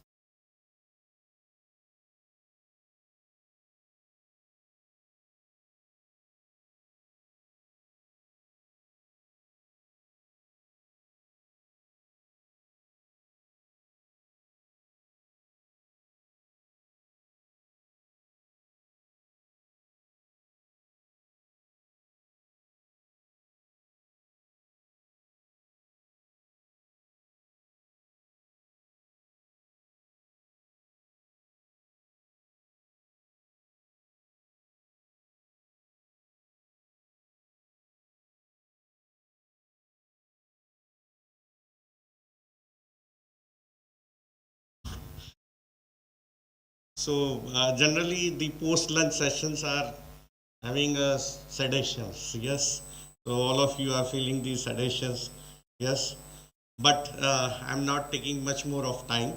So just I am giving some of the glimpses that how artificial intelligence is to be used in the healthcare system.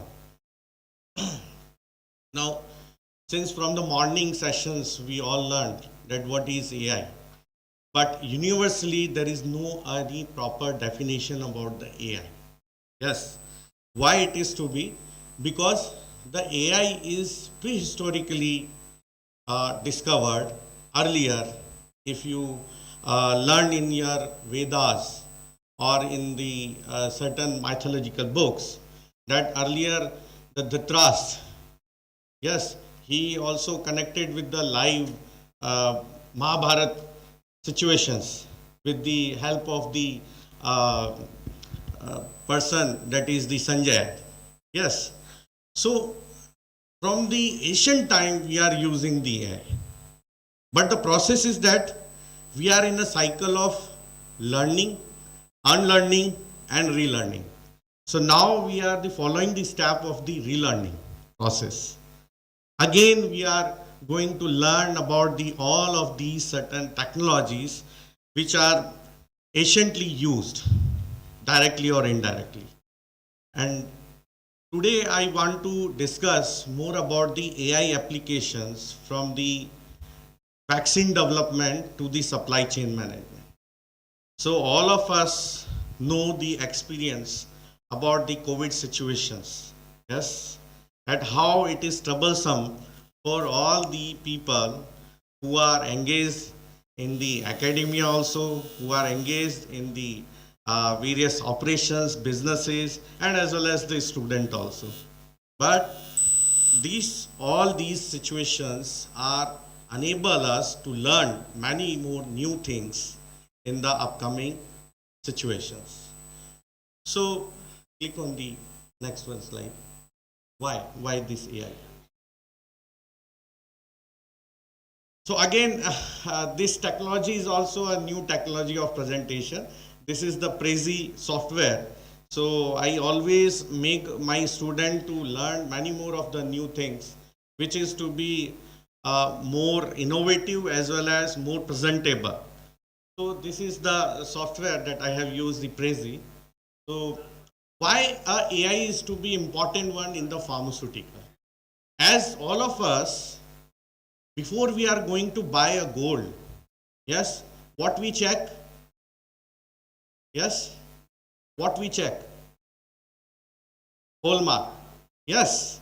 Or if you are going to buy any of the food product, what do you check?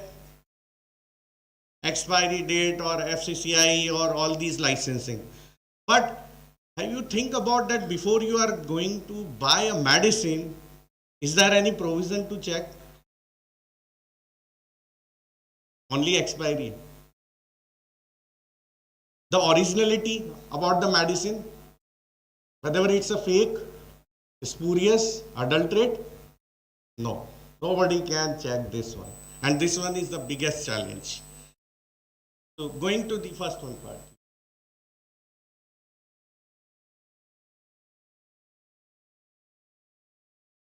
Click on it.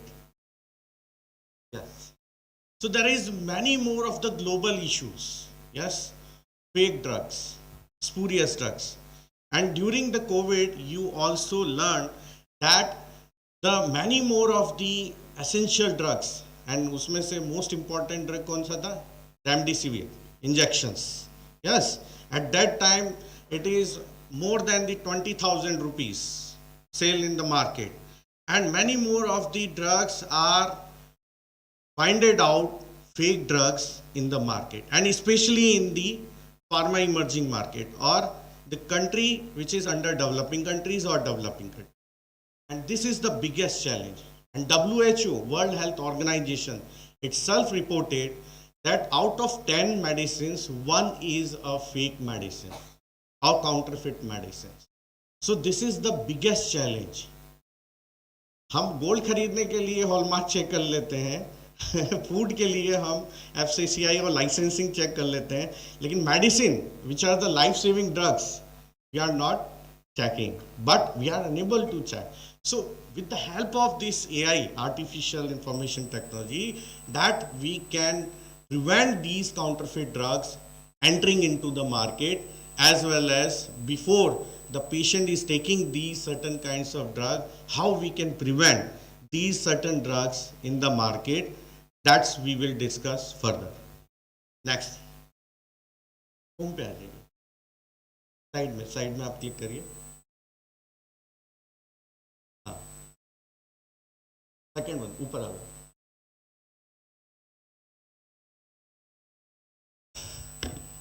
Now, WHO says that on each 850 people, there should be a one doctor.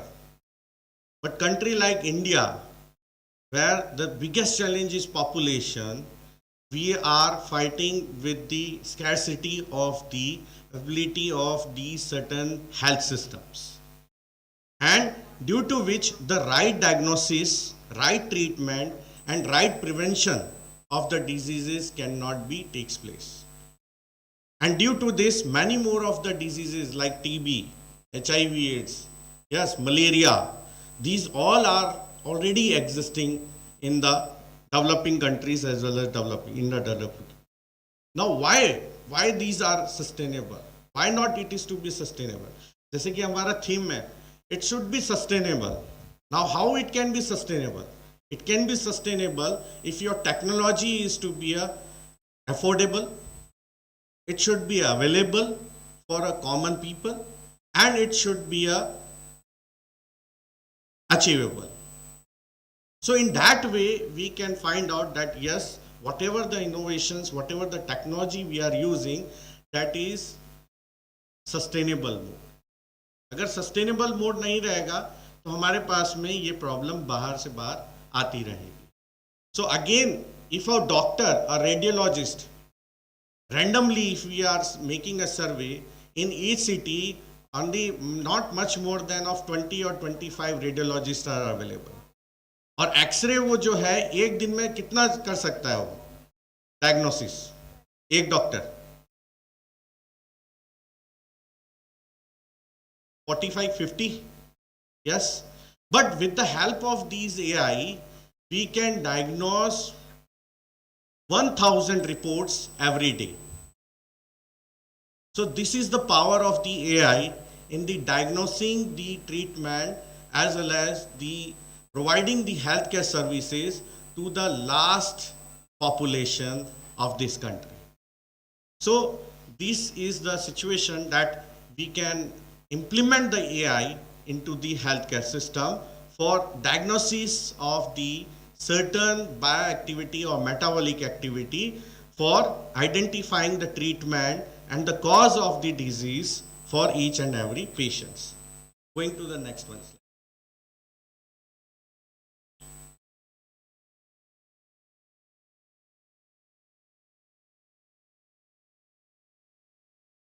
Student, can you tell me that how much time is taken to discover a new molecule or new drug research?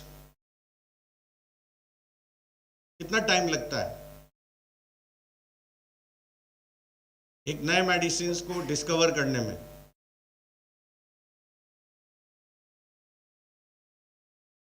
साल भर, more than 20 years. And again, it is not clear whether you are 100% successful or not. And the probability of finding out the molecule, out of 10,000 molecule, you can only pass 1 or 2 molecules. Why it is to be? Because it is a more complex situation. They have to follow the various phases like pre-screening, pre-clinical trials. Then it goes to the various phases of clinical trials. And then after that, they're getting the regulatory approval, it is allowed to be sold in the market. So in that situation, there is ambiguity, there is many more of the chances that whatever the drug is to be discovered, that is not to be a proper drug or that is not to be a final drug of your choice or treatment. So here AI enable us to finding out the biomarkers. What are the biomarkers? Where the drug is to be applicable, where the drug is to be going to act on a particular targeted organ.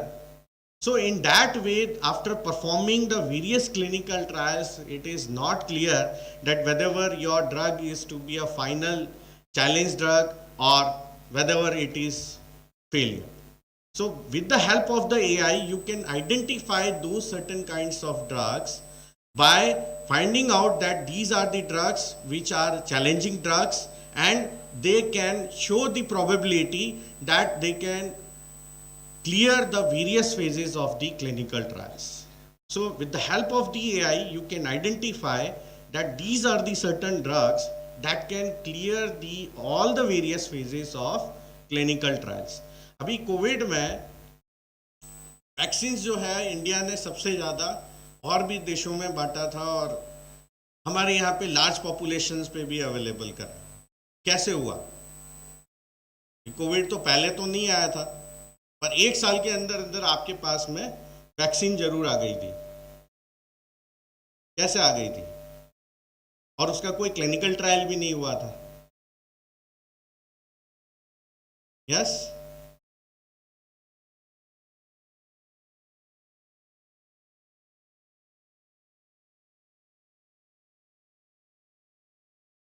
Yes, you are correct, ma'am. So first of all, we have to identify or screening the proteins, that which one of the protein is to be more responsible for the cause of these certain kinds of infections, and then you identify the final targeted receptors on which, or that is called as the epitopes, where the antigen antibodies are built.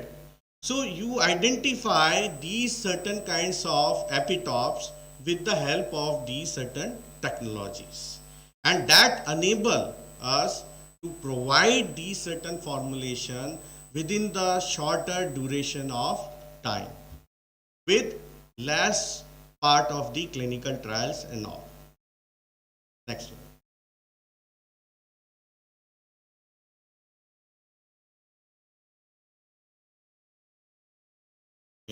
Main slide.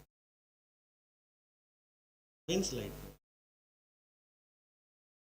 Main slide. R वाली slide.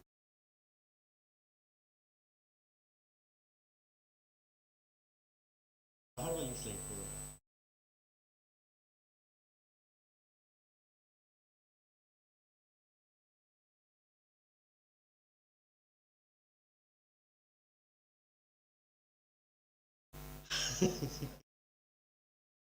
But they should learn. इतनी बड़ी बात हो रही है AI की. They should learn. Yes. Go to the second one. नीचे नीचे. So what this technology makes us enable to make a screening of these certain viruses who is responsible for the inspection, and then these certain artificial intelligence is also used to identify the protein sequencing as well as the certain kinds of the antigen who is responsible for infections. And finally, we identified that these are the certain epitopes where the antigen antibodies are created, and on this particular target, the research molecule or a certain kinds of lead molecule can be a part where the infection can be treated or avoided. And with this help, we can prepare the vaccines as well as the many more of the new chemical entities or drugs for preventing these certain kinds of infections and diseases. Go to the next one.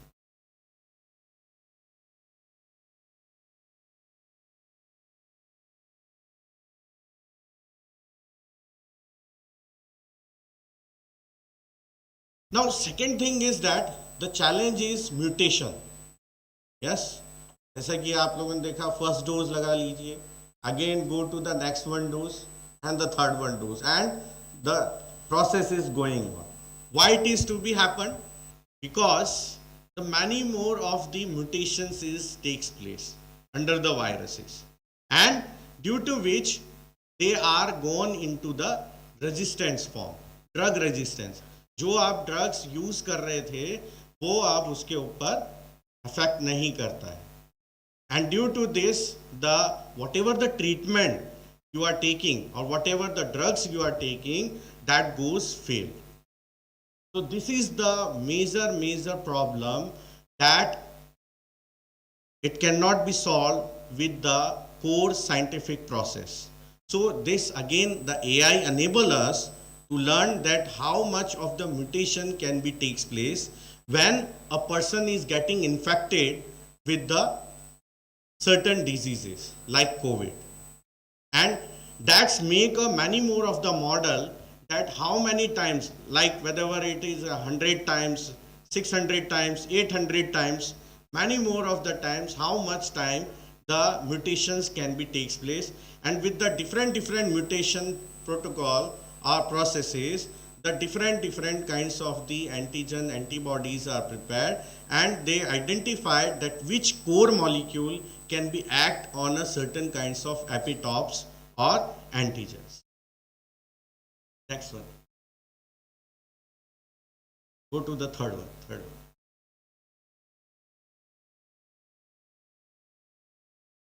Yes. So as Dr. Pavitra ma'am said, that artificial intelligence is working on the neuron. And what is neuron? As like a brain, that each and every neuron is connected with each other and they form a nodes. And that transmit the messages, the information from one place to another one place. So here at the time of COVID, what the AI is performing, AI is collecting the data from the patient perspective, from the virus point of view, that how much of the rate of frequency of infection takes place. Go to the first one. First one, you see me.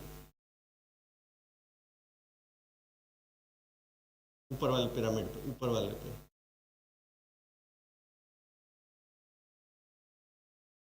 So what they are doing, they are collecting all the information about the patients, rate of infections, the viruses, about the mutations, as well as the proteomics, genomics, or as well as the lab testings, vital metabolites activities. Each and every information is collected with the help of the AI to make the surveillance, that how much of the prevalence rate goes on, and how much of the certain kinds of infection rate goes on. And depending upon that, the certain kinds of advices and as well as the strategies are prepared by the policy makers, that how we can prevent the prevalence of these certain infections in a country. And in that way, the artificial intelligence help us to make strategies or preparing the policy to mitigate these certain kinds of the infections. Going to the next one.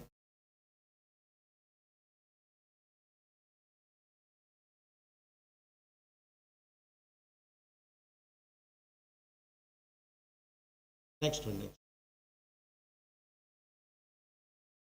बाहर निकल जा.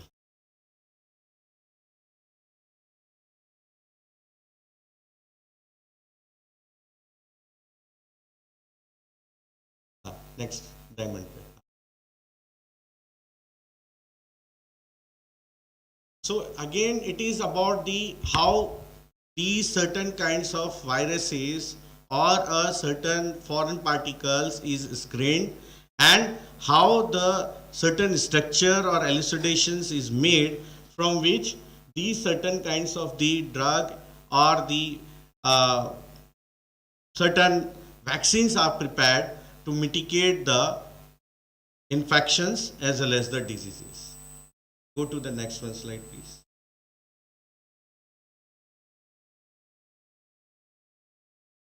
Back वो जो pyramid पे वापस से.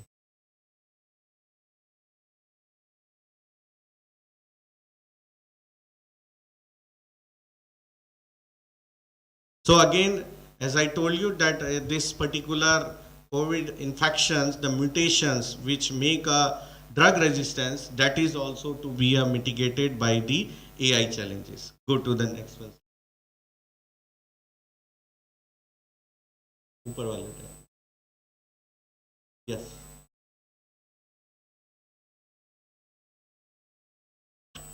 Left hand side वाले. Left hand side. So again, the AI is to be used in a medical supply chain management. Now, how it is to be implemented in a supply chain management? That prevent the counterfeit drugs entering into the market. Now, each and every medicines, whatever the medicines enter in the market, first they have to registered by the regulatory agencies. अब हमारे यहाँ पे India में DCGI है, drug controller general of India, और यही जो है सारे ड्रग्स को रजिस्टर्ड करती है सबसे पहले, और रजिस्ट्रेशन के बाद में एक कोड दिया जाता है, and that particular code is used by the manufacturer, and that code is printed on the packaging of these certain medicines so that no any certain fake medicine or duplicate medicine is entering into the market. So this is the process where they can prevent the entering of the fake medicine into the market, and this particular code or the series number can be tracked from the manufacturer to the distributor, and to the distributor to the retailer, and the last, when at the end user, it can be easily tracked that which one person or a patient is finally consumed those certain drugs. So this is the way that you can identify that which one of the drug is belonging to which one manufacturer, whether it is the original one or duplicate or fake drugs. Going to next one. उस पे चलेगा.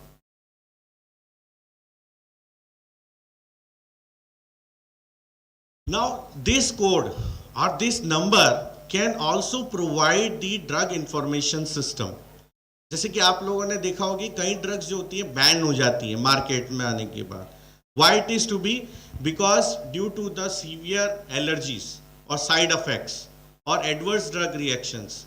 And these certain kinds of adverse effect or serious side effects can be promptly informed to the prescriber as well as all the stakeholders with the help of the drug information system. And even though patient can also track the whether this particular drug is belonging to a manufacturer or it is a fake drug or a counterfeit drugs. And this can be done with the unique code bar or QR code. Nowadays what happened, the companies are doing using the QR code for tracing out these certain kinds of the drugs, whether it is belonging to original one manufacturer or not. अभी recently आपने देखा होगा कि south Africa में syrup cough syrup से जो है बच्चों की डेथ हो गई थी, मोर्टेलिटी हो गई थी, और who is responsible? The Indian companies. But finally they find out that some of the Chinese manufacturer on the name of these Indian companies, they have produces and they exported those certain drugs. And how they are finding out? With the help of the QR code. So in that way you can prevent these certain kinds of accidents and malpractices while entering into the market. Next one. So finally, the Stephen Hopkins, he given the quotation, AI is likely to be either the best or the worst thing to happen to the humanity. Yes, but if it is used wisely, efficiently, then yes, of course, this one can be a blessing to the humankind. So thank you very much for your patience and listening. So you can run the small video.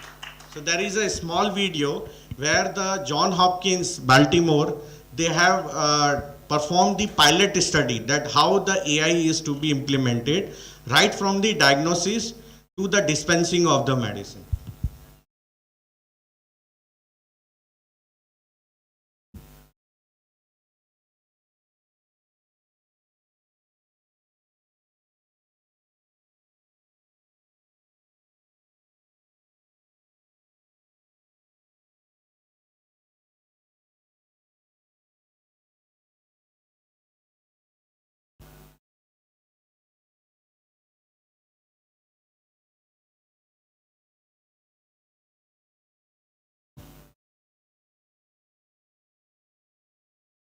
So here is the patient, that metabolic activity is recorded through the gadget.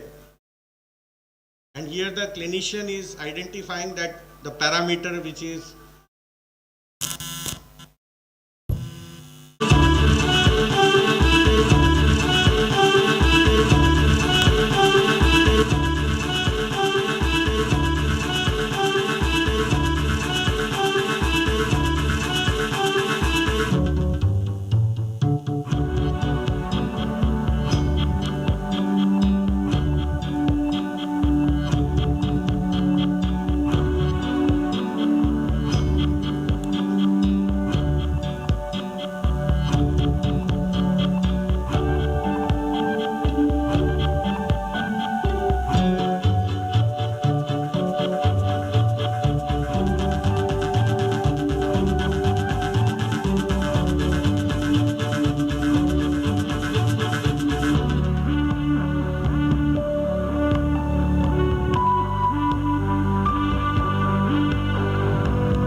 here the patient may know that which one of the drug they have to take.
With the help of telemedicine, they are counseling with the patient.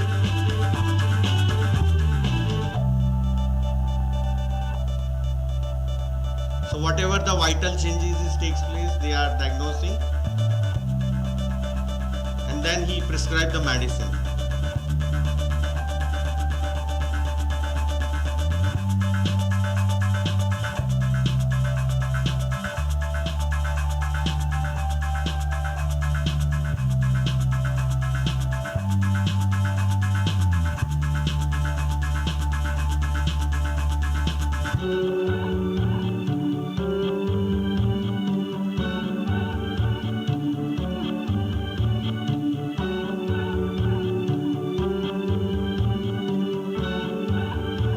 So all the record system is on the cloud basis.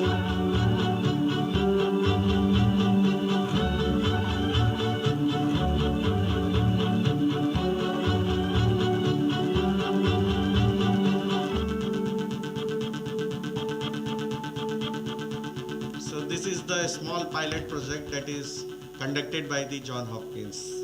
Thank you very much. We just heard an illuminating talk on artificial intelligence and its application by Dr. Dadij. Thank you, sir.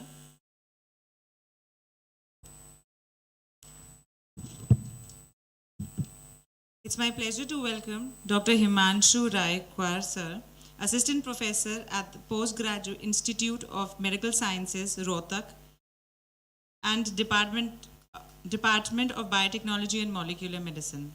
He was college topper in University of Mumbai, Birla College in Zoology, and PhD from AIIMS, New Delhi.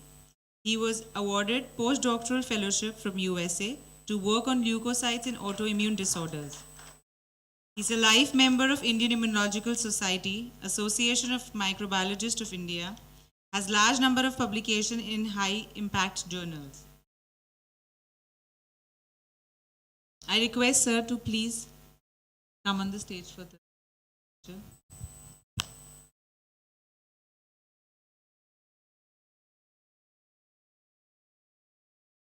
So, very good afternoon.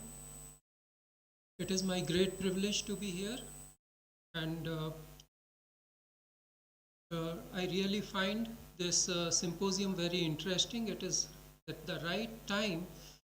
We are talking about artificial intelligence, and in the multidisciplinary field, when the science is really progressing, as we have seen from the earlier speakers this morning, that within next 2 years, whatever artificial intelligence we have right now with us will be just double, more than double in coming next 2 years. So you can understand the scope and usefulness of this technique. I want to say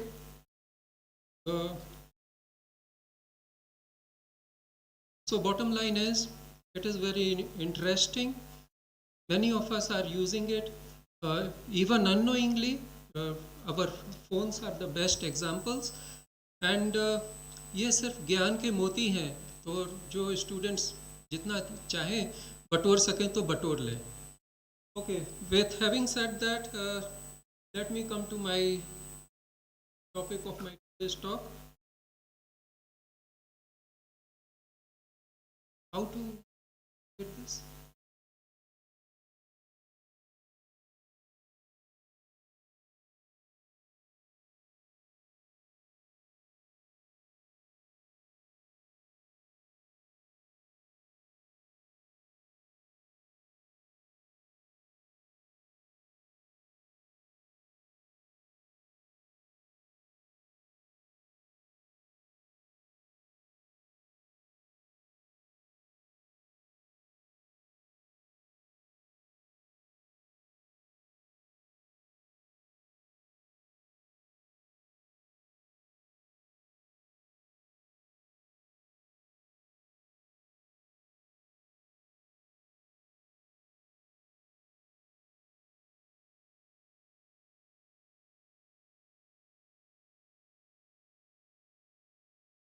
So one has to be very aware about the intelligence system they are handling, and if you are not really well versed with it, you may just be losing time.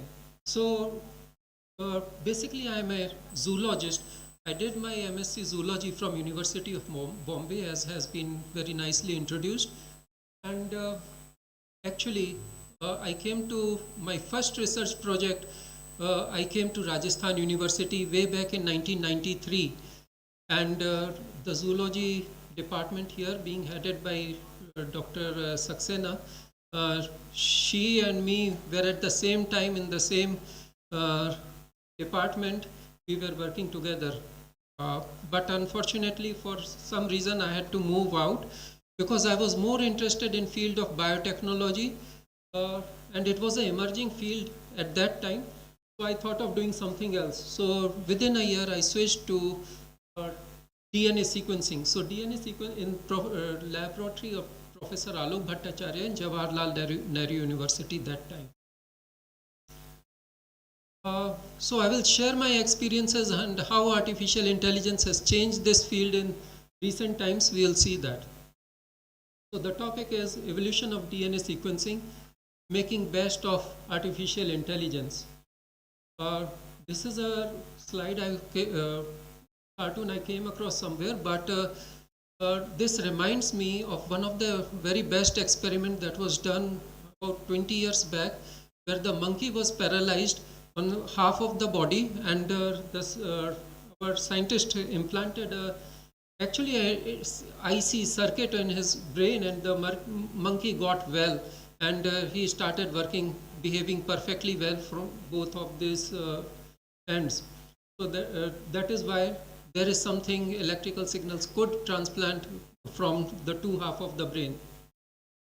And so this is what I'm assistant professor in Department of Biotechnology and Molecular Medicine at Pandit B.D. Sharma University of Health Sciences, which encompasses the Postgraduate Institute of Medical Sciences. Now Pandit B.D. Sharma University, it's not a private university, it's the biggest government health university in Haryana. B.D. Sharma being the first governor of Haryana, that is after whom he is named. And of course my email ID is there in case if somebody wants to write me back, I'll definitely write them back. Okay, so artificial intelligence, lot has been said about it, and when I got a invitation, I thought I should look what artificial intelligence, and sir has already said this goes back to the even Vedas, so I did not talk about it much, but one of the papers which I would like to mention, artificial intelligence in clinical and genomic diagnostics.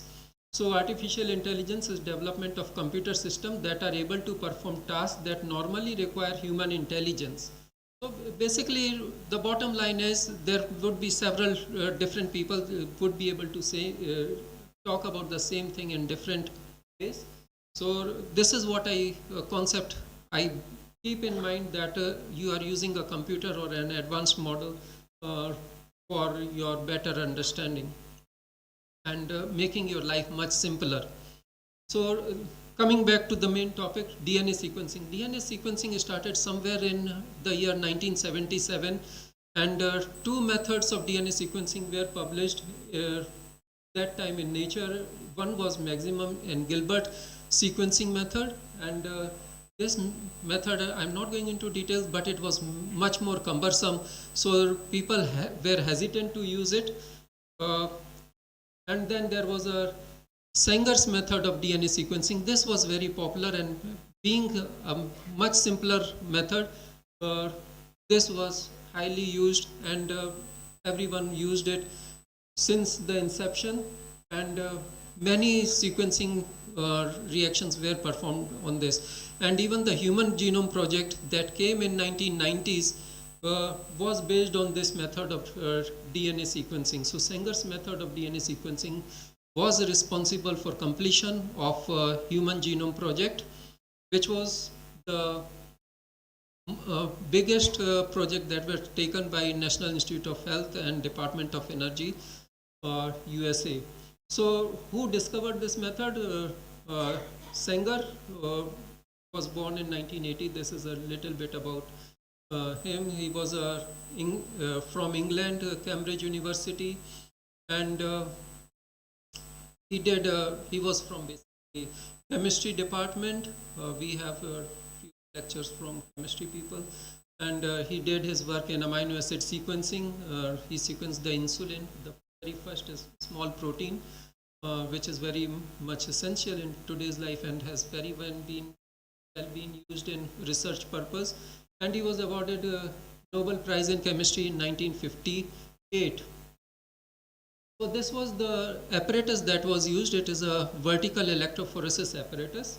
Basically there is a gel, what you call reservoir for keeping your buffer at the bottom, and also one reservoir at the top, and very fine gel is casted between the two glass plates. The thickness of the gel is about 0.5 millimeters, so half a millimeter gel thickness is casted between the two glass plates that are held with these clamps, and once these glass plates are in place, you fill buffer at the top and the bottom, and there are platinum electrodes which are connected to the power supply, and so there is a continuity from the top buffer chamber, bottom buffer chamber through the gel, and then sequencing reaction is poured in the gel in different slots, and then this is how you read your DNA sequences.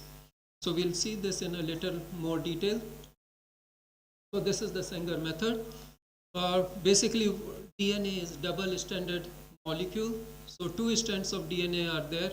You would whosoever wishes to sequence it will denature the DNA first at a high temperature of about 95 to 98 degrees Celsius. Once at this temperature, the two strands of DNA will separate, and you would add all ingredients for synthesis of the second strand of your nucleic acid, and those ingredients are the bases, pyrimidines and purines.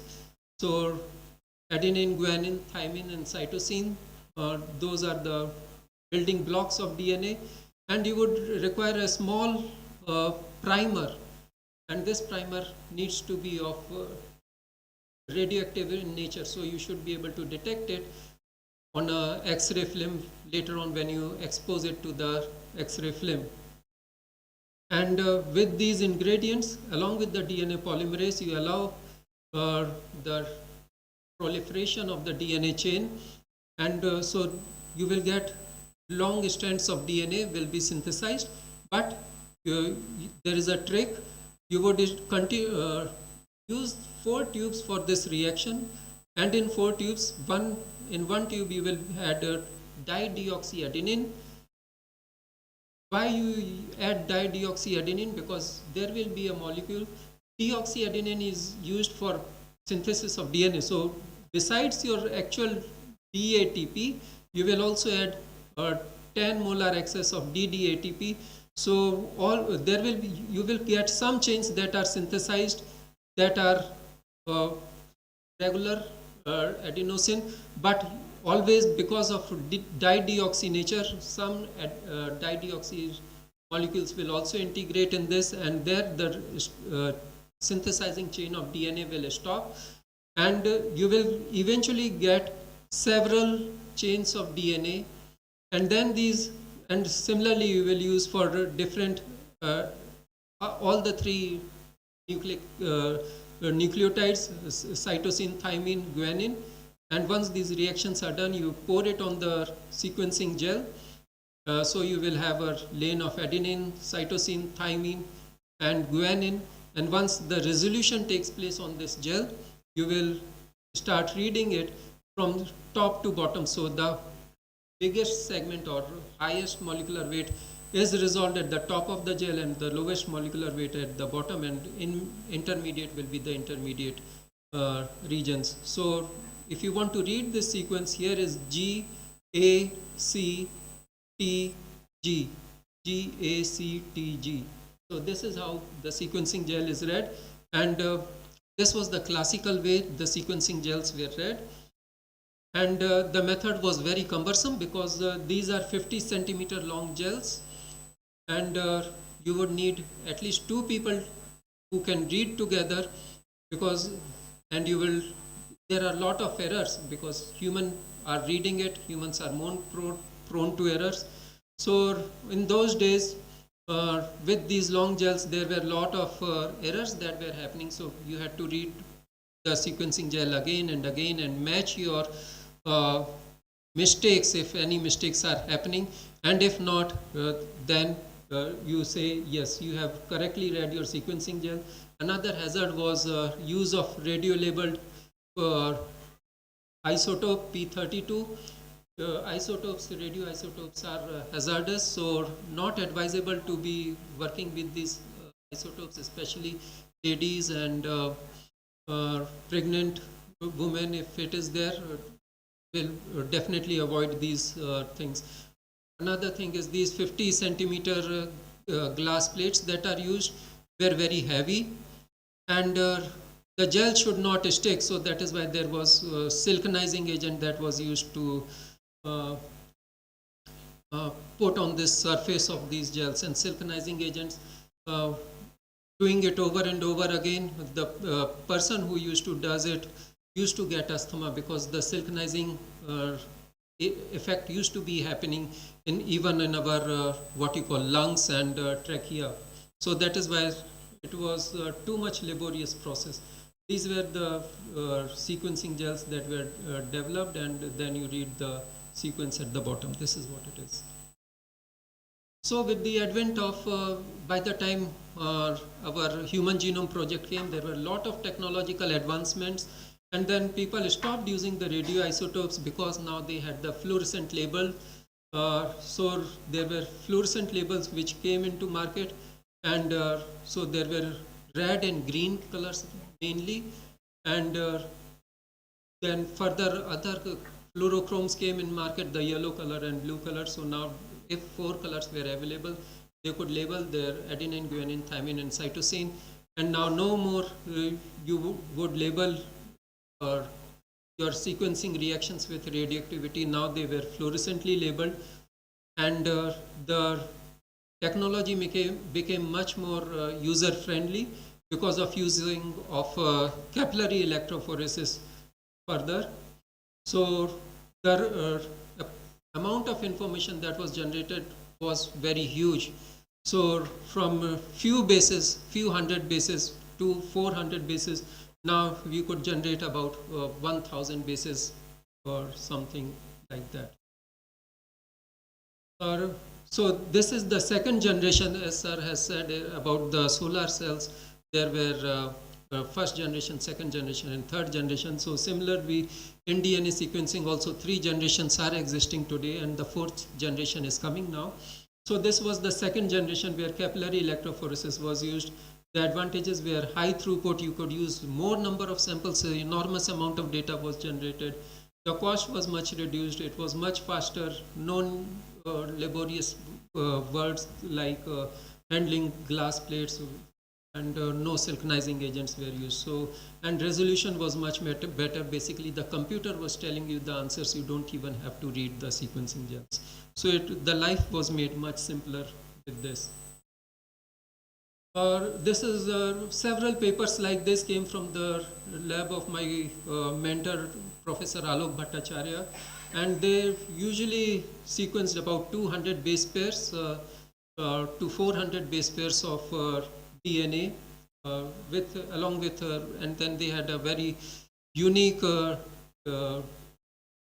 scientific approach to look with. So here promoter analysis of palindrome transcription units in ribosomal DNA circle of Entamoeba histolytica. So Entamoeba histolytica, as you know, is a protozoan parasite, and it has several plasmids in its cytoplasm. So these cytoplasmic plasmids were sequenced by our Professor Alok Bhattacharya. This is just representative of his work. So some of what are the advancements that have taken place. 1977, Sanger came up with his method of DNA sequencing. In 1981, the first human mitochondrial genome sequence. You know, mitochondria is a powerhouse of cell, and it encompasses its own genome, which is very small. So the most convenient thing to sequence first of all for humans was a mitochondrial genome. That was in 81, and then in 1990 the base for human genome project was launched. In 95 several microbes were sequenced. Basically now the challenge was to sequence all living organisms, but human DNA sequencing was the most complex one to be encompassed. So it was expected that around 2005 the human genome project will be completed, but they completed much before the deadline because of advancement in the technology. So in 2001 it was published in Science that human first draft, mind the language, it was the first draft of human genome project that was published in 2001, and then second generation sequencers came around 2005. But for human genome project, the sequencers were already available in the laboratories in NIH, National Institute of Health. In 2005 they came in market. In 2007 these became very popular, and several companies started launching them. In 2008 human microbiome project was launched, because in the gut there are several species of E. coli that are specific only to humans, which are beneficial for the health of our gastrointestinal tract. So that is why it was important to sequence all those. So in 2008, this work was completed. In 2011, the third generation of sequencers came by Pacific Biosciences, and these were a very expensive type of DNA sequencer. The cost was around 75 lakhs to 1 crore rupees. And in 2014, a very revolutionary product came in market, that was nanopore sequencing.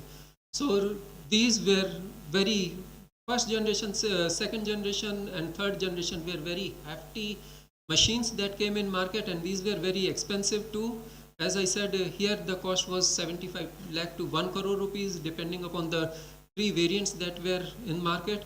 And now in 2014, a very small machine was launched in market, that was nanopore sequencing. The size of this machine is only as big as a stapler that you have in your office supplies.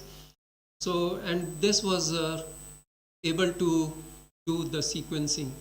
So much smaller than whatever machine was there in its sequencing history of DNA before. And then the third genome, or third stage of human microme project. So this basically human genome project is still continuing in some form of the other. So let us see. This is the Sanger's classical method of chain termination. That is what it is referred to as, and 400 to 900 base pairs of DNA sequence can be read using this. Of course, the accuracy is 99.9%. 0.1% can be missed, either because of certain technical difficulties while running the gels, because certain nucleotides, they just fail to resolve. That is one problem with this system. And then the sequence run time is about 3 hours. 20 minutes is, I don't agree with this, but 3 to 5 hours, because the gel has to run slowly and steadily. And if a human genome was to be done by this method alone, then the cost would have been 24 lakh US dollars. And of course, much of work was done by these methods, but it has proven to be very expensive and impractical to carry on with this. So that is why several other systems came in market, and I'm not going to read about all these products. Pirate sequencing is the much latest version. So this is the third generation of sequencers. The read length is about 700 base pairs in just one go. Accuracy is again very accurate, 99.9%. Reads per run, how much reads will you develop once you start your machine, is 1 million. So just imagine, you could never achieve that this much reads just by Sanger sequencing method. It was a very laborious method, and this runs for 24 hours, so for the entire day. Cost for 1 billion bases will be 10,000 US dollars. So it's still very expensive, and you can read long sequences. The runs are expensive, and certain errors room for is there. Then Illumina system are very robust and very widely used. Of course, these were very expensive, but the sequencing reactions were much cheaper. So one-time investment on the machine hardware, but your sequencing reactions were simpler. So I want to bring to your kind attention the nanopore sequencing, the stapler size machine. So for this you have to make the library of your DNA, which is not very cumbersome. So it's a very simple process to make a library, and you can read 22 lakhs of base pair with this. It is around 90%, more than 90% of the genome can be read. Very depending on the read length selected, Uh, so basically, the cost wise, it is just $7 to $100. So it is very cheap, and longest reads can be read by this. So all genomes, this is the method of choice to go after the nanopore sequencing. And so, I mean, many laboratories worldwide have used this method. And so in June of 22, last year, June, it was published in Nature Method. Nature Method is a very good journal of impact factor around 30, so very impactful factor. And it showed, talked about tools for assembling, analyzing complete genomes. And also the last month saw another title by the same journal, Method of the Year 2022, Long Read Sequencing. So both these journals talked about the nanopore sequencing. So basically, I want you to read the first sentence. This June, we published a special issue highlighting the success of telomere to telomeres consortium in presenting the first complete human genome. So these telomere to telomere lengths were not done in the original human genome project, but these have been completed just last year. And all thanks to our nanopore sequencing. So Oxford nanopore technology, nanopore sequencing, average read length about 100 kb, ultra long reads with 99% accuracy. That has been possible by these methods. So after human genome, not only human genome, now whatever species that are existing in nature, everything has to be sequenced. So there is another project, that is the vertebrate species. All vertebrate species have to be sequenced, and for that the mammals, the first and foremost, these are the top of the evolution of biological system.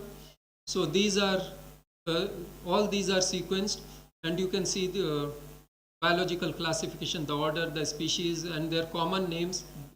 Cleoptera is nothing but the bats, carnivore or the dog family, and so on and so forth. So here you have mammal data from mammals, birds, reptiles, and amphibians. So basically everything evolutionarily, everything has been sequenced, and then there are how well they have sequenced and what are the gaps that are remaining. All this has been presented here, and what are the, because there are also 23 pairs of chromosome and one pair of sex chromosome in humans. It is X and Y. For other animals, these may not be X and Y. So some have X, XY. And if biology students were attentive, I would like to ask, what are the sex chromosome in zebrafish? Anybody can tell me? Sex chromosome in a zebrafish? No, so it has a Z and W. Sorry.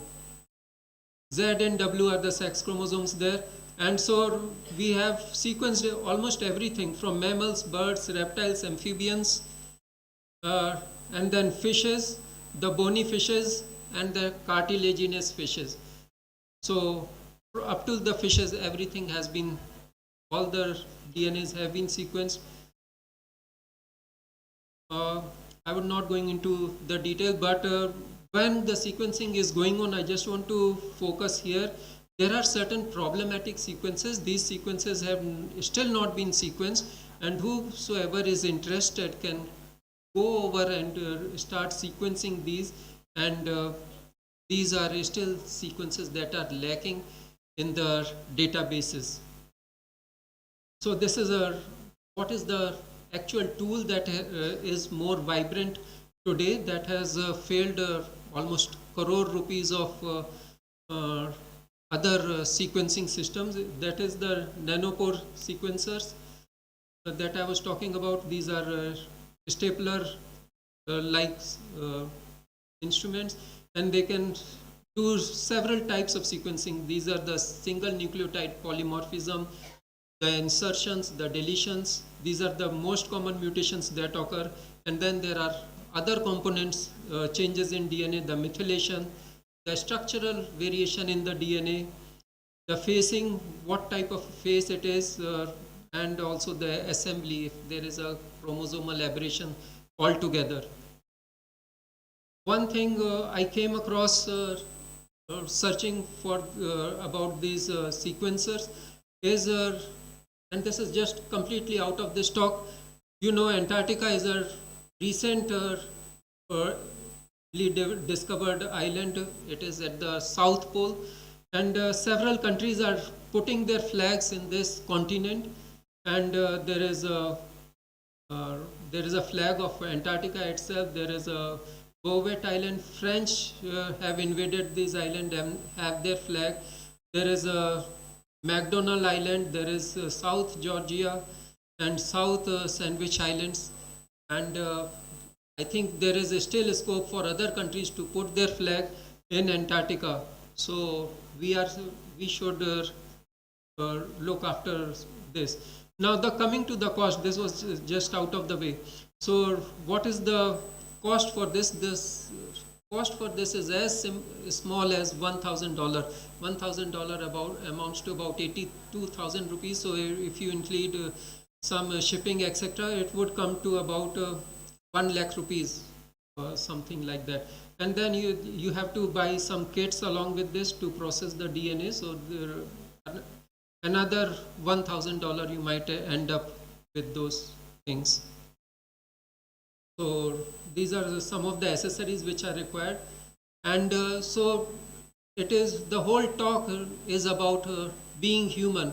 You have to understand what is inside the humans, what genes are responsible for making humans, and so this is about being human. It's just a joke. Being human is said by somebody else. So seriously, coming to the point, what is the use of it? Basically, you can have the blueprint of all different cancers, and many other diseases can be identified either in before, and with these technologies, the cost of human genome sequencing has gone down significantly. Our lab does this and provides free of charge to the needy people, being a government institution. One of the best person I have worked with is Max Cooper. He's an American immunologist professor in Department of Pathology. Presently, he's in Emory University, Atlanta. So previously, I happened to meet him in University of Alabama at Birmingham, and he was running a, basically, he has, and it is missing down here, he was the discoverer of B cells. So basically, he is one of the most appreciated men because he discovered the B cells.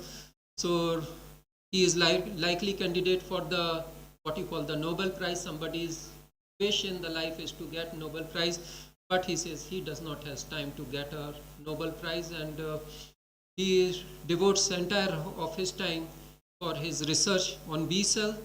And I would like to talk the very basic qualification he possesses is a zoologist. So he is a zoologist, and he works on several of the species.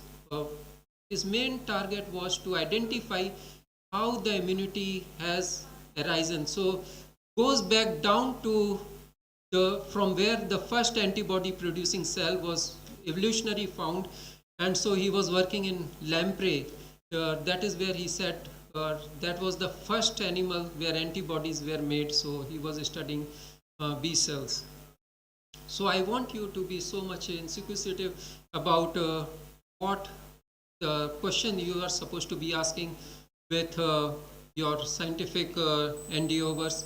So with that, I want to end my talk, and it was very pleasant to present this talk. Thank you, sir.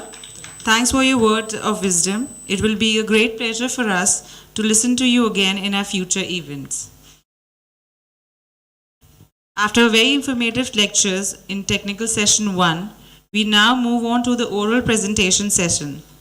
Some of the guidelines for oral presentations are as follows. Maximum number of presenters for one presentation can be 2. Time allotted for each presentation is 3 plus 1 minutes. No additional electronic media is permitted. Presentation can be in English or Hindi.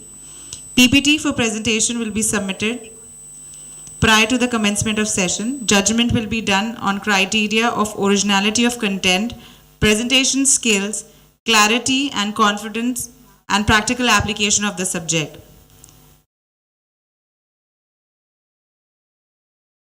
Judges for the oral session will be Dr. Abhishek Dadit sir and Dr. Himanshu Raikwar sir.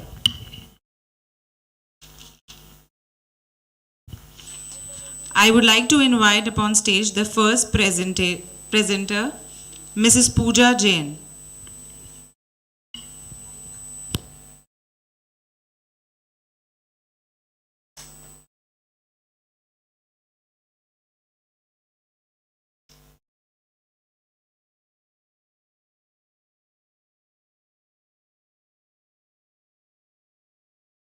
Good noon to everyone. Web mining interpretation with women's policy and AI assisted. This is my topic on National Seminar 2023. Next. My motto to writing this paper is telling about the web mining. Web mining means we are connected with internet and we have to search big data from the online matters. That's why I am choosing this. Web mining is one of the technique for refining extraction from all over the world. By this paper, I am finding that women have little bit knowledge about the policies and the web mining. That's why first of all I have given Google form online and the offline interviews to ask the women what do you know about the women policies. Are you satisfied with the government policies or any innovations will be maintained or will be added for knowing you about the policies. Then I get that I have to build the website or the tool with AI technique, with the speech recognition technique. That's why I have make generated codes also. Next. In this introduction, web mining is used for retrieving by using the artificial intelligence for making our life smarter and smarter. We, in our daily routine lives, we are connected with AI techniques as we use many gadgets and as we use AI assisted. Next. As this is the one of the example, it shows we are connected with eminent intelligence. It means we are connected with artificial intelligence, computing, sensors, networks. Next. So the main objective behind this paper is to find out fast and convenient method by making the generated codes made by me. It is not online because I have to make space on the server or purchase the domain, but some pages I have pasted here. It is in progress. And second objective is to find out the new ways to build tools attached with AI. As I am stressing on the voice recognition. Okay, there is no need to find the women to search by the text. They will speak and by the tool it will be recognized, and whatever the policies they want to search, it will be shown at last. Next. This is the outcomes for the government, because it will be beneficial for the government for the supervised machine learning also. Actually, 4 minutes is very little to describe all these pages. Next. This is the correlation with the ancient history, as the Dadi sir said, Mahabharat, as I am taking the Jainism, as it is very ancient, and first Tirthankar Adinath ji, his age is 84 lakhs multiplied by 84 lakhs years, and he is alive now, but he is immortal. In our Jainism, it is said that our 24 Tirthankar Mahavir Swami ji, they all praised Ahimsa, Astya, Aparigraha, Brahmacharya. They all the example of artificial intelligence. Next. This is the methodology. I am creating the web pages and using Python for AI and the ASP.NET. This is on the progress. Next. This is the website I have made, but it is in progress. First page I have built. Next. This is the coding ASP.NET I am using, but I will use Python for AI assisted. Next. Future of this, because it will provide us sustainability and innovative manipulated data, fast interaction with the data. Next. At last, conclusion, when my website or the tool with AI connected will be developed, it will be definitely beneficial and fruitful for all the women to find out government policies of Rajasthan. Thank you. These are the bibliography. Thanks to all for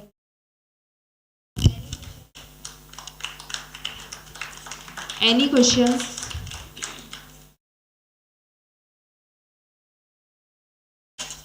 Thank you, ma'am.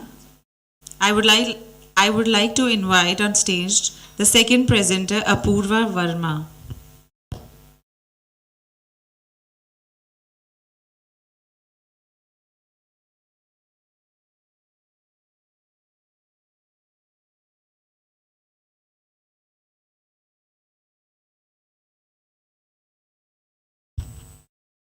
Good afternoon, everyone. My name is Apurva Verma, a research scholar from Rajasthan Technical University.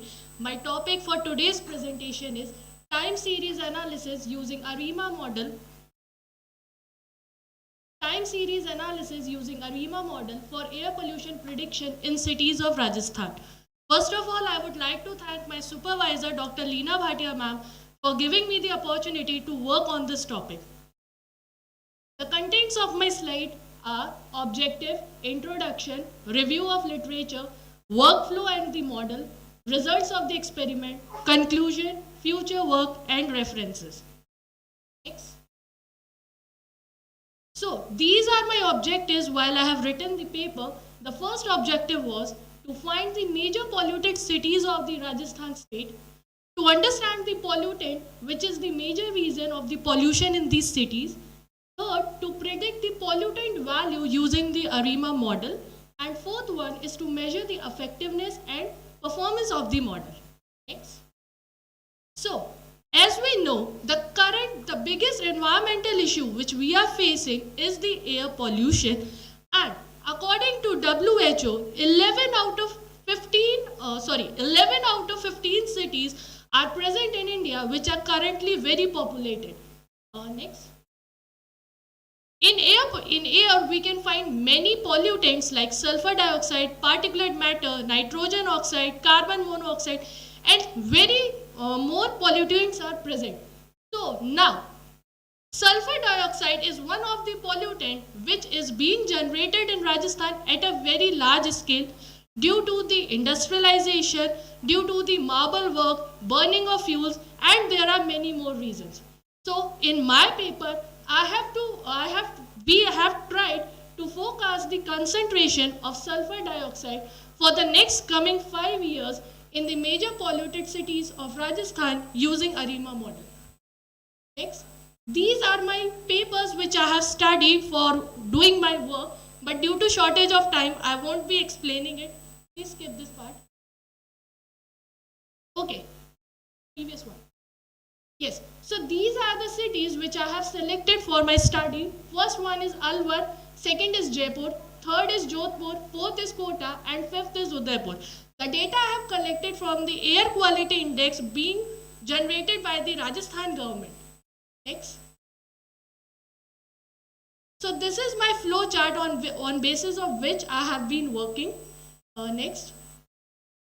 So first thing, I collected my data set from the Central Board of Pollution Control website under the National Data Sharing Accessibility Policy, and the data I have accessed is from 2010 till 2021. That means 10 years of data. Come directly to the results, please. Yeah. Yes. Previous one. Previous one.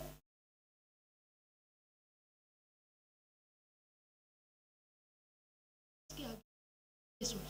So first of all, in ARIMA model, we do the decomposition of data. So these are the 4 parameters: seasonal, trend, and I have worked basically on the trend analysis of the sulfur dioxide. Next. These are my PDQ values which I have generated using the AIC method of the machine learning. So my P value was coming to be 1, D was 1, and Q also came to be 1. So based on these parameters only, I have designed my ARIMA model. Next.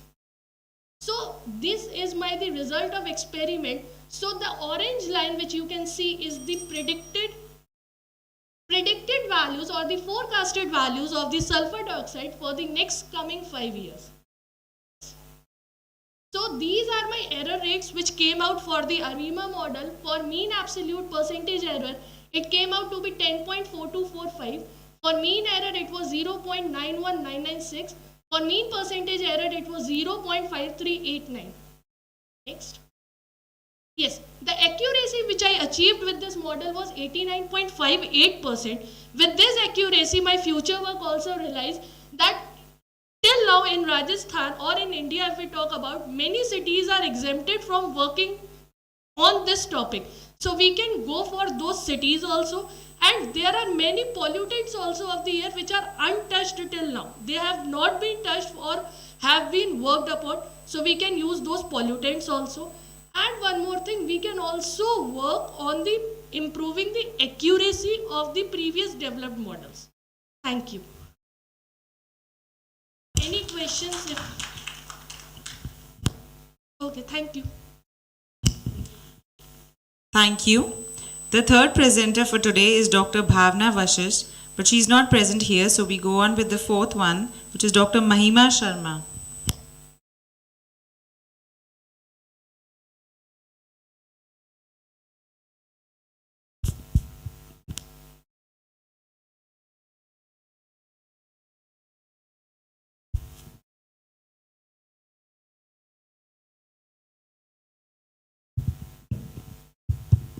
Good afternoon, everyone. Myself, Dr. Mahima Sharma. I am working as a faculty in the Department of Zoology in Subodh Girls PG College, Sangani, Jaipur, which is a host college of this event. First of all, my warm regards to all the dignitaries and my dear faculty members, dear students, research scholars who are coming here from various colleges from country. My topic of my paper presentation is Anticipated Artificial Intelligence to Improve Diagnostics and Drug Discovery. As we all are surrounded by artificial intelligence, because we are having smartphones, we are having Alexa, Siri, as ma'am has told us, and we have smart digital watches in our hand. And on this, we are keeping continuous check of our health.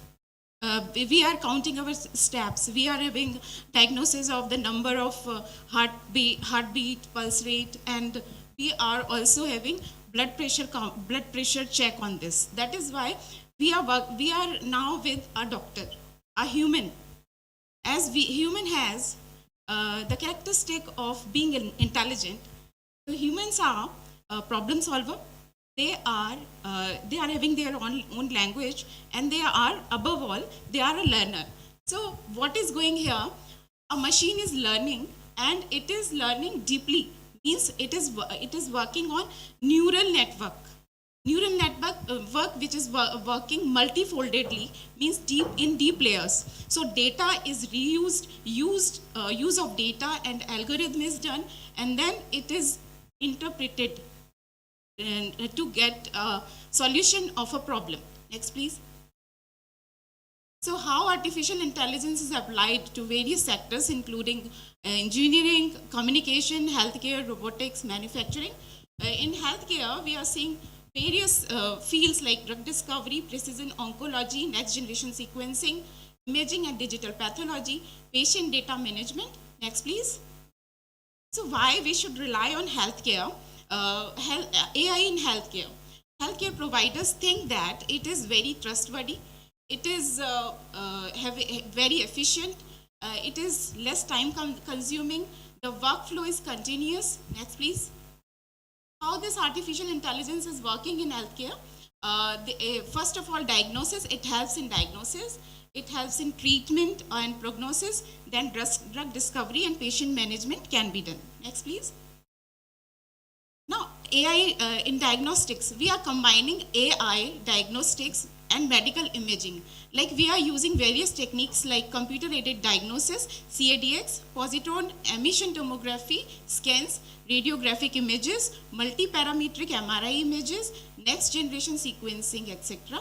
We are having sound-based artificial intelligence diagnostic, like we are wearable technology integrations. We are having earphones which can detect the condition of our eardrums. We have sensor technologies, IoT, like we are having smart toothbrushes to improve the diagnostics with which we can pair with our smartphones. Next, please.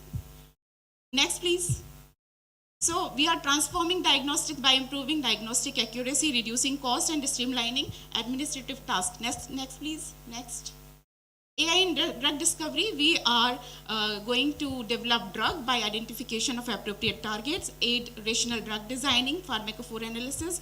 We are drug repurposing, means the drug which is already in use in a particular therapy, we can use for the next disease also. Next. There are various of implementation of artificial intelligence tools in the drug discovery, like drug designing, polypharmacology, repurposing, drug screening. Next. So first, drug discovery is done by finding out the compound of biologics, development is done, and then FDA approval is done, drug elucidation is done, and new targets and mechanisms are identified. Next. So why it is essential to implement AI tools? Because it is effectively help to fight with the challenges we are facing in public health. It gives employment, and what India is doing, what our country is doing. Our country, after COVID-19, we have come to know the importance of artificial intelligence. That is why government has allocated of 3,000 crore of budget in 2023 and 24 budget, and we are working on the vision, which is make artificial intelligence in India and work for India.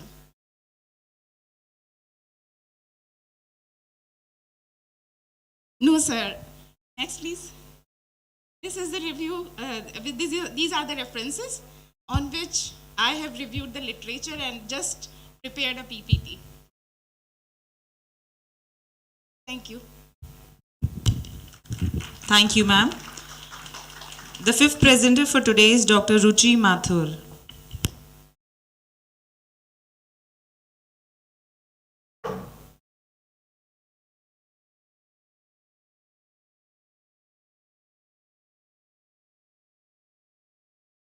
Good afternoon, everyone.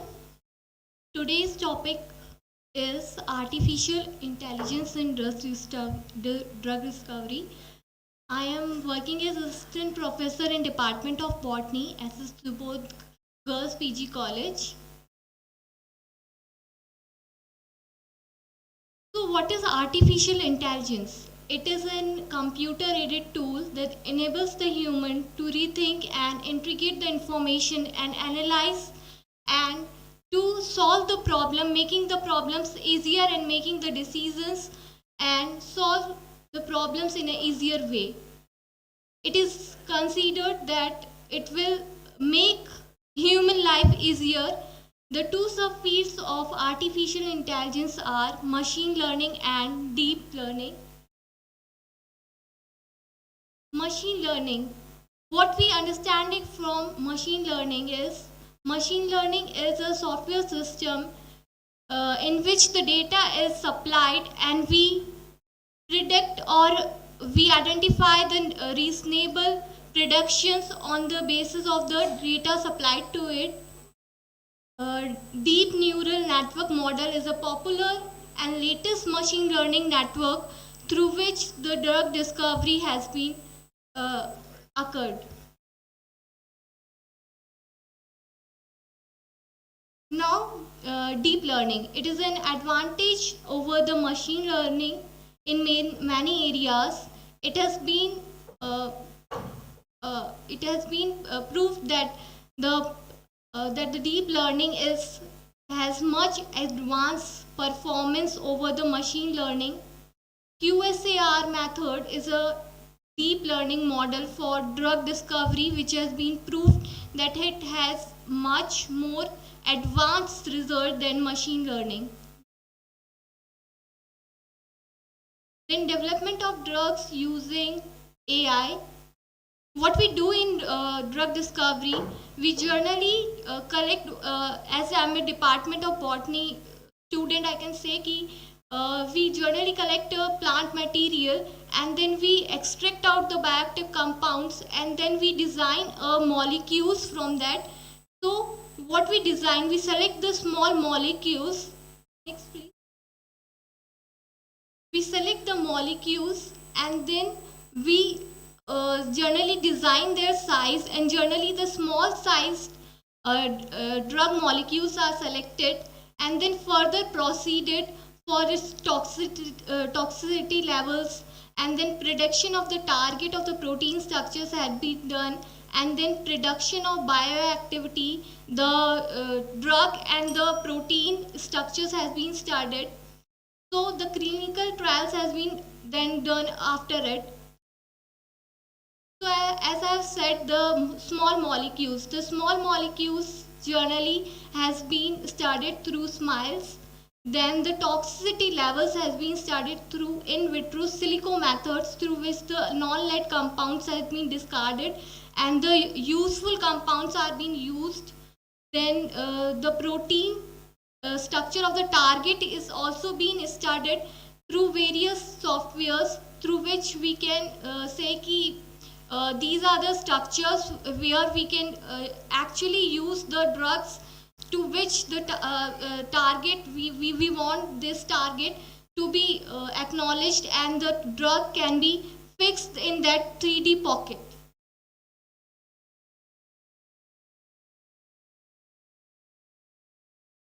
Sir, we generally use toxicity by in vitro silico methods and some softwares are being developed to study that toxicity. Now we have done the prediction of bioactivity. So what we do is we generally take the some models and ligand methods in which the pharmacomolecular and quantitative structure activity relationships are being done, in which if you don't have even the idea of the target, we can find the drug where we want to assess that we want to assess that so what is the application? We generally we have the idea that it will reduce the time. If we do not have the predetermined targets for the drug discovery, we can deliver it, and even it will be useful in studying the tentative lab work to a virtual lab. Several billion molecules can be studied simultaneously, and we can even determine the doses of the drugs. A particular appropriate doses can be given, and the clinical trials can be reduced to small number, because the virtually when we do it, the small number of practicals will be done on the virtually. Any questions? Thank you. We have few presenters who were supposed to be here and they're not present here. I'm just taking their names. Dr. Tanmay Roy, Jayanti Goyal, Dr. Shikha Patni. These presenters are not present here, so we go to the next presenter, which is Dishi Jain. The development of the full artificial intelligence could spell the end of human race. It would take off on its own, owing itself at an increasing rate, said by very famous Stephen Hawking. A very good afternoon to one and all present here. Today, I, Dishi Jain, student of SS Jain Subodh Girls PG College, is going to share my views on the topic role of education, role of artificial intelligence in education. Next, please. Have you ever wondered how artificial intelligence can be used in education? Well, there is a robust debate which has been going around throughout the technology community and beyond in AI. However, many universities have started their curriculum of providing the artificial intelligence as a degree course with them. It has basically been used in personalization, tutoring, feedback, and giving the quality education. It's 2020 and before, when you were long past the days when you were stuck in the vicinity of the library. But with the advance of this artificial intelligence, the privilege of having access the technology which has massively revolutionized and overturned this digitally driven world. The technology has overturned the world of learning as educational materials. Next, please. Now let's discuss what are the applications of education, how we can implement the artificial intelligence in education. Number one, personalization. Personalization is one of the factor for which each student can develop in their customized field. For example, I'm good at coding, but I'm not good at virtual content of listening. So we can have the option of personalized learning. Then next is voice assistance. Voice assistance is the another fruitful employed, which is these basically includes that ma'am has told us Amazon Alexa, Apple Siri, Microsoft Cortana. These voice assistants basically allow the students to rectify their doubts without the involvement of the teachers. Number three, aiding educators in the administrative task.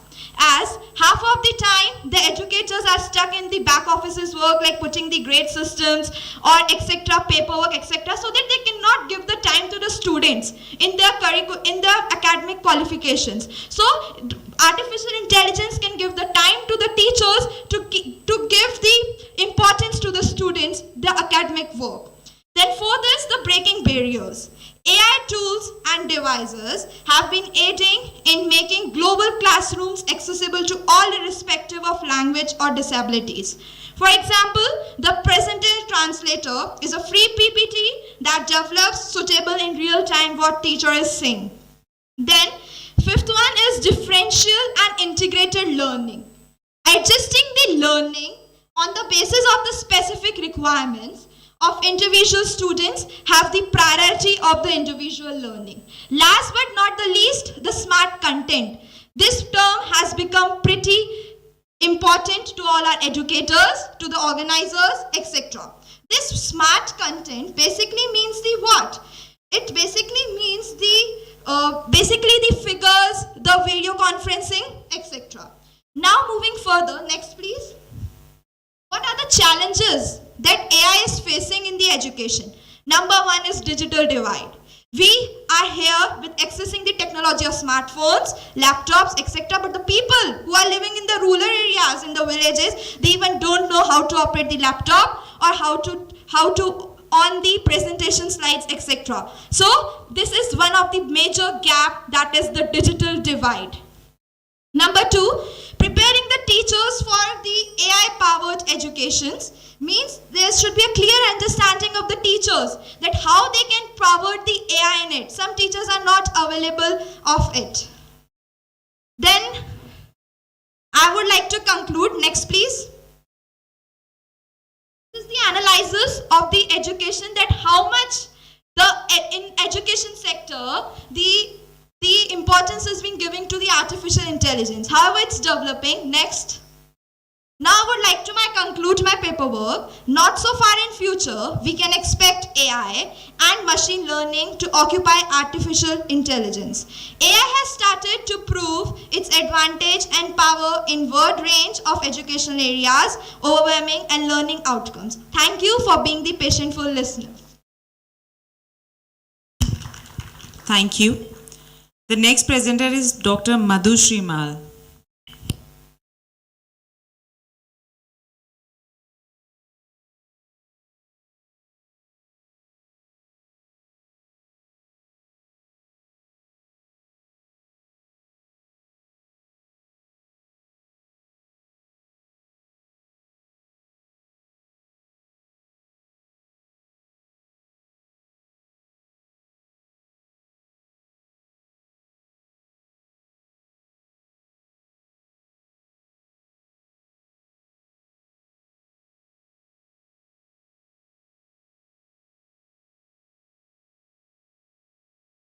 Good afternoon, all of you here present. This my topic is role of AI in chemistry. As sir and ma'am says that AI is artificial intelligence. That means that is completely depend on computer or machines. Or when we related in science, we just say AI is a field of science which deals with computer or machines that eliminate the manual defects in data mining, manufacturing, physical and thermodynamic properties, or we can say field of science. Now it is an introduction.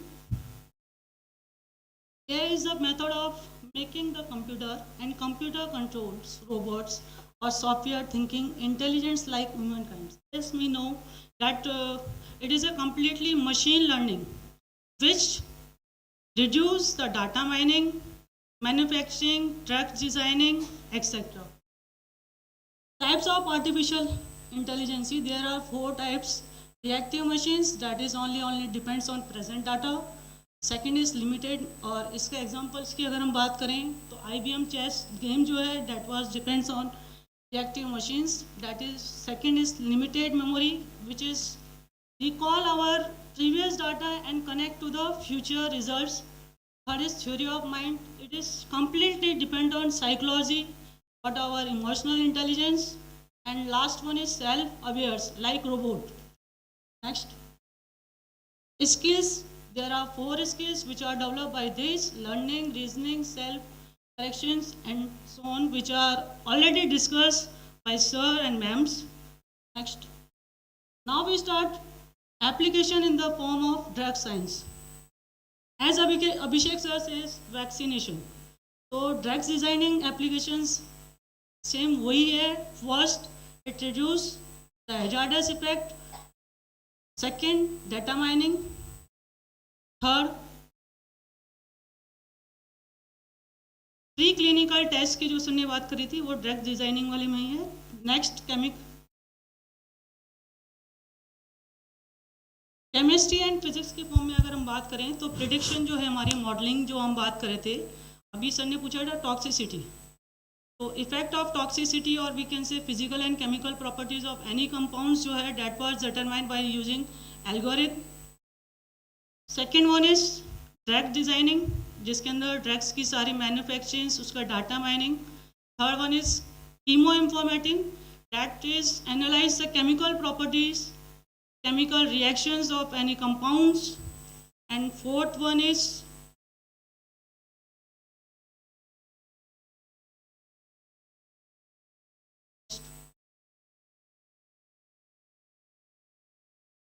data combining. We just experimentally have a data and it was combined in computer and result was easily performed. In the field of physics, as the sir discussed, semiconductor, solar cells के sir बात कर चुके हैं. That are in the field of science में भी, chemistry में भी ले सकते हैं और फिजिक्स में भी. Same semiconductors are use to provide the electricity. Next,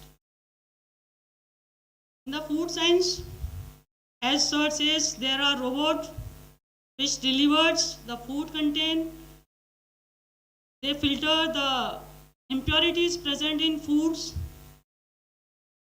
There are a chain by which we just order Swiggy, Domino's, something, and order, pay the payment, or we can say they are completely eliminate the error by automation or algorithm process. So that are the use of this technique in science or research. Now the conclusion is that like spectroscopy is completely AI dependent, UV, IR. We just sample in a cube and spectra was designed. Conclusion, AI is helping to accelerate and enhance the discovery, development of new materials in the chemistry or science branch. These are the some references. Thank you. Any query? Thank you, ma'am.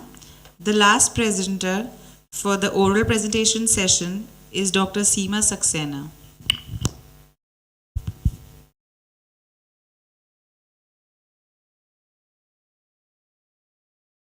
A very good afternoon to one and all. Today I am going to present on an article that is on one of the transformating technology, that is artificial intelligence. Artificial intelligence is an amalgamation of science and engineering, and the word artificial intelligence was first coined by Stanford professor John McCarthy. As you know, artificial intelligence provides helping hand in the sector of health care.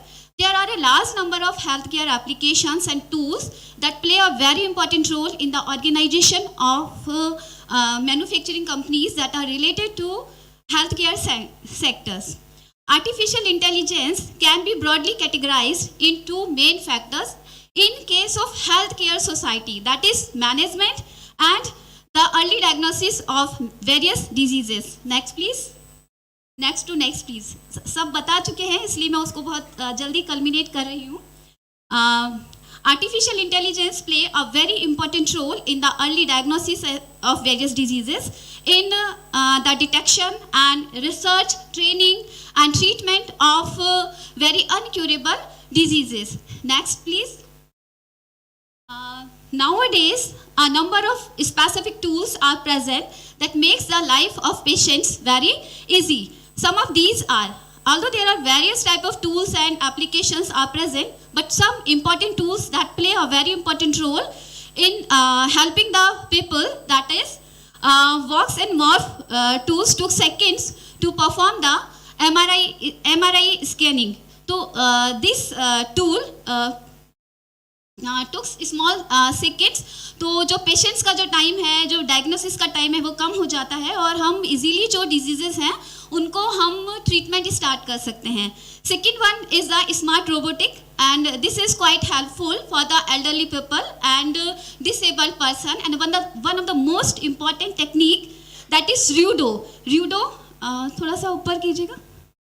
rudo is a technique that is for the blind persons, and blind persons along with the sighted people can tackle with the various type of researches that included in the field of electronics and communication. Next please. These are the conclusions. Basically, in my views, artificial intelligence play a very important role in the healthcare industry only for the management of huge data of medical industries and in the early diagnosis of diseases. But in my views, जो हम बोलते हैं कि artificial intelligence जो है वो बहुत important role play करती है, तो सिर्फ डायग्नोसिस में ही हम जो कहते हैं कि जो डिटेक्शन हो रहा है या जो इंटरप्रिटेशन हो रहा है, प्रिडिक्शंस हो रहे हैं, in my views these predictions are just like the astrological predictions that were made by our astrologers, because जो एस्ट्रोलॉजर्स होते हैं वो प्रिडिक्शन करते हैं कि ऐसा हो सकता है, पर हुआ नहीं है ना, तो उसके लिए अब जैसे हम प्रिडिक्ट करते हैं कि ये कैंसर जीन्स जो है वो इस पर्सन के अंदर प्रेजेंट है, लेकिन जरूरी नहीं है ना कि उसको कैंसर हो ही जाए. सिर्फ predict, because all of us know proto-oncogenes are present in every our body, and these proto-oncogenes under the influence of environment can change into the oncogenes, that is cancer causing genes. तो जो generally जो predictions होते हैं वो जरूरी नहीं है कि वो हमेशा सही ही हो. प्रिडिक्शंस में भी राइट और wrong. All of us you know that covid pandemic जो आया तो 2021 में प्रिडिक्शन हुआ था, तो वो राइट था कि इतने लोगों को कोरोना होगा. बट नाउ जो 2022 के लिए जो प्रिडिक्शन हुआ तो वो प्रिडिक्शन रॉन्ग था. तो मेरा बेसिक जो है कि हम आर्टिफिशियल इंटेलिजेंस से जो हम डरते हैं कि ये हमारे अंदर ये बीमारी हो सकती है, ये प्रिडिक्ट किया जा सकता है, तो जैसे एस्ट्रोलॉजी में होता है ना, बुरे ग्रह होते हैं तो उसकी हम रेमेडीज करते हैं, उसी तरीके से इनमें हमें क्या करना चाहिए, हो सकता है तो आपको क्या करना है वो मेरी नेक्स्ट स्लाइड में मैं बताऊंगी. 2 minute sir, please next slide.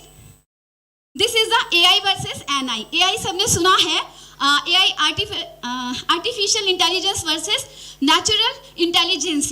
In my view, artificial intelligence can never be supersedes natural intelligence, because artificial intelligence को बनाने वाली नेचुरल इंटेलिजेंस ही होती है, और it is under the command of artificial intelligence. आज मैं अगर मुझे AI को ऑपरेट करना नहीं आता होगा, मैं कितना ही बोल लूँ, लेकिन उस मशीन को मैं ऑपरेट नहीं कर सकती.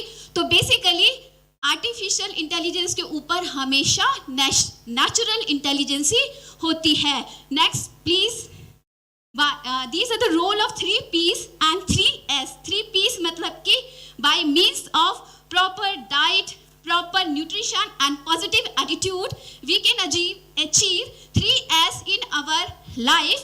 That is, stay healthy, stay happy and stay blessed. Thank you very much.